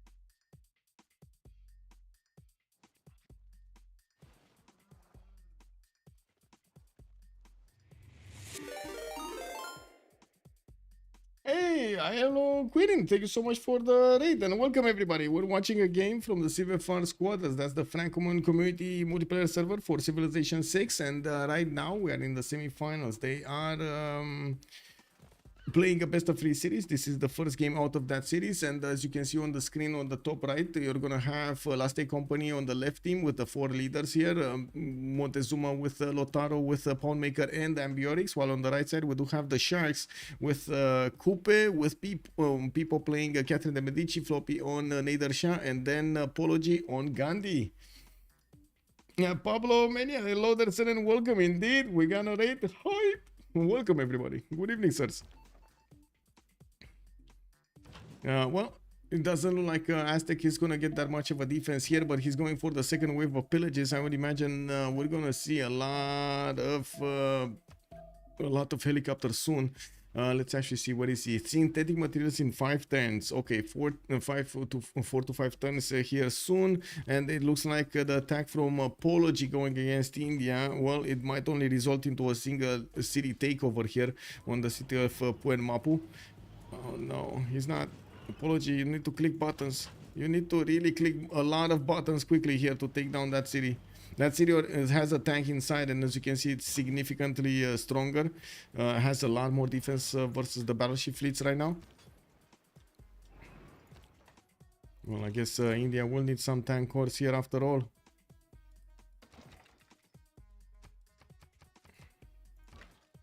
Wait, did he just put... Oh no. Yeah, he did just put his artillery in the same place that Battleship Armada can shoot at, and killed like 3 other of his units. Anyway, I guess there aren't that many tile choices there to make, so you gotta take some chances. Okay, let's actually see what's going on with the Air Force of Maori. He was putting quite a few fighters in the cities. He's getting observation balloon. Okay, that seems like it might be something more for Persia than for him. He has a lot of fighters, and I'm pretty sure he has he will have quite a few bombers here. 4 turns for a Statue of Liberty from Opango, getting more and more tanks, but the tanks are not going east. The tanks are going west, aren't they? Wait, no. Oh, I see. Okay. Okay, he's doing something here. Doesn't really look like he's gonna do much because this is a big mountain range. He can't really pass through unless he takes Ayutthaya, and Ayutthaya is a people's city state. That's not his. I do also want to point out in the science screen we do have Apology and Josie, both sharks actually keeping up with the science city states, and that's actually quite troubling though. They don't have more science than Last State Company. They have like a little bit, but not more, not a lot more. Apology here is going to be in fascism quite quickly. We do have him discovering ideology in the next 5 turns and getting radio in 1. I would imagine this is going to be quite a problem for his opponents, but at the same time, I don't see him having a major defense against what Aztec is going to get against him. Like all of these helicopters can take down so many tiles so quickly if they get in unimpeded here by India.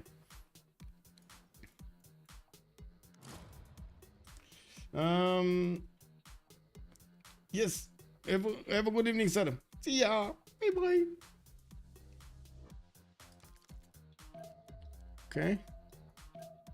Bowman's coming up from Cree. He did actually put quite a few fighters in the south here, starting to put the pressure on France. While at the moment he didn't actually go as far as to enter the French borders. He's definitely going to want more experience on these fighters and try to do the damage there. Guard Imperials plugging every choke. Units from France plugging every choke. It does seem like he kind of bunkered down and lost focus here. Didn't really manage to do anything more. We do have Mapu. Okay, losing a tank from its defense, and looks like one of the artillery armies did get taken down there from the north. Of course, the initial shot from LDK came in and it dropped down one of those artillery corps or armies. I'm not sure which one it was. I think it was an army. I think it was a corps though, not an army. Anyway, still quite a few tiles to be ripped apart here, especially the coal mines are going to be important. Apology will need to take those feast on them and take them away from Mapuche's available coal resources. He is already a lot of coal power plants going. If energy goes down, that is going to be a major problem. And I don't think he has another coal mine. That's the only coal mine he has. Oh, no. Sorry, there's another one here in Willy Mapu. Got it. Good.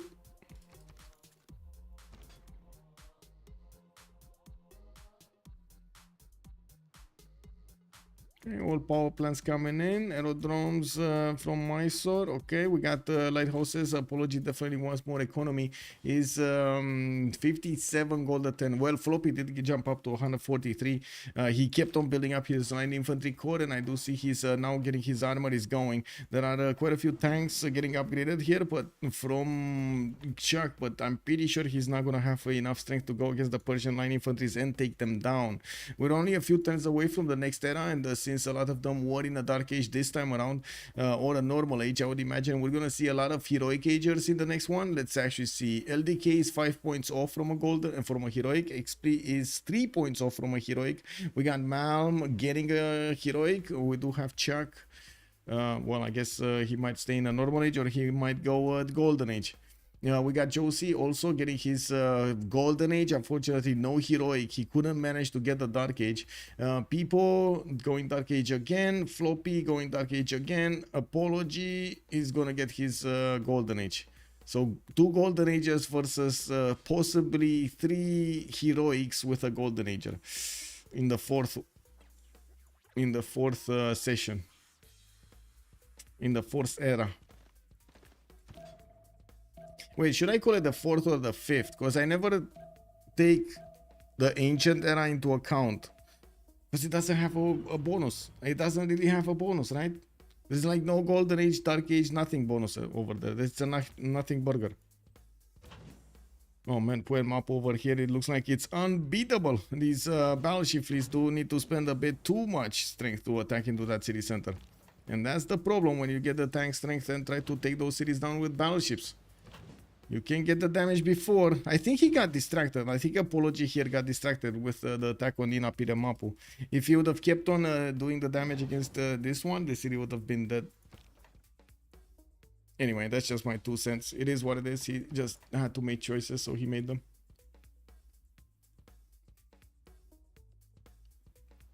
Nukes coming in 5 turns. Pashavashik is already working on those. Looks like the French spies are not giving up. They're getting to the level 3 and they are destroying the production capabilities of Kree every time. And somehow, man still manages to get 700 production points. Josie is on 813 and I do see he has more science with more culture. Not enough gold though. Is down to 252. We're going to need to see how he's going to try to use everything he has right now, going against gold, going against his allies here, his opponents. Floppy is out taking Chuck. Whoa, line infantry. Oh my god. Look, I mean, Chuck showing up with a lot of tanks into infantry corps is just a disaster. These tanks are taking down, getting 2 shot over here by the line infantries of Floppy. Whoa. I guess this was the best case scenario for Floppy. Like basically Chuck moving his army there. And I would imagine Chuck right now is scrambling to actually get his army back. Because he's gonna lose all of these units. Like if he starts to trade with Floppy, he's gonna lose the units. All of them. And I don't think he can kill a single infantry corps. Yeah, he can't kill a single infantry corps. Very strong units, man. Very strong units.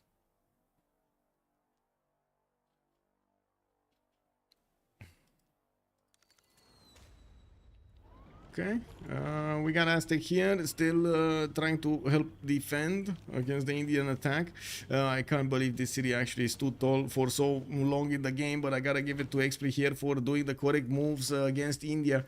Now we do have some biplanes also starting to get in the air from India. And at the moment, I don't think he actually knows about what Aztec is gonna do. Aztec has 3 possible helicopters that will start pillaging soon. Well, how soon? It's wait, he moved away? He moved away to scientific theory? Okay. Is Chuck gonna boost him there, I guess? It is what it is. Anyway, we just switched the era and we're gonna have in 2 minutes a pause for another 2 minutes. We're gonna need to see if this city is actually gonna go down here. Does look like it lost its wall defense, and yes, there are tank armies that can attack into it, but no more siege unit that could actually do the damage, the significant damage. We do need to see if he's gonna spend that health there. I don't think so.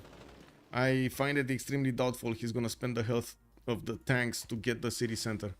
Anyway, we got the fighters in the air. The fighters are actually quite successful attacking into those helicopters if they're gonna come in near him, but they do need to redeploy to the north to actually fend off attacks.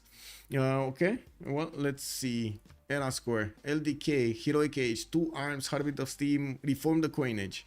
Xpli is still a Heroic, he's probably gonna keep the same. Reform the Coinage, Heartbeat of Steam, and 2 arms from Poundmaker. We do have him 607 science, 163 culture, and 764 production points here on Poundmaker. Oof. Anyway, look at the tanks. Look what's happening to the tanks, by the way. This is I don't think Chuck is believing what he's saying right now. This is quite a problem. Floppy totally outmaneuvered this. Like this is a massive outplay here from Floppy. Don't get me wrong.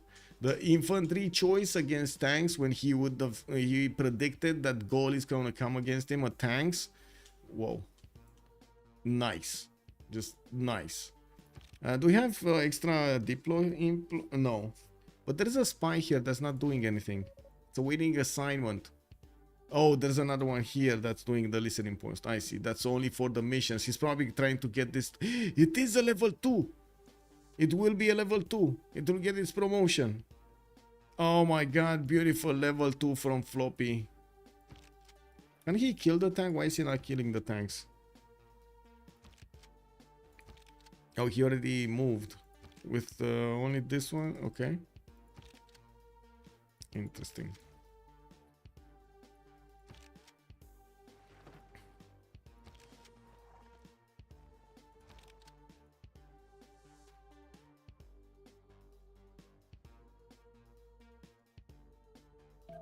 Okay, let's see.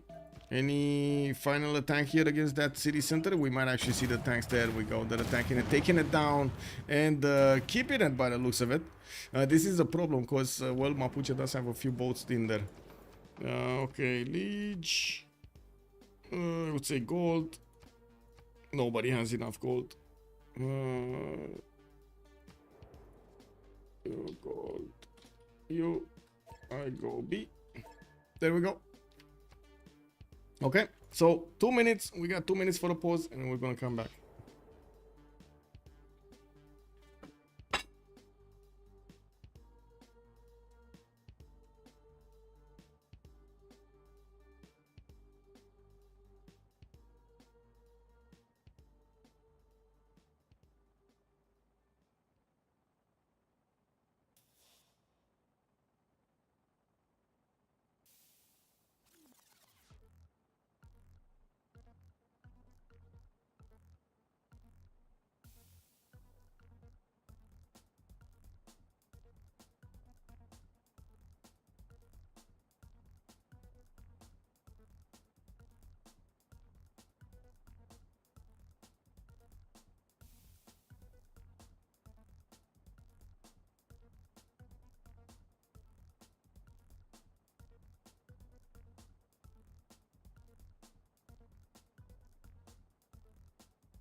Okay, let's see the attacks. Let's go. Oh, finally, I got some Pepsi in my system here. Let's go. Apology getting not growing. We do have production coming up minus 50%. Okay, that's okay. That makes sense. And Josie is gonna gain 2 Diplo. He's so close to a Diplo. We do have the Air Force of India getting deployed here in Mapuche's territory, and it looks like slowly but surely he's making his way towards the main cities here of Mapuche. That city just got from under siege. And we do need to see if Apology is going to save that artillery army next turn. We do have the battleships that keep on doing the damage, and of course with the fighters here, he's going to take out these biplanes of his opponent. We shouldn't be being too far away from Lotaro getting his own fighters in the air, but he's just getting radio. He's still going to need the advanced fight. Okay, aerodrome being placed down, airstrip actually being placed down here between the mountains. We do have the tanks of gold getting bullied quite hard. It looks like he is one-turning tanks from some of his cities to turning them, so he's gonna get new ones. Is he gonna be fast enough though? These floppy end units will keep on pushing, and the machine guns are tearing down the tanks. Look at that, they're tearing the tanks a new one. That's unbelievable. That's amazing damage coming up from Floppy over here against Goal. Let's see what's happening here. France trying to get back. Oh, he's getting in. He actually got in through the southern choke point over here. There was a one-tile passageway in the water, and he's getting his scavs to start pillaging the lands of Mapuche from the south. He has a few mines and a few amenities here, the diamonds, for example, and the mines around it, the uranium tile next to Cherry Mapu, not to mention the commercial and so on. These are going to be quite a few pillages done against an unsuspecting victim. XP is putting all of his attention towards the north, where India is pushing in with his tank corps and getting soon to be helicopters, but now we're gonna have LDK come in with his own units, and that is gonna be a major problem. 4 of these helicopter armies did get upgraded. Well, this is not gonna help. Aren't helicopters, are they modern or information? Give me a second. They're atomic, not information, they're atomic, in between. So that general doesn't work. This Dandara general doesn't work. It's modern max.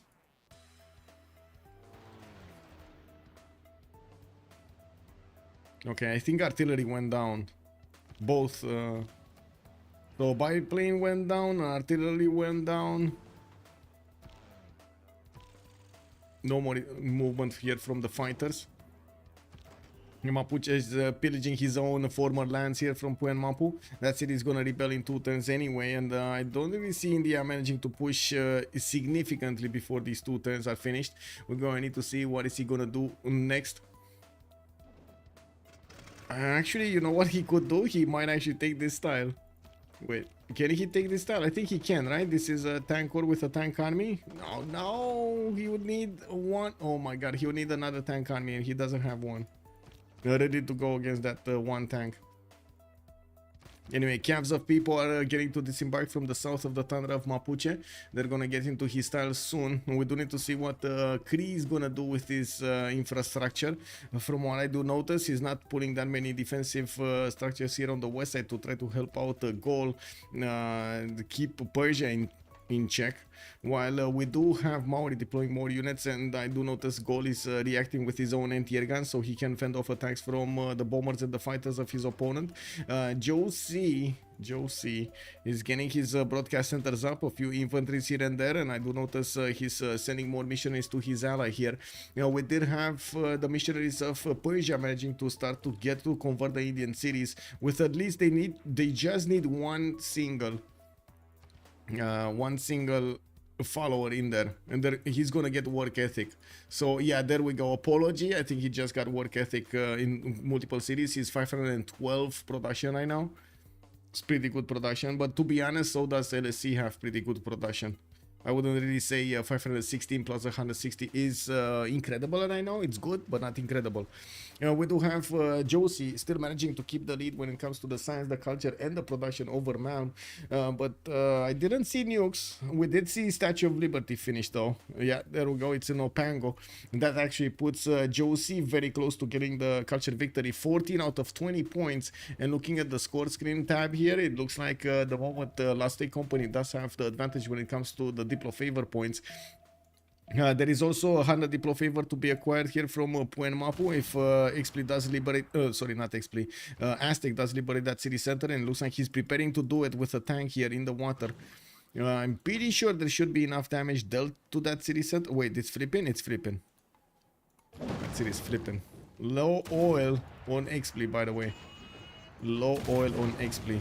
Wait, is that an Aztec? Oh my god. Okay, that's a good deny. He denied the liberation. That's 100 Diplo points that could have been, but weren't. And tearing down the helicopters of Expli here is going to be painful. We do have Expli getting his hangars, and now he's seeing from the south he's getting pillaged. So he's going to need to deploy some units to deal with this threat in the south.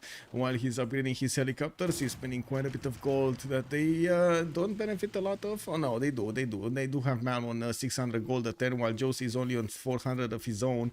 It does seem like people's economy did balance out a little bit, but it looks like it balanced out because he doesn't have that many more units. 80 crews coming against him. Bombers here being deployed by Kree with multiple fighters in the air. Looks like he's gonna give a lot of gold and resources to his opponents. Well, they kind of knew this. That's why he got a safety settler relatively early on Cardiff.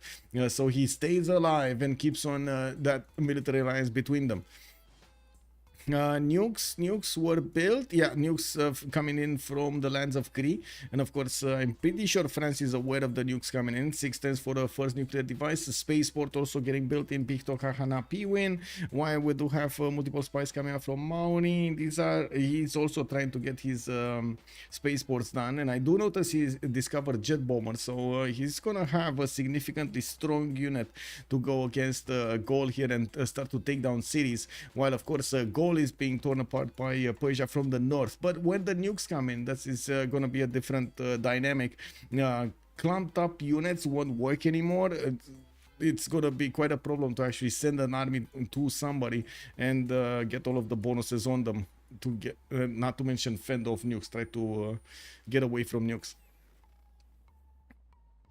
Looks like India's attack on Mapuche did fizzle down. There isn't that much pressure from India, or that much pressure that India could do here. Yes, it does have the 4 fighters that are still gonna take down units. I'm pretty sure they can deal the damage against these helicopters of Mapuche. They are -5 insufficient oil. I do see they did manage to take out that cav. There's another one here that's gonna pillage the uranium tile. They should have more than enough uranium, to be honest. Like, man is on 21. That should be more than enough. He doesn't have aluminium, but I guess it's fine. Let's see if he has minus aluminium. I'm very curious if the fighters and the bombers are gonna report minus aluminium next time. Yeah, let's see if he's making any. Yeah, low aluminium.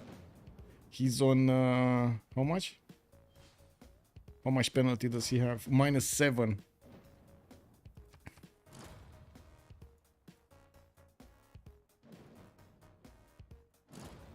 Okay, Aztec getting in with his helicopter armies to start pillaging off the Indian territory, and yes, India is gonna need to protect his borders here with his flood barriers because the water is creeping in and taking over tiles. We do have him building up his jet bomber count, and yes, the jet bombers are gonna work against those helicopters also.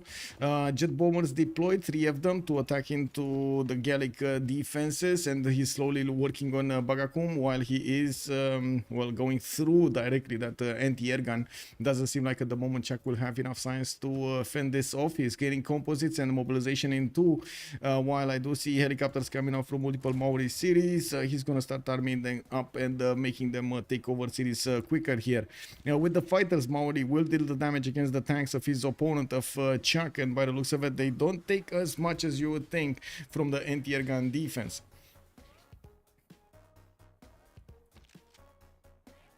Octaviani, welcome back. LCS needs some AA for India. Yes, they do, but they don't really have.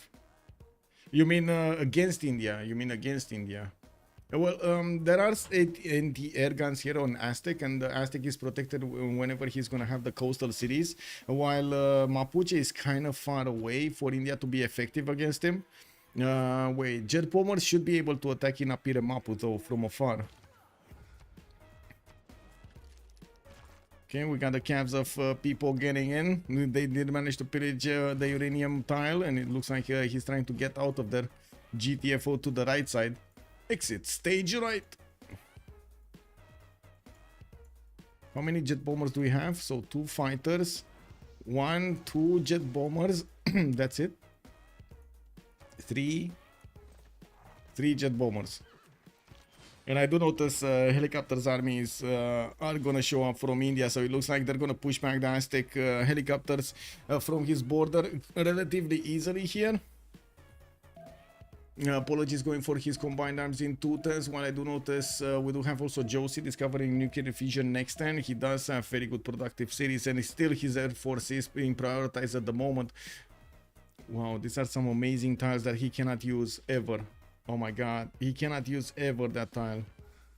Oh well, it is what it is. And unbelievable how much he's getting from the rainforest flat tiles. These are rainforest flat tiles, guys, and they're giving him 6 production each. Well, Lutetia looks like it's taken down. We do have gold moving 1 helicopter in there, and unfortunately he's gonna push back all of the jet bombers from here. If he gets pillaged and he doesn't have times to move them back in, well, that's gonna be a whack whack. How did he actually put them without getting... Anyway, it is what it is. 3 jet bombers. It's a major victory here for Chuck. Major victory.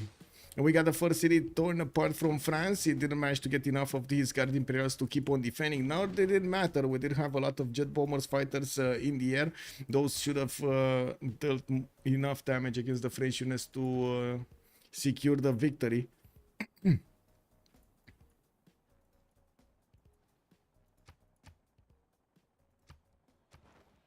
Okay, so this is kind of a diplomatic race versus science race. I would imagine Kree here is gonna try to get to a science victory while he's getting a lot of nukes in the meantime, and maybe some GDRs. Doesn't seem like at the moment Persia is taking Gallic cities, but I guess we're gonna need to see when these machine guns are gonna come up close. No, they're not really taking cities, are they? They will take units though. Like these tanks are gonna get significantly damaged by the machine gun cores. Wow.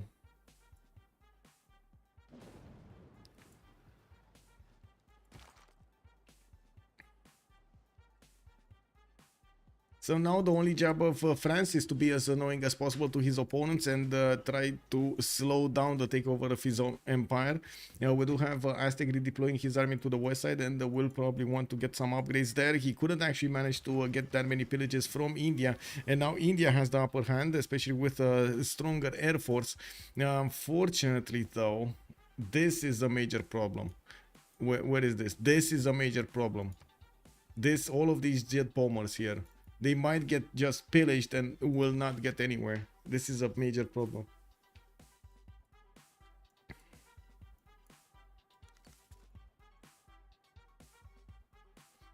Who winning and Sasu? That's a very good question. We actually don't know right now, to be honest. Like we got Josie with 14 out of 20. Possibly he's gonna get 15 out of 20 if he does manage to get Noble. And with Seasteads, which he does have a lot of science to go with, he might get 16 out of 20. So that would put him 4 points out, and we don't really have them with enough, enough of this diplomatic favor to work with. We're gonna need to see if he's gonna manage to get that. And yeah, there we go. The pillage on the jet bombers. That is a major problem. You see, they're not anywhere. They didn't reposition. They just got pillaged, destroyed.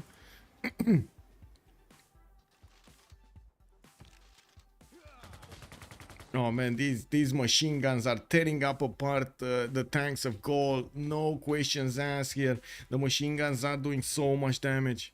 He would need artillery to actually, well, I guess he's using the jet bombers. Never mind. He's using the jet bombers of Maori. Okay, we got another jet bomber here. Another jet bomber. No, fighter got built there. Okay. Okay.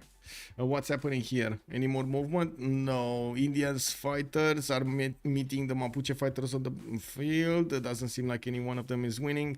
They're not pushing. They could take out the battleship though. 1, 2, 3, 4 fighters. Should be enough to take out the battleship. That's anti-air damage that they could definitely get themselves rid of. Anyway, Persia keeps on converting the cities of India for the work ethic, and India goes up in production every time this happens. Inapiremapu is also attacked by jet bombers here, and of course more jet bombers are on the way getting built. A war department also coming out from from Plaza, while the helicopters of Aztec got pushed back. What are the drones of Maori doing? Drones of Maori. Where are the drones? Oh, these ones? Nothing actually right now. They're not doing anything. They're not really giving any, or say, anything. It's 2 movement when embarked, 5 combat strength, bombard strength actually, to siege class units, but he doesn't have any next to, and +1 side range if to siege units if they're next to, but as you can see there are no units. Anyway, we got fighters here, jet fighters coming around from Josie. These are gonna be stronger if he wants to take down units, and looks like he is he's making these modern armors as target practice, while the city of Bibrax is slowly taken down. We do have the machine guns coupled with the damage of all of those jet bombers, taking out the strength of Bibrax, allowing Persia to push in. We did have France being taken down, and there's no way he's gonna stop this from happening. He's gonna give a lot of villages to his opponent here, and Malm will start to finish up all of his nuclear devices. He's only a few turns away from getting all, those 3 built. Yeah, he's gonna need to build the infrastructure to actually get to his opponent, but I guess it will happen at some point. France did manage to get this airstrip back from Gaul, and it looks like over here. Wait, I think one infantry army corps actually died. It is what it is.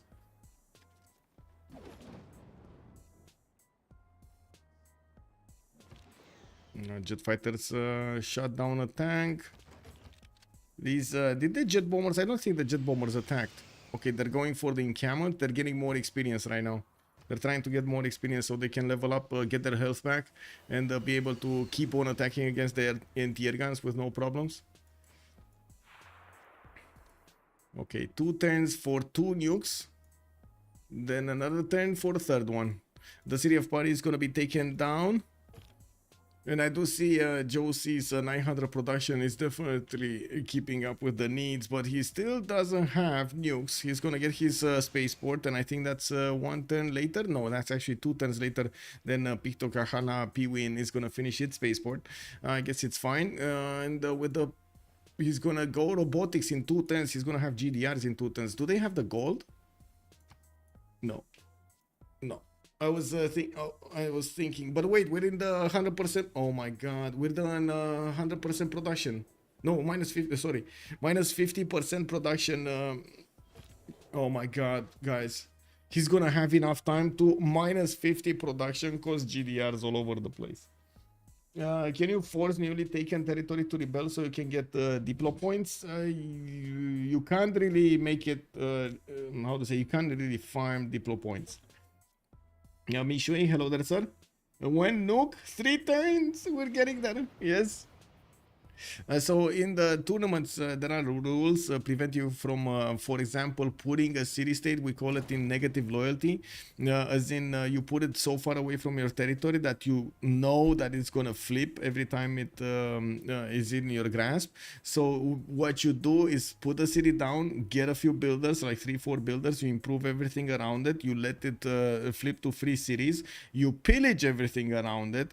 Then you take it away. You build, you rebuild everything there, and then you pillage it. You let it flip. You pillage it again. It's actually it was used as a strategy in like CWC season 3 or something, or 4, and then we banned it. It was one game they used it, and we banned it because it's way too much. It's so much gold that you get for free. There are some niche scenarios in which you can quote-unquote farm diplo points, but it needs to be the mistake of your opponent. So, for example, if you're fighting for a city center and he keeps on taking it and doesn't raise it, and he gives you the opportunity to keep on liberating it, I mean, that's kind of on him, isn't it?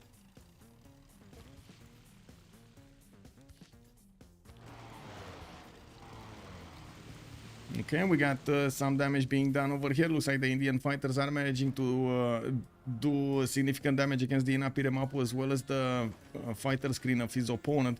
We do have helicopter armies coming in the water, and 2 of them are going to start moving in towards the shores of Mapuche.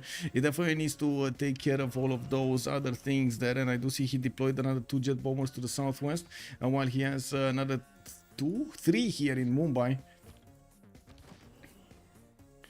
Looks like another city of Mapuche is going to go down. So while they're slowly taking down France, it looks like India slowly taking down Mapuche. Well, Mapuche is not out of the game yet. The people definitely is quite far from having enough science, enough culture to actually be competitive. XP still has gold pattern, still has a good amount of science and a decent amount of production. He can put up quite a fight here against India. Did Chuck get a safety settler? No. I don't think he wants to get a safety settler, to be honest. I think they are considering this game is going to be over when the nukes from Kree start to fall. And I think the biggest question is how quickly can we have GDRs from Josie run all over the map. So he's basically shift entering production here in his 1, 2, 3, 4 cities. He's gonna get GDRs at the same time as he's getting the projects for space. GDRs don't care about nukes. They don't care. They just don't care about nukes. You need like what, 3 nukes? No. What is it? 2 thermos for a GDR? You're never gonna get the 2 thermos to attack a GDR. Imagine spending 12 turns of production to kill a unit that's 3 turns of production worth. That just doesn't make sense.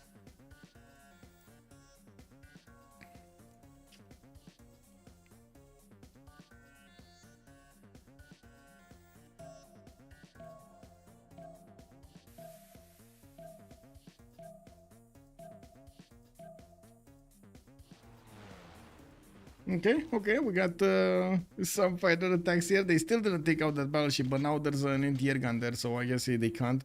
They did manage to do the damage against the city center, and I guess it's a big question if this helicopter is gonna have enough speed to get in there and take that city away from his opponent. He does have low aluminium, unfortunately, but this, oh my god, it's just one tile off.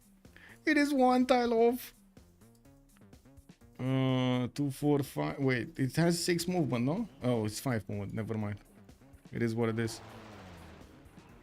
Well, looks like he's forcing his way through the south here, and I do see Apology's battleship. Well, if he could have gotten the hit on that Mapuche helicopter army, it would have been amazing. Mapuche did manage to save that city once more, and we do need to see what's going on here. Looks like Persia is retreating his units now with jet fighters coming in from Crete. These units are quite vulnerable to the Air Force. That's one unit that Gold did not manage to get, so it looks like he's fine on that sense. While Josie is gonna get his units up, looks like he's switching to nuclear power in his capital. And wait a second, he's not. Did he not finish? He did finish, right? He's not getting GDRs. Okay. I honestly don't think he has any other chance than GDRs over here. As in, Kree is too well protected, and I think he has a lot more trade routes from his allies to him, because he has 2 big allies next to him sending him trade routes that will make him have these cities very, very, very productive. Very productive. And it doesn't look like the spies are getting to keep the production. I say that, but then I do see these cities are actually very, very, very... they're finding it very hard to actually get their industrial zones, to keep their industrial zones. Unbelievable what these spies did over here. They kept Kree from these 3 industrial zones. I think he repaired them like 3 times till now. Nanotechnology in 2 turns from Josie. He's getting fascism also in 2 turns. That's going to be quite fast versus his opponents and even allies. And there we go. 3 turns for GDRs. 2 turning, guys. How many turns do we have? 12 more turns. So he could get 6 GDRs just from Enguarawahia.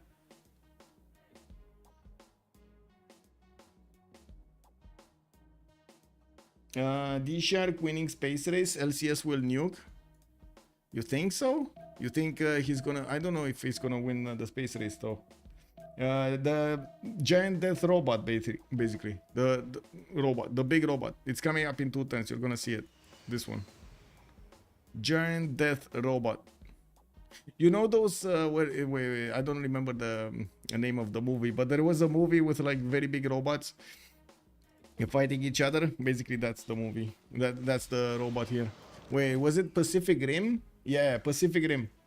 How do you stop GDRs? With other GDRs or thermonukes? A lot of thermonukes. A lot of thermonukes. But basically other GDRs is the most effective way. A lot of other GDRs. Like, you need to match the numbers and match the technological level of the GDR. I guess there is a window of opportunity when the GDR is basically a level 0 or 1. You get the jet fighters with enough damage to attack into it, like if they have fascism. But other than that, it doesn't really do much. Wait, is India gonna take another city? He's gonna take another city. He's gonna take a city from Aztec. 2 cities got taken down. He's carving a hole over here into his opponent's empires. We got also the city of Chaco that is getting taken down by these jet bombers. He's repositioning a few more in the airstrips here and getting an army more and more of these helicopter corps. While I do notice the same thing happening here in Greece territory. He's getting his own GDRs, putting in War Department, but he's not gonna have fascism as quickly as his opponent. Wait, no, he does have fascism. Never mind. He did manage to get it. Oh my, he did manage to get more culture now. Nice. I actually totally missed that he did manage to get. The last time I checked, actually, he was lower culture than Josie. Oh well, it is what it is. Malm is on 2 cities more than Josie. A bit surprising, but not so much, no? He didn't really have good cities inland. I mean, he could have still placed like 2 of them, to be honest. Yeah, I'm pretty sure he could have still placed one here and one like here somewhere, and they would have been good cities. Wow, there's a tiki hut in the tundra. Oh my god, what are these guys doing, man? Look at these guys just sitting on flat land between two salt mines that I guess it's gonna help them because they're gonna get the fish with the salt and stuff like that. But oh my god, man, they're just sitting here over here for thousands and thousands of years. They just were content on the methods they had and the hardships of their environment. They just wanted to sit around the fire every day and enjoy the salt. First project finishing up from Taumutu. First space project actually finishing up from Taumutu. While I do notice the Gallic defense is actually going on the counter-offensive right now with the jet fighters air force. Showing up from Kree. We do need to see if Peugeot is going to get his anti-air guns quickly in the air. By the looks of it, he's going to have a few units that are going to be damaged here. Yeah, there we go. He's putting them in the encampments and in the city centers and getting the anti-air guns in there, so he doesn't have that big of an issue. I don't think we have jet bombers, though, from Kree. The majority of the jet bombers were here. And it will take him quite a bit of time to get out there, while Aztec is sending his helicopters against his opponent. Well, he's going to be pushed back by GDRs quite quickly. It looks like Gol is trying to get in there, trying to pillage the jet bomber site, the airstrip, but he's not managing to push through the defense that Maori and Nedershot did put up over here. What do we have here? It looks like the city of Chalco is going to be next up on the chopping block. We do need the jet bombers to actually start attacking into it. Multiple fighters did get deployed. One single jet bomber attack is available. And there we go. That's it. That's it. He's getting in there. He can't take it this turn. He needs to wait another turn. Yeah, he cannot take it this turn. But he can take a lot of units from... He doesn't even care. Like with the helicopter armies, he's just not caring about these line infantries of Aztec or the musketmen or the crossbows or whatever. He's just not caring. We do have the first GDRs from Malm going on the east side, and they're going to be spotted here by the Indian helicopter army. We do need to see what's going on. So wait. I want to see a jet fighter. Here. Oh wow. -10 insufficient on him. Rip. Okay, 6 turns for moon landing in the city of Taumutu.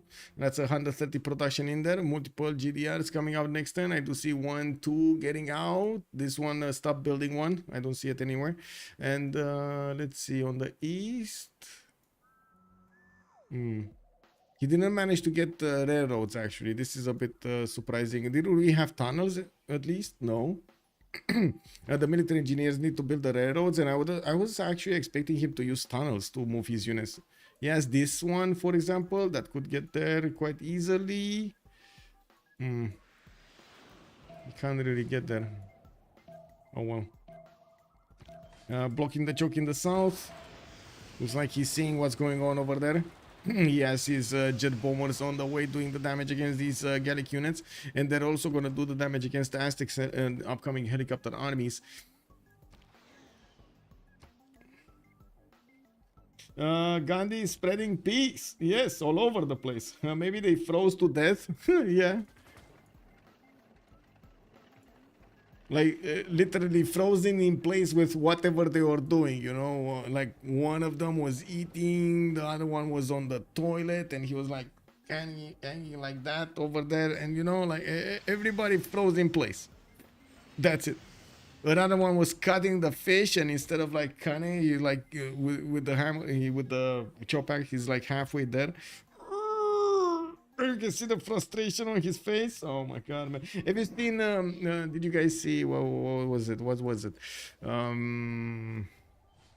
I think it was a J.J. Abrams series, if I'm not mistaken. One of his Count Jewels. The Fringe. Did you see Fringe? Those guys that were being kept in the special whatever it was.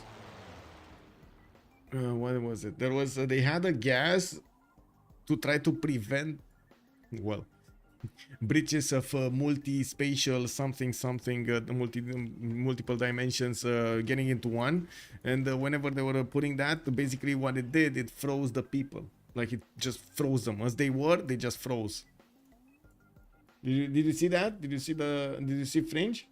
Also, Salt is saying, and then that hut will never reveal the secrets of thermonukes to the player visitor. And that's why they were seeing such peaceful people over there. They just ran out of any kind of challenge. I guess Salty knows. They had no challenge. They knew everything already. Man, their big brain. It is what it is, man. Yeah. See? That's because they ate so much fish. Yeah. Yeah. Yeah. Okay. We got Kree here revealing his GDRs to India. And looks like we got quite a few of helicopter armies coming out from India. He's going to keep on going to chew through his opponent's cities. He got another one. And we do have 3 more remaining for Aztec. Just 4 more cities remaining for Aztec. I don't think he has a safety settler out, but I guess he doesn't care at this point. You know, we do have a few more pillages being done. Of course, Mapuche is getting in with his helicopter armies, trying to take out as many of these Indian troops, or at least confront them, keep them on their toes. While the GDR will get to one-shot these helicopters, no problems. Yeah, we do have the first projects, also 2 turns away from finishing in Mount's territory, while his opponent did already finish his first project. He's working on the second one, on the moon landing. Josie gonna get his war department also next turn. I do notice he is gonna need to put these in the front line quite quickly. Major problem without the infrastructure. He needs to actually do quite a few turns to move these on the front line. He would have needed so much his infrastructure right now. These cannot jump. Well, they wouldn't have jumped so far anyway.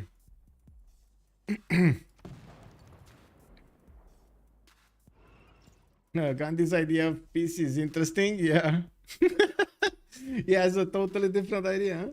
Huh? This is getting really scary for a state company like DShark ahead in tech and science projects, while India is slowly creeping towards Kree. Yes, but so is Kree creeping towards India. So what's going to happen here? Kree is going to put a city, and he's going to start deploying either jet bombers or get a military engineer to build one of those, how to say, nuclear silos for him. And he's going to start nuking and taking cities from India. That's what's going to happen. India is going to need to get a city out on the other side, probably. Try to get a safety settler somewhere around here next to France. That would only buy him maybe 10 turns. Maybe 10 turns. I think it's like between 5 and 7 actually, like in reality, but maybe. Let's call it a maybe. These GDRs move very quickly through the water as well as the land, so you can see how quickly they can actually get on the other side if they need to. We do have Kree also managing to take out quite a few cities here, and looking, this is also going to be very important. If they manage to roll the points right now for in the next World Congress for Josie. If they manage to roll the points for Josie, this is going to be major. But I find it doubtful because I do see the diplomatic favor between them. There is quite a bit of a difference, and LSC does have the upper hand. Maybe we will see them getting something here, but I doubt it at this point. We'll see with new information what comes up. Maori is sending the first GDR actually to the north, and it looks like he's going to start doing the damage against the Gallic cities first. He's going to end up fighting also the Kree GDRs that are being sent to the west side directly. Aztec helis are on France escape. Yes, but we got the GDRs there, it's fine. Yeah, these are not going to do anything. That's a 89 defense strength city with steel walls. You can't take it. I don't think even with the helicopter armies they would do enough damage, especially because they have insufficient oil resource. Does he have actually? I don't think he has. Oh, he does have 2 arms. At least he has that extra plus 10. Yeah, he does have 2 arms.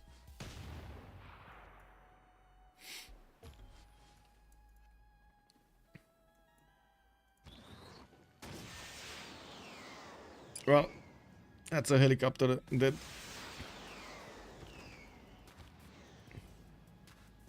Maori did manage to see what's going on here, and it looks like he's taking out the Aztec helicopters way before they get in. Also getting these GDRs over there, smashing through the units. Now he's 2 turns out from launching the moon landing, and I do notice Mal did not finish his first project yet, so there's quite a full project difference between them.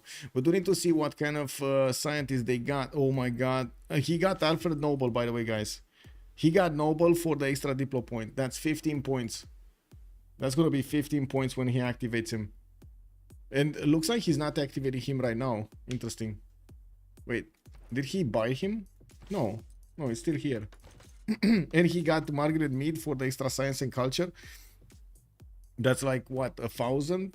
Must be activated on no hostile foreign civilization or city-state campus. Okay, that's fine. He just gets it in Persia's territory. That's 1,000 science and 1,000 culture that he's gonna get over here. That's gonna boost him quite a bit, quite quickly towards seasteads. He just needs to get 3 more points from this next World Congress. If he would get 4, that would be amazing, but I think he only needs 3. Well, wait. He's on 15. 16 will be seasteads. No, he would need 4. Yeah, he would need 4. Sorry, he would need 4. And so he needs 2 options. 2 options. The last one and another one.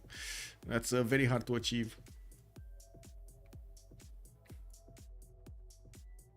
Tech lead, yeah. Let's see. Technology 64 here. Josie is on 69. He's 5 techs ahead. In the total tab, we do have only a 2,000 point lead between, 2,000, less than 2,000, 1,800 point lead between Josie and Malm in the science. While I do notice they're very close in the culture, very close.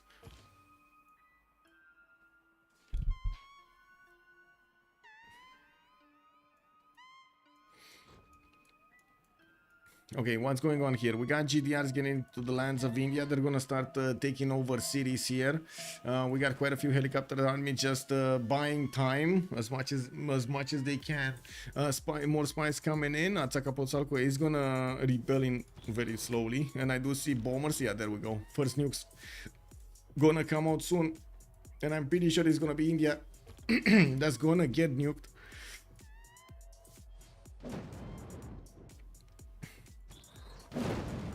Well, that was easy. Getting 2 shot, taking down quite a few units with a single click of a mouse there. Where's the bomber? And oh, okay, there we go. Ooh, that's a really awkward bomber. Boom! City of Calcutta got taken down. We're gonna need to see a unit go in there and taking it, but it looks like India is gonna quickly lose his empire here. Can't do anything about it. What he did do is send his settler towards the south. He's gonna settle in the next 4 10s, 5 10s, and take the place of the great founders of the Tundra. Okay, we gotta name those guys. Guys, we gotta name these guys. What name should we put on these guys that know everything? They're in the Tundra. They had nukes from the beginning of the game, man. Even before these other nations came into fruition. These guys, man, they're the original ancestors, bro.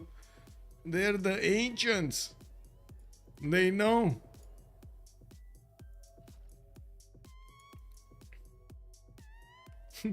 Gandhi spreading peace everywhere. Yes, sprinkling everywhere. Gandhi doing what's best. Yes, basically you have to nuke them back to turn 1. Yes. What is a GDR? Transformers? Nah, because those turn into trucks and stuff. No, they're not really transformers. These don't turn into anything. They're just big bullies. Look at this. Big bullies with big guns. Look at the gun. It's such a weird gun. What is that? What is this? Is this a railgun? This is not a railgun. Something else. Whatever.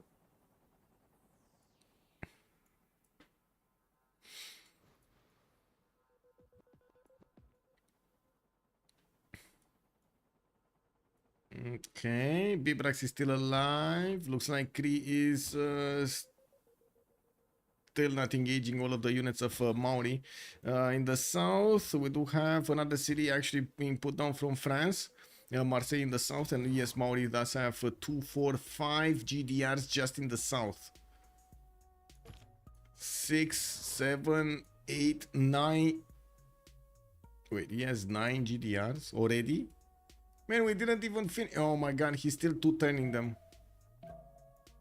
He still is two-turning them, boys. Those are railguns, okay. Gucci Messiah, thank you so much, sir. So you say those are actually they don't look like railguns, but I'm pretty sure it is what it is. It's graphics, but it is what it is.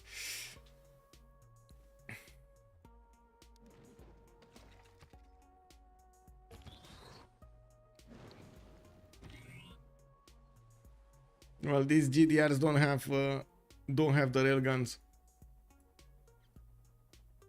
Wait, where are the GDRs with the railguns? These guys, the nasty ones. Yeah.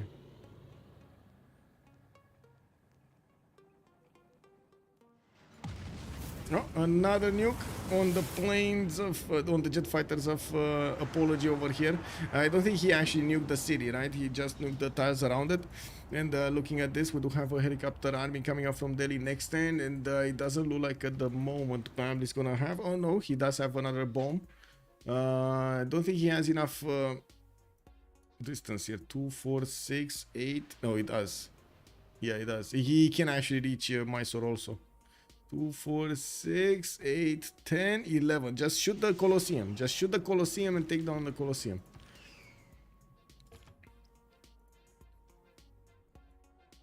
Okay, looks like the attack of France over here got clean. Oh, France of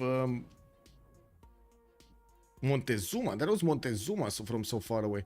We do have Kree also putting up the defense against India, keeping his units away from the cities of Aztec, while Aztec is putting a few more defensive units. The battleship fleets in the water, in the puddle he's in. And we do have almost all of the GDRs of Malm actually going towards the Indian territory and carving that territory down, while he is scrambling to get his production capabilities up in the air. Looks like France is going to work his spy magic to disrupt rocketry, and it does seem like there's a significant chance Josie here is gonna get space. I think it's a very, very big chance Josie is gonna get space with, and I gotta say, it's all up to the two city France.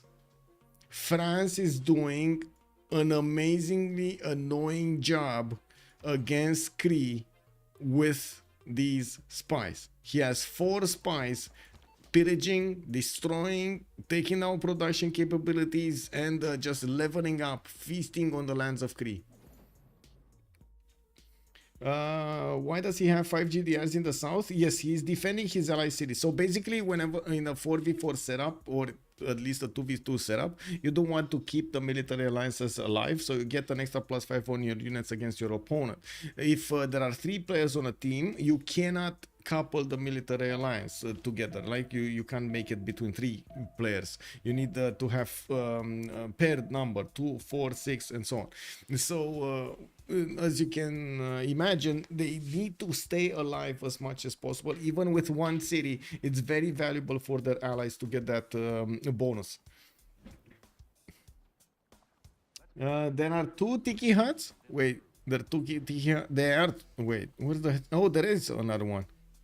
Oh, there is another one. Oh my god. Okay. I guess these guys wanted to be here as well. It is one of this. Yeah. I don't know what to say about these guys. They must have had like both. Guys, I know what happened. I know what happened. Like before the first empires got over here, there was a massive apocalypse, you know, and there were like the earth was kind of split in 2, and these guys just, you know, are the survivors of those massive empires. The back before empires that just turned into 60 gold for Ahmedabad, for India. Yeah, I mean, isn't that worth all of the? Oh, we got by the way, Operation Ivy. That's gonna be the big boy nukes over here coming up from Moscow too.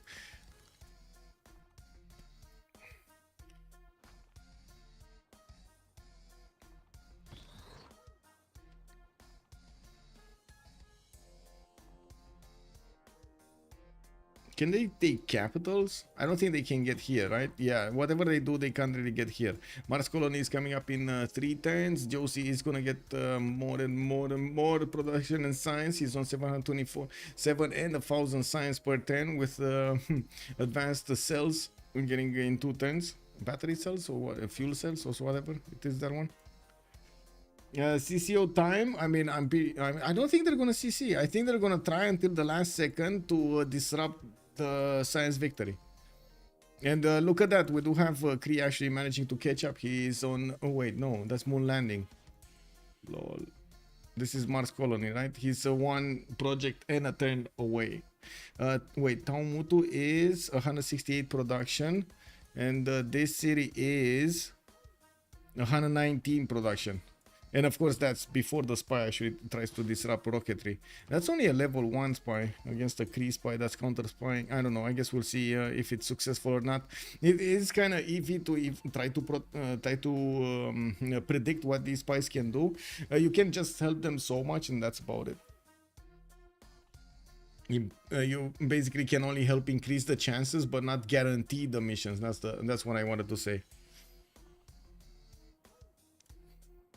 No, we do have quite a few missile cruisers, and the missile cruisers do the damage against the Kree, but he doesn't have a lot of armadas around, and that is the problem. If you would have had like 6 armadas, 6 missile cruiser armadas, I'm pretty sure it would have been so dangerous for these GDRs to just walk freely. Mal need to get those nukes in the air. He's getting them. Whoop, whoop. He's getting them in the air, man. Yeah, he's getting there, but he only has one. What does he want? I mean, I'm pretty sure he's keeping it for either Mysore or Delhi. And looks like India is getting back his city in Agra. It's, yeah, you know, it is what it is. And the second these GDRs are getting out there, he's just getting them back. And that's what I was saying earlier. With enough GDRs, you can actually take down, with enough, jet fighters, you can do the damage against the GDRs. But the problem is you actually need to have enough. And that is a lot of jet fighters. Okay, another 2 cities are probably going to go down. While yes, he did get Agra. That's just one tap away from getting it taken back. We do have Aztec not doing much. 5 turns for moon landing. Doesn't seem like it moved the needle. We do have Maori 3 turns away from Mars colony. And another very important thing is what's going to happen with the engineers and the scientists.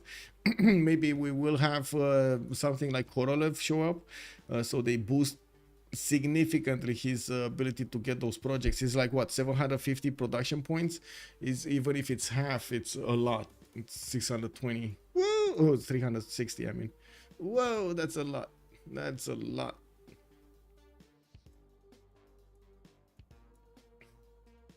I must have missed that one in India. Yeah. Yeah, he's getting them. Look at that. He got 1, 2 nukes over here against India. But he stopped producing them. He wants to go for the big nukes, which do need another 2 turns to complete. The advantage of the big boy nukes is the fact that you can actually shoot them far away from the GDRs to still affect the GDRs, but not be defended by the GDRs. The GDRs, and usually how the anti-air gun works is applies a net of defense 1 tile apart from the city center in the first ring of a unit. No, I mean in the first ring of a unit, not apart from, never mind. In the first ring of a unit. And the anti-air gun will react to whatever attacks, whatever air unit attacks these tiles. You know, with a special nuke, with the second nuke, you can actually send that 2 tiles out and it will still affect the GDR. You still need like what, 2 thermos, 3 thermos to actually take out the GDR, level 4. Mix04, hello there sir and welcome.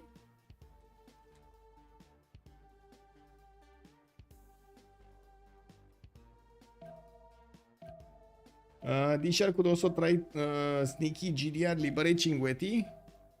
Where is Cinguetti? Where is Cinguetti?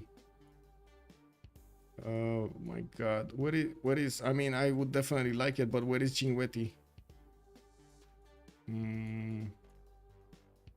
No. Am I not seeing? I'm not seeing it. I'm actually not seeing it. I'm sorry. Where is Cinguetti? Gold Top City. Gold Top City. Oh, this one. Yeah, but it's protected by Kree. Yes, Kree has like 3 GDRs around that city center. Yeah, that's 4 GDRs. That's not gonna happen. I know it would have been amazing, but I guess Persia and Maori were on point with this. They realized they're not gonna get there. Okay, where are all of the GDRs of Maori going? They're going back into the city centers to try to protect from... Oh, I see. Mapuche just sending everything against him. Okay, all of the tanks, all of the helicopters, he was trying to defend himself now. Well, it looks like they're gonna leave India a little bit here, and by the looks of it, in the meantime, we do have the GDRs, even the GDRs of Malm going into the water, scrambling to get to the cities of Maori, while Maori is still two turning GD... Guys, this guy, man. Two turning GDRs from multiple cities. This is insane. I mean, they put the oh my god, they got the World Congress like that, right? They got the World Congress with minus 50 production. Oh my god, man.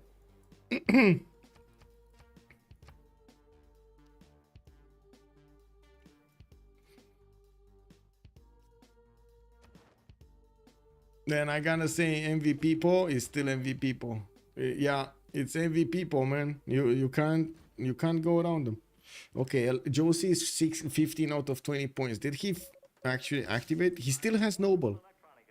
So he's actually on 16 out of 20. He's not showing up his cards. Check this out. I really like this, by the way, from Josie. He knows it's not going to affect at all if he activates or doesn't activate the Noble. But it will affect the impression Last Day Company have about his points and his capabilities. Whoa.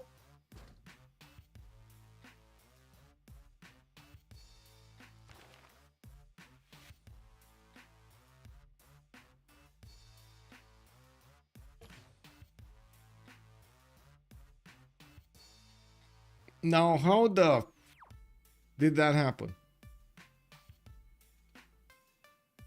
He didn't get an engineer. Oh, you think he actually chopped? No, wait, he chopped all of his land? Oh, he had these chops. Yeah, he didn't even...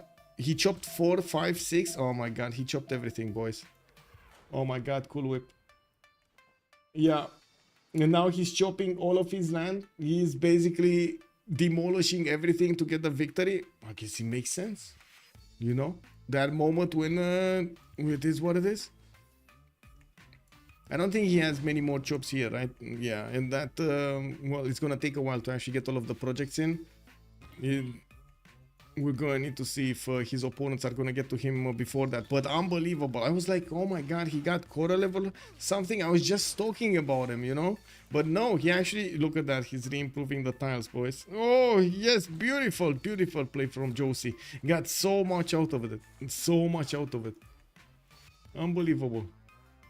Yay. I really like. Well, Mashar by looks of it is gonna be in trouble here. We do have the GDRs of Maori that are trading punches with the GDRs of Cree, but they might actually need to... oh, he's just standing there to recover the city. He's letting them get the city as enter. Or at least I think so. Capital city from Danny. Okay, can he get a sneaky GDR to get that city back? Just one. That city is not gonna be in the water. Okay, we got India here also with quite a bit of damage. Oh my god, so many Mapuche helicopters everywhere, so many traders everywhere. They're getting slowly taken down.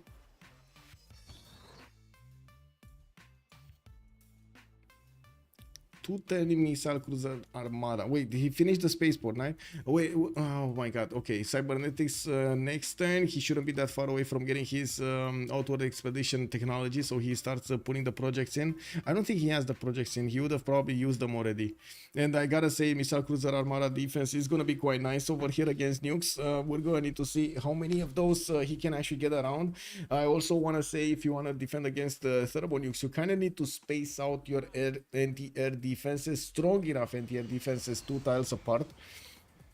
And that is basically what, well, not really 2 tiles, but as close as possible. You can see the GDRs are making a line of defense. This line of anti-air defense actually spreads from this. Look at my mouse. It goes like this, and then it goes like this, and wraps around and comes back around, and all of this is nuke protected, basically. Yeah, so is, I mean, you can consider this as well. Like it wraps around like this also. It's pretty good. When it's science victory, not far away. Not far away, I would say. I mean, we do have. Wait, what do we have here? Science. We got the fourth project in, so he just needs to get going. That's like what, at least a minimum 25 turns. I mean, it's not gonna happen 25 turns. I'm pretty sure the projects are gonna get much faster. Anyway, we gotta pause for 2 minutes, and we're gonna see what's happening here after the 2 minutes. And who's gonna get the space victory? This is very, very, very, very, very big from DSharks. Recon, Leech. Okay. Recon, you, I go B. Okay, 2 minutes and we're coming back. World projects are gonna be like 4 times now, man.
Man, didn't even have time to properly stay at the bathroom, man.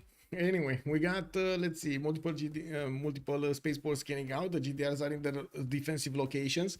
He's replanting the woods there to get back the production. And some of the culture and the faith here from his mothers. I do see him getting, who's this? This is Togo. Okay, we got Togo over here for more loyalty. And I do see the GDRs are starting to get close to each other here. Wait, they should be. Wait, they can't fight in the water? Oh, kick W. It is what it is. We do have Mashat being taken out, and I guess it will be liberated over here in just a few seconds. I'm pretty sure he's gonna want to last move it so he can get the 100 diplo. It's two. Oh, he lost the 2 diplo. Okay, so this is not going through. This is not going through. He's 15. He's down. He's actually on the same point he was, right? We're still with Noble. So he's 16 out of 20. But they have a lot of Diplo favor right now. They made their opponents use all of their Diplo favor.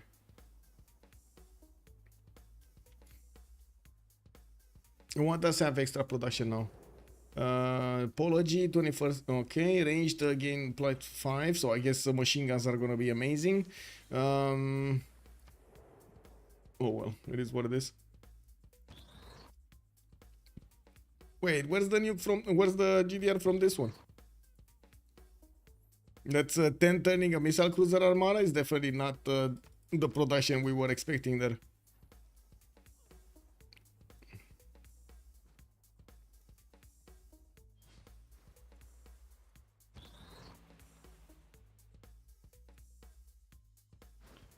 Projects are gonna be like 4 turns now. Let's see the projects. Let's see when. There we go. Next turn. LDK is asking for a relobby next. Wait, what? Okay.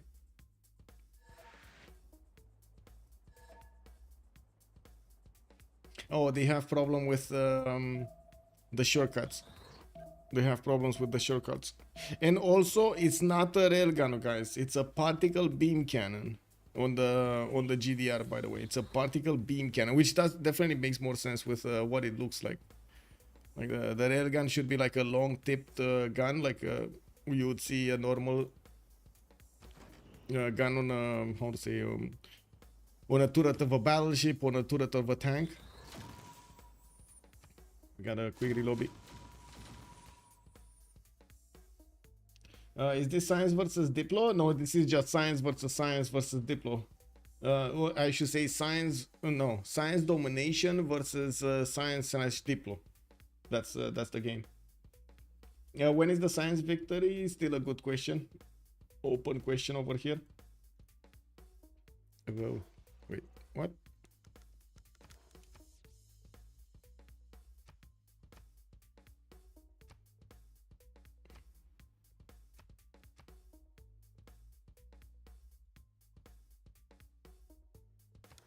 What?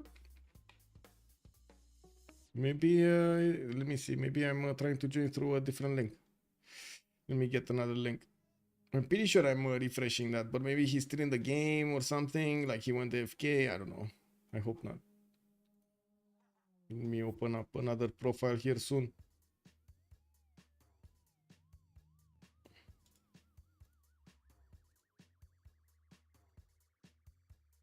There we go. There we go.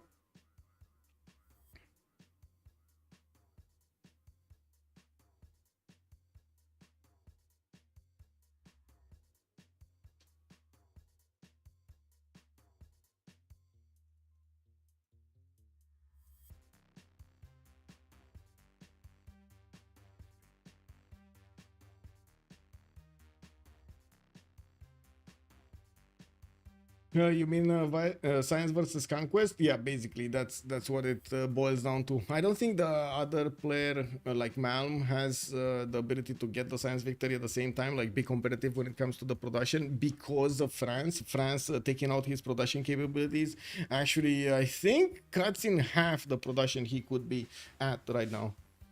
That's so much more production from those industrial zones. He has three of them. Not to mention if you would have used like Magnus vertical integration and stuff like that, it would have been massive. Let's get the rejoin here. Maybe we're missing to see a few players.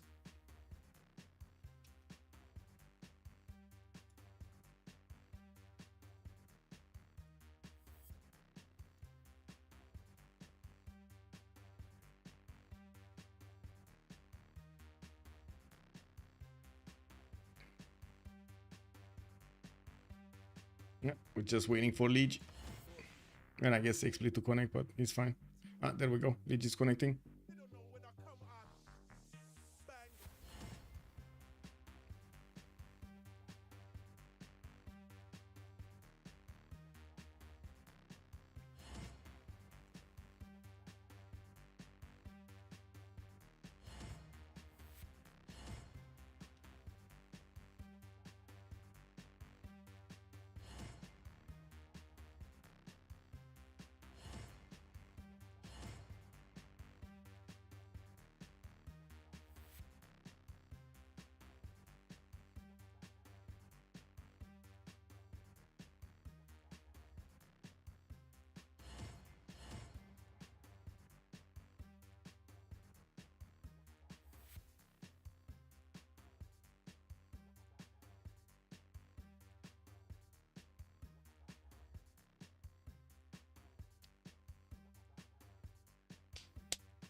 Well, just waiting for people to ready up and we're going.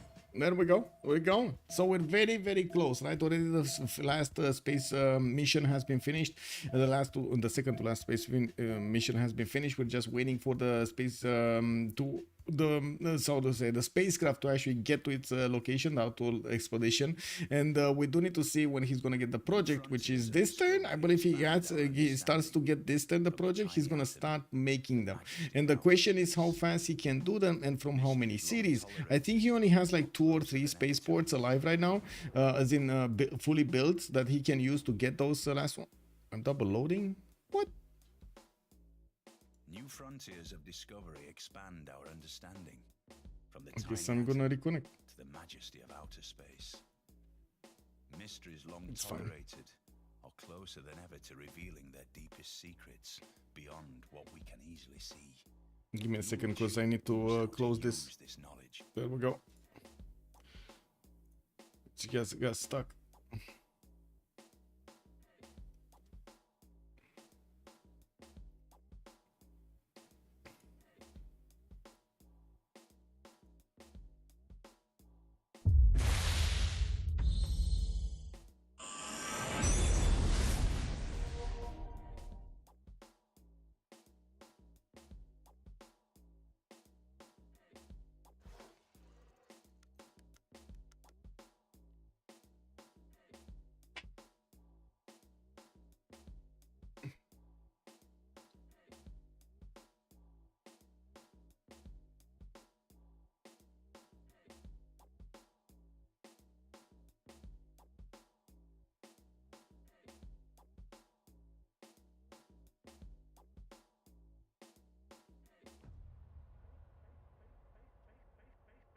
I don't think I've seen more than like 6 GDRs coming up from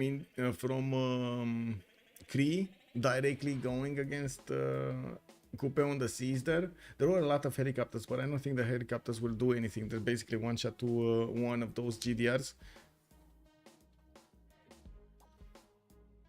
Oh man, this is taking quite a bit of time to connect to players.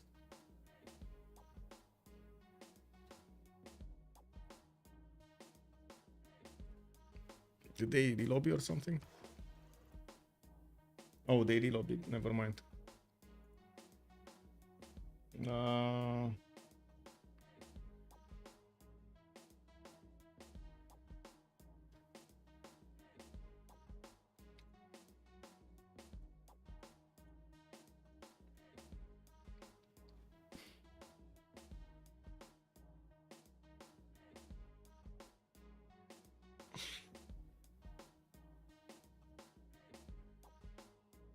Oh, did we get somebody else to host? I think they might have switched host.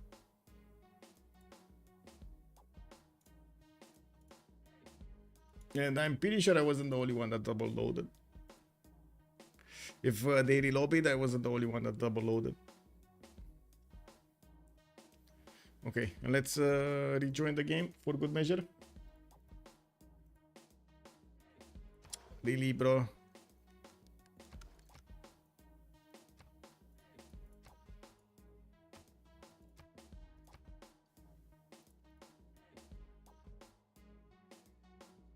When Gold lost that city, I knew this would be a long game. Oh yeah, the first city. Oh my god, you knew from then. I mean, yeah. I could say when I saw Pangea Standard Ridges, I actually saw it. Yeah, I ate some chicken earlier. I saw the bones in the chicken. Made a little bit of you know, feng shui over there on the chicken, and he revealed it. Today, Michael is gonna have a very long stream. DShark almost gonna get space. Maybe Chris gonna get space. We don't know. That bone was not really, you know, on the side. It was not showing us the way.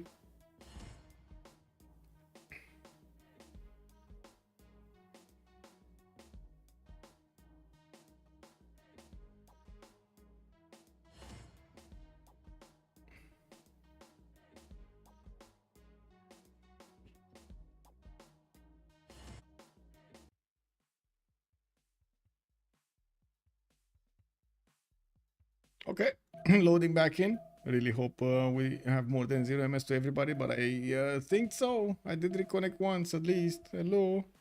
Okay, loading in. Wait, is this gonna be another time that I should take a look at my task manager here.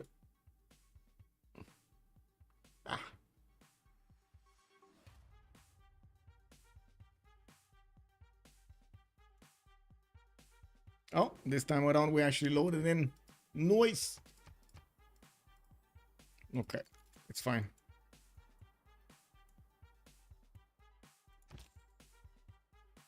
Okay, so I wanted to count the GDRs. Then I 1, 2, 3, 4, 5, 6. 3 of them, 4 of them are still working on India. Only 1, 2, 3, 4 in the water. The 5 in the water. Did I see a 6 one? No, 5 in the water. So okay, I was very close to the numbers. And we do have 1, 2, 3 here from Josie, and he's gonna get a 4th one here. These are level 4s versus level 1s of Kree. Level 4 GDRs against level 1s, guys. This is not a fair fight.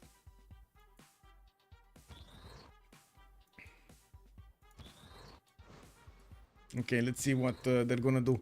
I'm pretty sure we're gonna start seeing the production, the projects over here in the series of Maori.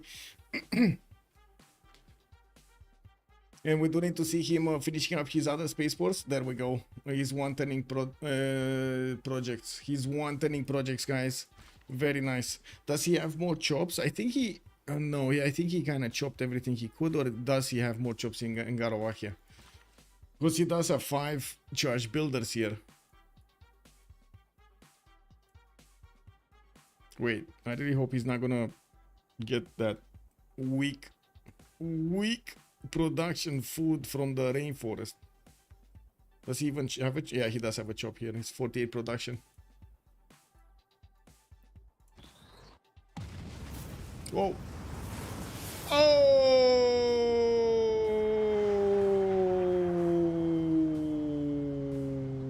Wait, there was no GDR there? How was it there was no GDR there? Oh, he moved this one to Mashad. Oh my god, tactical bomb coming up from that. That is big. I mean, that's even a small, that's not even a big nuke. That's just a tiny nuke that got through. That is a major problem, and that actually destroyed the spaceport. He's going to need to repair it. That is a major problem. One single city to do the projects, it might not be enough. We do have him 3-turning the projects right now. Oh, he chopped. I see. He chopped at least one project. Okay, let's see how quickly is he going to be soon. Got some more chops here by the looks of it.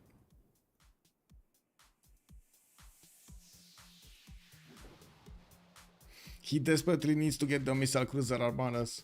And of course, more GDRs.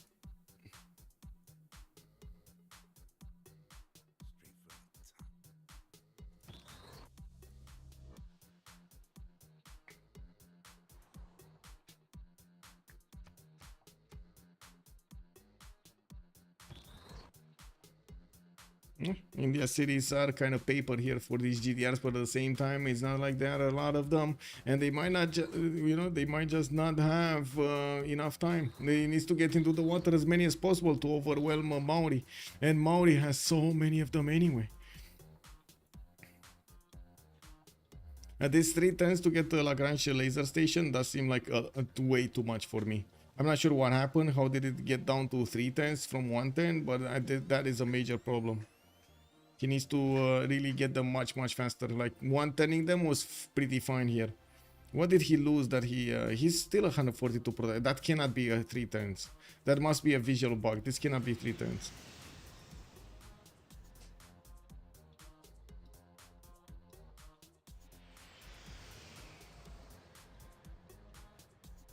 Was it Magnus?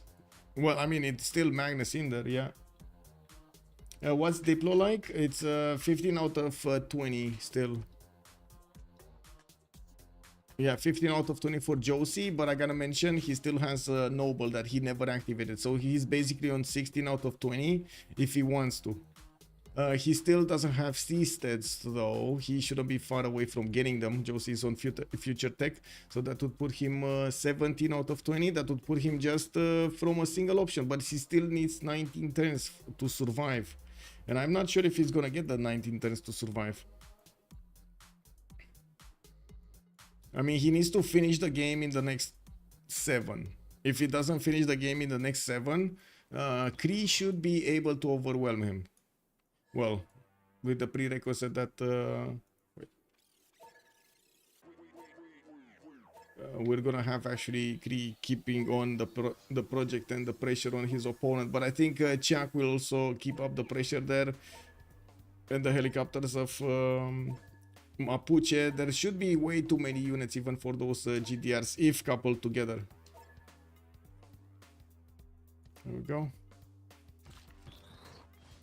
Where are the? There we go. We got all of these helicopter armies getting close to Maori. Maori is getting back his GDRs, starting to get them close up together.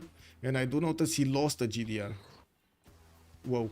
Did he actually lose a GDR? Oh no, he moved it back to Engarawahia. Okay, I see. He actually shifted them away in Engarawahia to try to stop any kind of pillage and taking out these Gallic units trying to take out his city. He needs to repair the spaceport. First of all, get that radiation off Earth there and then repair the spaceport. While at the moment he doesn't care as much as we would think about that Gallic capital. He couldn't manage to get the 100 Diplo favor points from it on the last one, but they still have more than enough Diplo favor if they're staying alive. And oh my god, it is actually 3 turns. Oh my god, it is actually 3 turns. Oh, that's gonna be forever and a day. He should be on like what, 2? Not even 2 points. He should be on like 1 point, right? Yeah, okay, 2 points, 2 light years per turn. I guess he did finish a project from Taumutu. He never finished one from Engarawahia. And this was full of chops. This city was full of chops.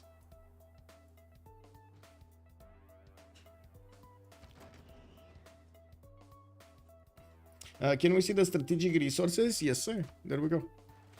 QD12, hello there, sir, and welcome. Magnus Tradros from Nuke City. I mean, he only has a trader from there. That shouldn't be that big of a differentiator. Anyway, and we do have a lot of Persian trade routes in the water, like going through the oceans. I do see Persia is putting some destroyers to body block these Kree GDRs. While we do have some missile cruisers also getting in.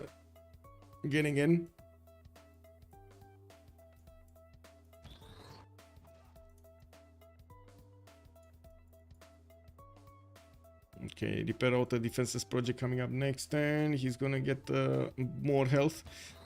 4 GDRs should be fine, but we'll go. I need to see what is he gonna do to defend against these though. Malm.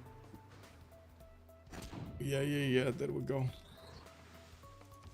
Malm is pushing in with so many GDRs against him. He has his own, but it's gonna be quite tricky.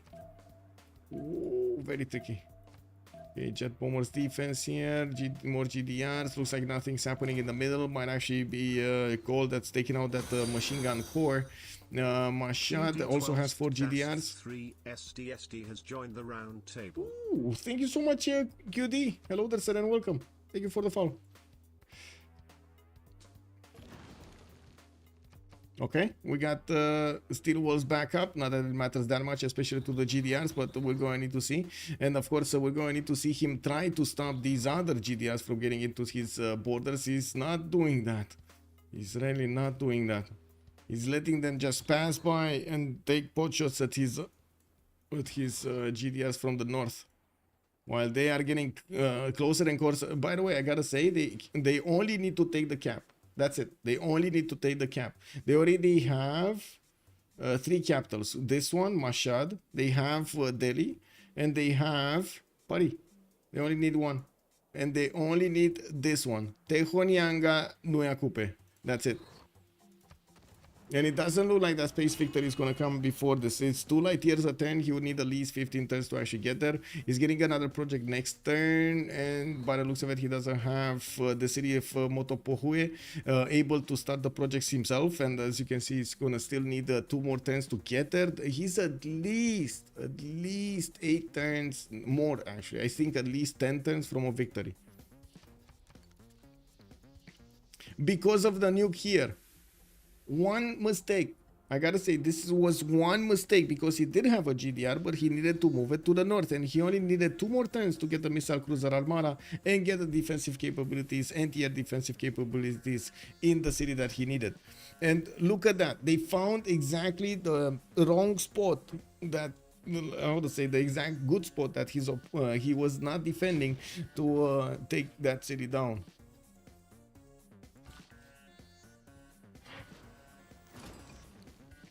And wait, is he actually? Oh. Well, yeah. I mean, GDRs getting close up and personal here. Looks like these GDRs of like the extra things on Josie don't really matter, do they? Enhanced mobility, who cares? Reinforced armor plating, I mean, it looks like GDRs don't care about that. Lol. Lol.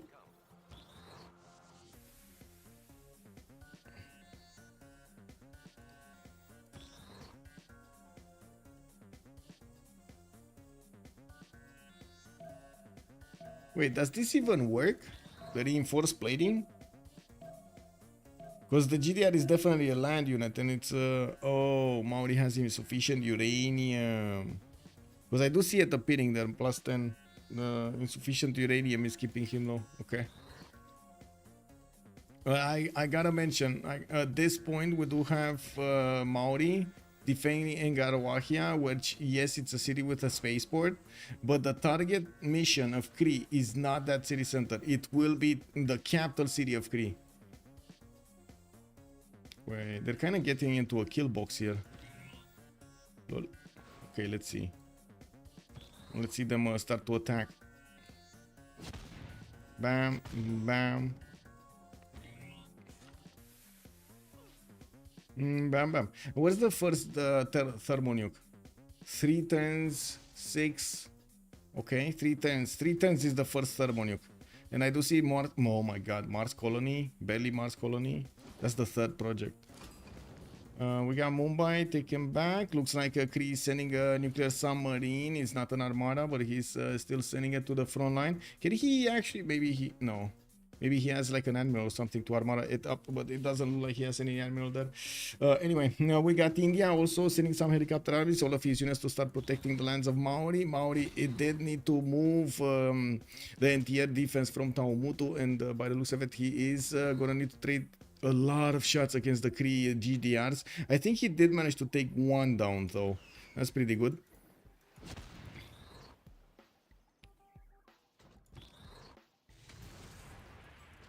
Well, that is a major problem. Minus 12 insufficient uranium. This is what's killing him right now. The insufficient uranium. His GDRs, even if he has enough of them, they just can't do the damage anymore. They lost power. They lost their edge. A 12-point difference in the same tech unit is just deadly.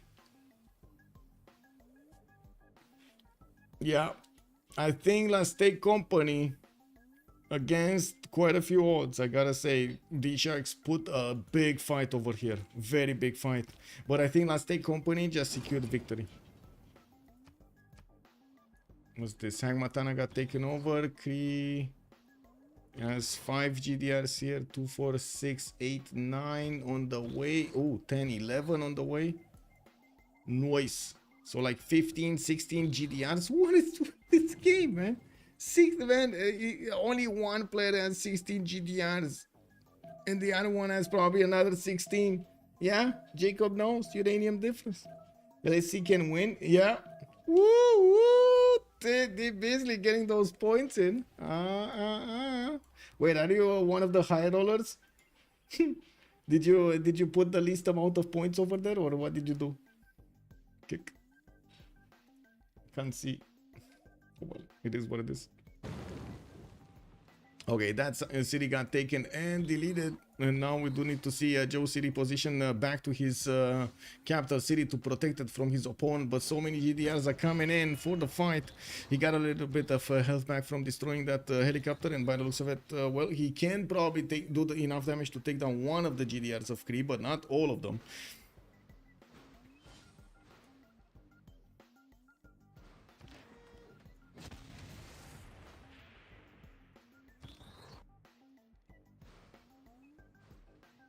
Okay, let's see the big battle unfolding next to Tehonyanga Nuya Kupe. While I do see the terrestrial laser stations is still working there. Finally, Motopohue did finish the spaceport, so he... Oh, wait. No. Industrial zone got pillaged. Is that flooded? No. No, it's not flooded. It's actually just pillaged. Okay. Okay, that was one of the spies here. Okay, looks like one of the GDRs of Kree is getting bullied slowly but surely, getting shot by most of these GDRs. But again, without uranium, these GDRs just don't do much against Miles units. It's uranium diff. It is what it is. Could he have gotten more uranium? Like, is there more uranium here? No. Oh no, he did settle this one. I was wondering when, but he did settle it earlier. This one. That's uranium. That's one single uranium tile. No. Well, I guess in the next BBG we will have more uranium from the airports.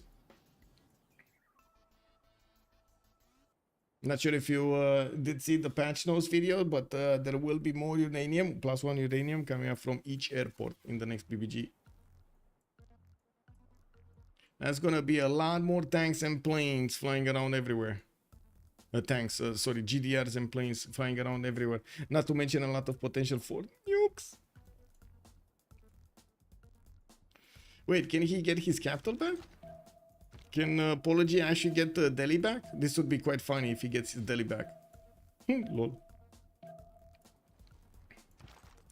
Anyway, these cities are gonna start to flip slowly. We're gonna need to see when. By the looks of it, Mashhad in 5/10s. He's trying to let it be there. Okay, GDRs moving in from the north, GDRs moving in from the west. We cannot actually have Maori deploy all of his GDRs to try to fend off attacks from Tehoniaga no Yakupe, because otherwise he's going to lose the crown jewel here, Taumutu, and the Motopuhue, which we're trying to get the Lagrange laser stations. He is... Oh my god.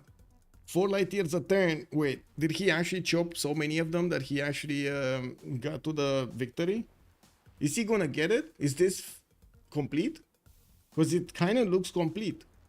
To be honest, wait a second, I was expecting him to not get it. Is he gonna get it next turn? He might get it next turn. Where did he get all of these? Oh my god, man. Did he get all of them in the I would say in the city of Motopohue after he got it? No, that can't be. He chopped like 2-3. Okay, he chopped like 2-3 tiles, and I don't think he chopped them with yeah, he definitely didn't chop them with Magnus. I guess it was enough. And he's gonna one turn, another one next turn. Okay. So or maybe we did get... Oh, we did have so many of these units getting in there. Does he have a thermo? Where's the thermo? No, he doesn't. Man didn't... Oh my god, is the next turn he's gonna get the thermo, right? Yeah, next turn. This is unbelievable. Oh my... Deep Beasley is probably gonna rage. He's gonna rage. Deep Beasley, Dan. Oh my god, man. Oh my god, man.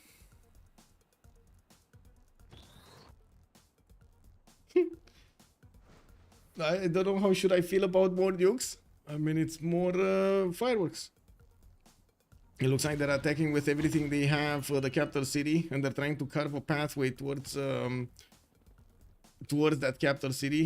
Quite a few GDRs are around, and they can do a lot of damage against these Maori GDRs, but of course they will need to spend a lot of shots against him, and that takes time. Okay, one more project next turn gonna finish, but this should be it. This kind of should be it. It's either next turn or the turn after that. But next turn, of course, the capital city of Tehoniaga no Yakupe might be taken down. Okay, it looks like Kree lost a GDR.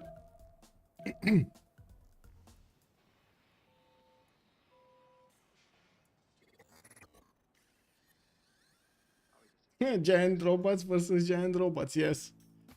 Okay, is this the victory or is not a victory? No, it's not the victory. Okay, next. I was thinking like it's so fast. 5 light years a turn. It's just about... Oh no, he got his capital back. He got his capital back. Apology got his capital back. And there is a GDR here that could actually get there. Let's see if... yeah, he's probably gonna need to take it. There are 2 GDRs here. And of course with the Raros build, there's enough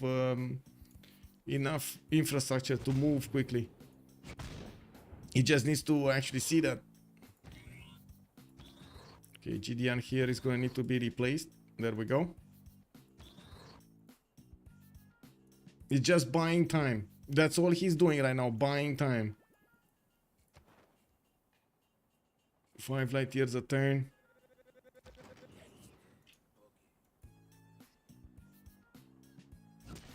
Okay, 1 GDR, 1 less GDR there.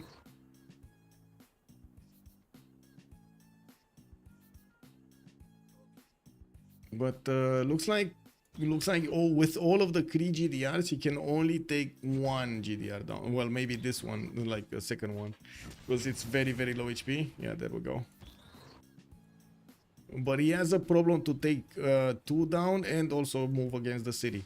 We do have 1, 2, 3, 4 jet fighters. These stars to the east are a little bit, I would say, uncovered here.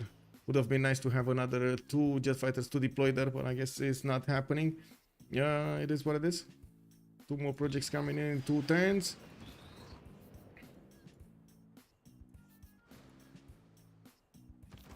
I gotta say, this is usually quite annoying to me that we don't have a clear representation of when the space victory will happen. This is very important information, and I think it should have been shared over here instead of the whatever text to next build, whatever. And you think it's 2 turns? Yeah, I'm thinking. Well, I was thinking 2 turns from the last turn, so I'm thinking actually next turn this might happen. Because didn't he finish another project and he would be on 6?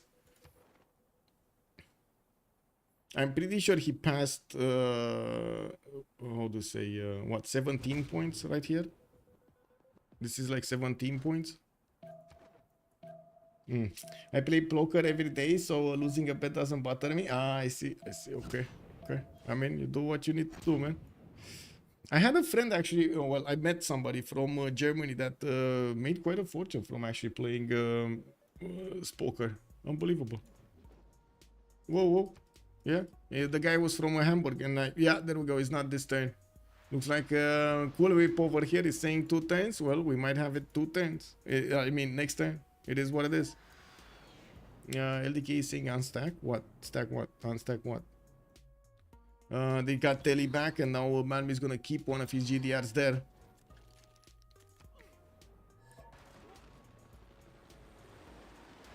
Where the Sud de la camp? Stack near the camp or next to the camp? Yeah, there we go. He did manage to get 2 more jet fighters. He just locked down his capital. There is a trick here, as you can punch through this, but not quickly enough. You need the thermonukes. You need at least 3 thermos to punch through that. I think actually the least amount is 2 thermos, not 3. But anyway, who's counting?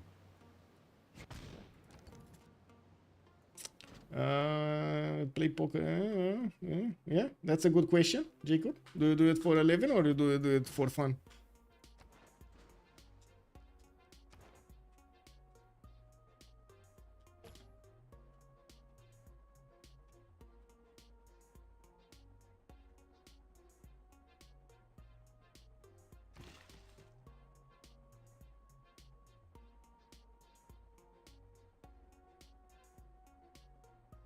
Do deploy planes die to nukes? Yes, they do die to nukes. Yes.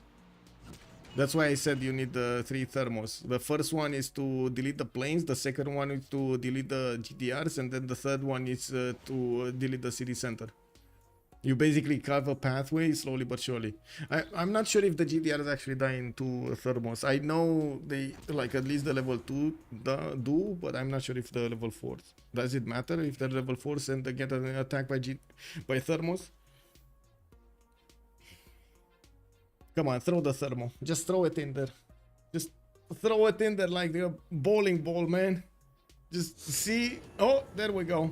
There we go. He's throwing it. Where is it? Where's the beautiful thermo nuke from the north?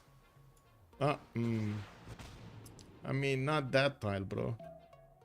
Not that tile.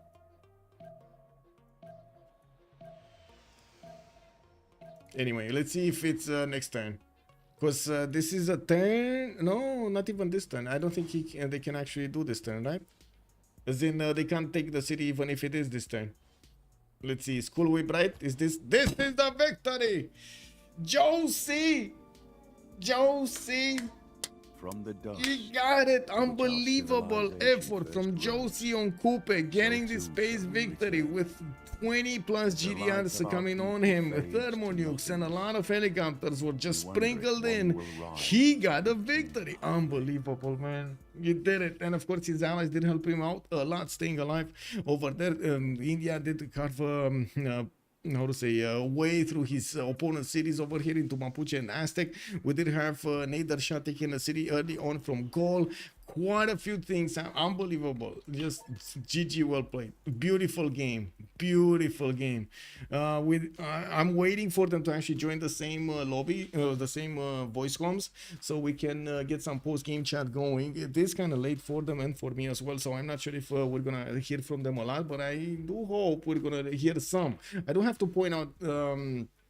Honestly, this is the Francophone community, so most, if not like all of the talking will be done in French. I guess an alternative to hearing the how to say the post-game chat in French is to try to go send you to the stream of Liege. But anyway, let's go in. GG, well played. GG. GG. Oh man, that was close. That was close. Yes. That's It- pretty sad because we think there is a huge spawn diff and we are so close to win. Yes. Yes, yes. Very sad. Yes. I mean, to GG, be honest, everybody. Josie, played when very he well. chopped the projects, like the last project, that was the. If he didn't chop the last project, that he wouldn't have stood a chance.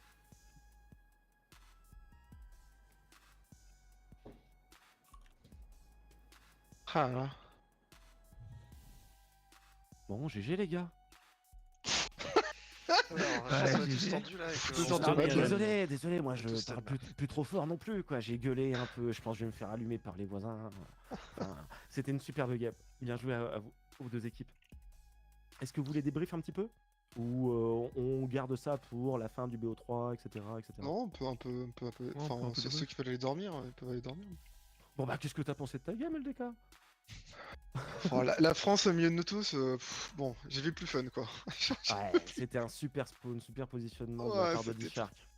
Ah, ça Ouais. nous a mis trop mal cette France. En fait, on était en mode, on se doutait qu'il allait sûrement voir un mec, on était là en mode, on priait pour que ce soit pas la France au milieu. Et là, même, il arrive, fait, c'est la France. Bon, ok. Le Bias Rivière qui a bien été respecté, qui a spawn au milieu des 4 adversaires et qui a eu la possibilité de mettre de la pression sur celui qui voulait au final dans la game. Mais vous avez super bien réagi au final. Même lors du push là avec Coursier, avec le plus 12 machin sur Malm, il a super bien réagi. On aurait bien aimé que tu arrives à prendre la front un peu plus rapidement LDK, mais même je trouve que c'est très compliqué de le faire, de réussir à prendre cette rivière et de réussir à défendre. Malm n'était pas du tout en retard par rapport au Marais en termes de backlane justement durant la game, alors qu'il y a eu des productions militaires justement qui ont été faites en grand nombre pour pouvoir se défendre de tout ça, et qu'il y avait eu un play vraiment très axé sur on essaye de ralentir Malm dans la game avec les coursiers, les cavaleries et après les espions. 3, 4, complètement. 5 espions, je crois, à la fin de la game. Enfin, c'était Ouais, un truc. C'était pas Yeah, vous très étiez seul, bonne. heureusement. Mais what the fuck, the spies? It was I know, so I know. yeah, it was so clutch in the game, and I think it was one of the little thing in the game, even on the city states, where there was like maybe 4 spies in Geneva, in Nalanda, in several city states that were doing great job. Je reparle en français, je sais pas pourquoi, je commence. Voilà. Ah, je vais faire, en train de pour être commentateur sportif. Non, mais je sais, ouais, Bien. non, ça va. Mais les espions, là, le travail, par exemple, de Pipo dans la game avec Firouzé, je crois qu'il s'appelle comme ça, qui a réussi à enlever les 2 Ananis, c'était incroyable. Même qui a réussi à récupérer après Genève avec la même chose. On n'a pas vu depuis longtemps Okay, guys, so let's send you to Legion's stream because I really don't want to interrupt him. You see him, if he gets distracted, he feels obligated to actually speak in English a little bit, and it's all like full. We got like, I don't know, like 700 people in the French stream over there. So I do feel like it is very important for him to speak in French and get the like leave the English a little bit on the sideline. Anyway, thank you so much for everything. Much appreciated for, of course, the support of the stream. We did have today in the first best of three, in the first game of the best of three series between Last Day Company and DShark. We did have the DSharks winning a turn 125 with a space victory. Let's see what's going to happen in the second one, and we're going to need to see when that's going to be scheduled. We have another game tomorrow. It's going to be a fun game, actually. Les Esperluet por Cielet or something. We do have them playing tomorrow 1930 GMT. They did ask if they could get some casters for the game. They were quite excited to show off their skills over there. So we got to see what's going on. I usually don't want to miss one of these streams. So tomorrow 1900 GMT, we're gonna have another one. I'm gonna put it up over there in I would say in Discord and in Twitch. Thank you so much for everything. Don't forget to subscribe to the channel and of course follow over there on Twitch. Hopefully we're gonna see each other in the comment section and in Discord. We do have still the Satisfactory challenge going on, and we're keeping hard at to try to add more beautifying things on the map, not to mention more production capabilities. Have a good evening, everybody. Bye bye, and let's take a look what Leech has to say. Bye.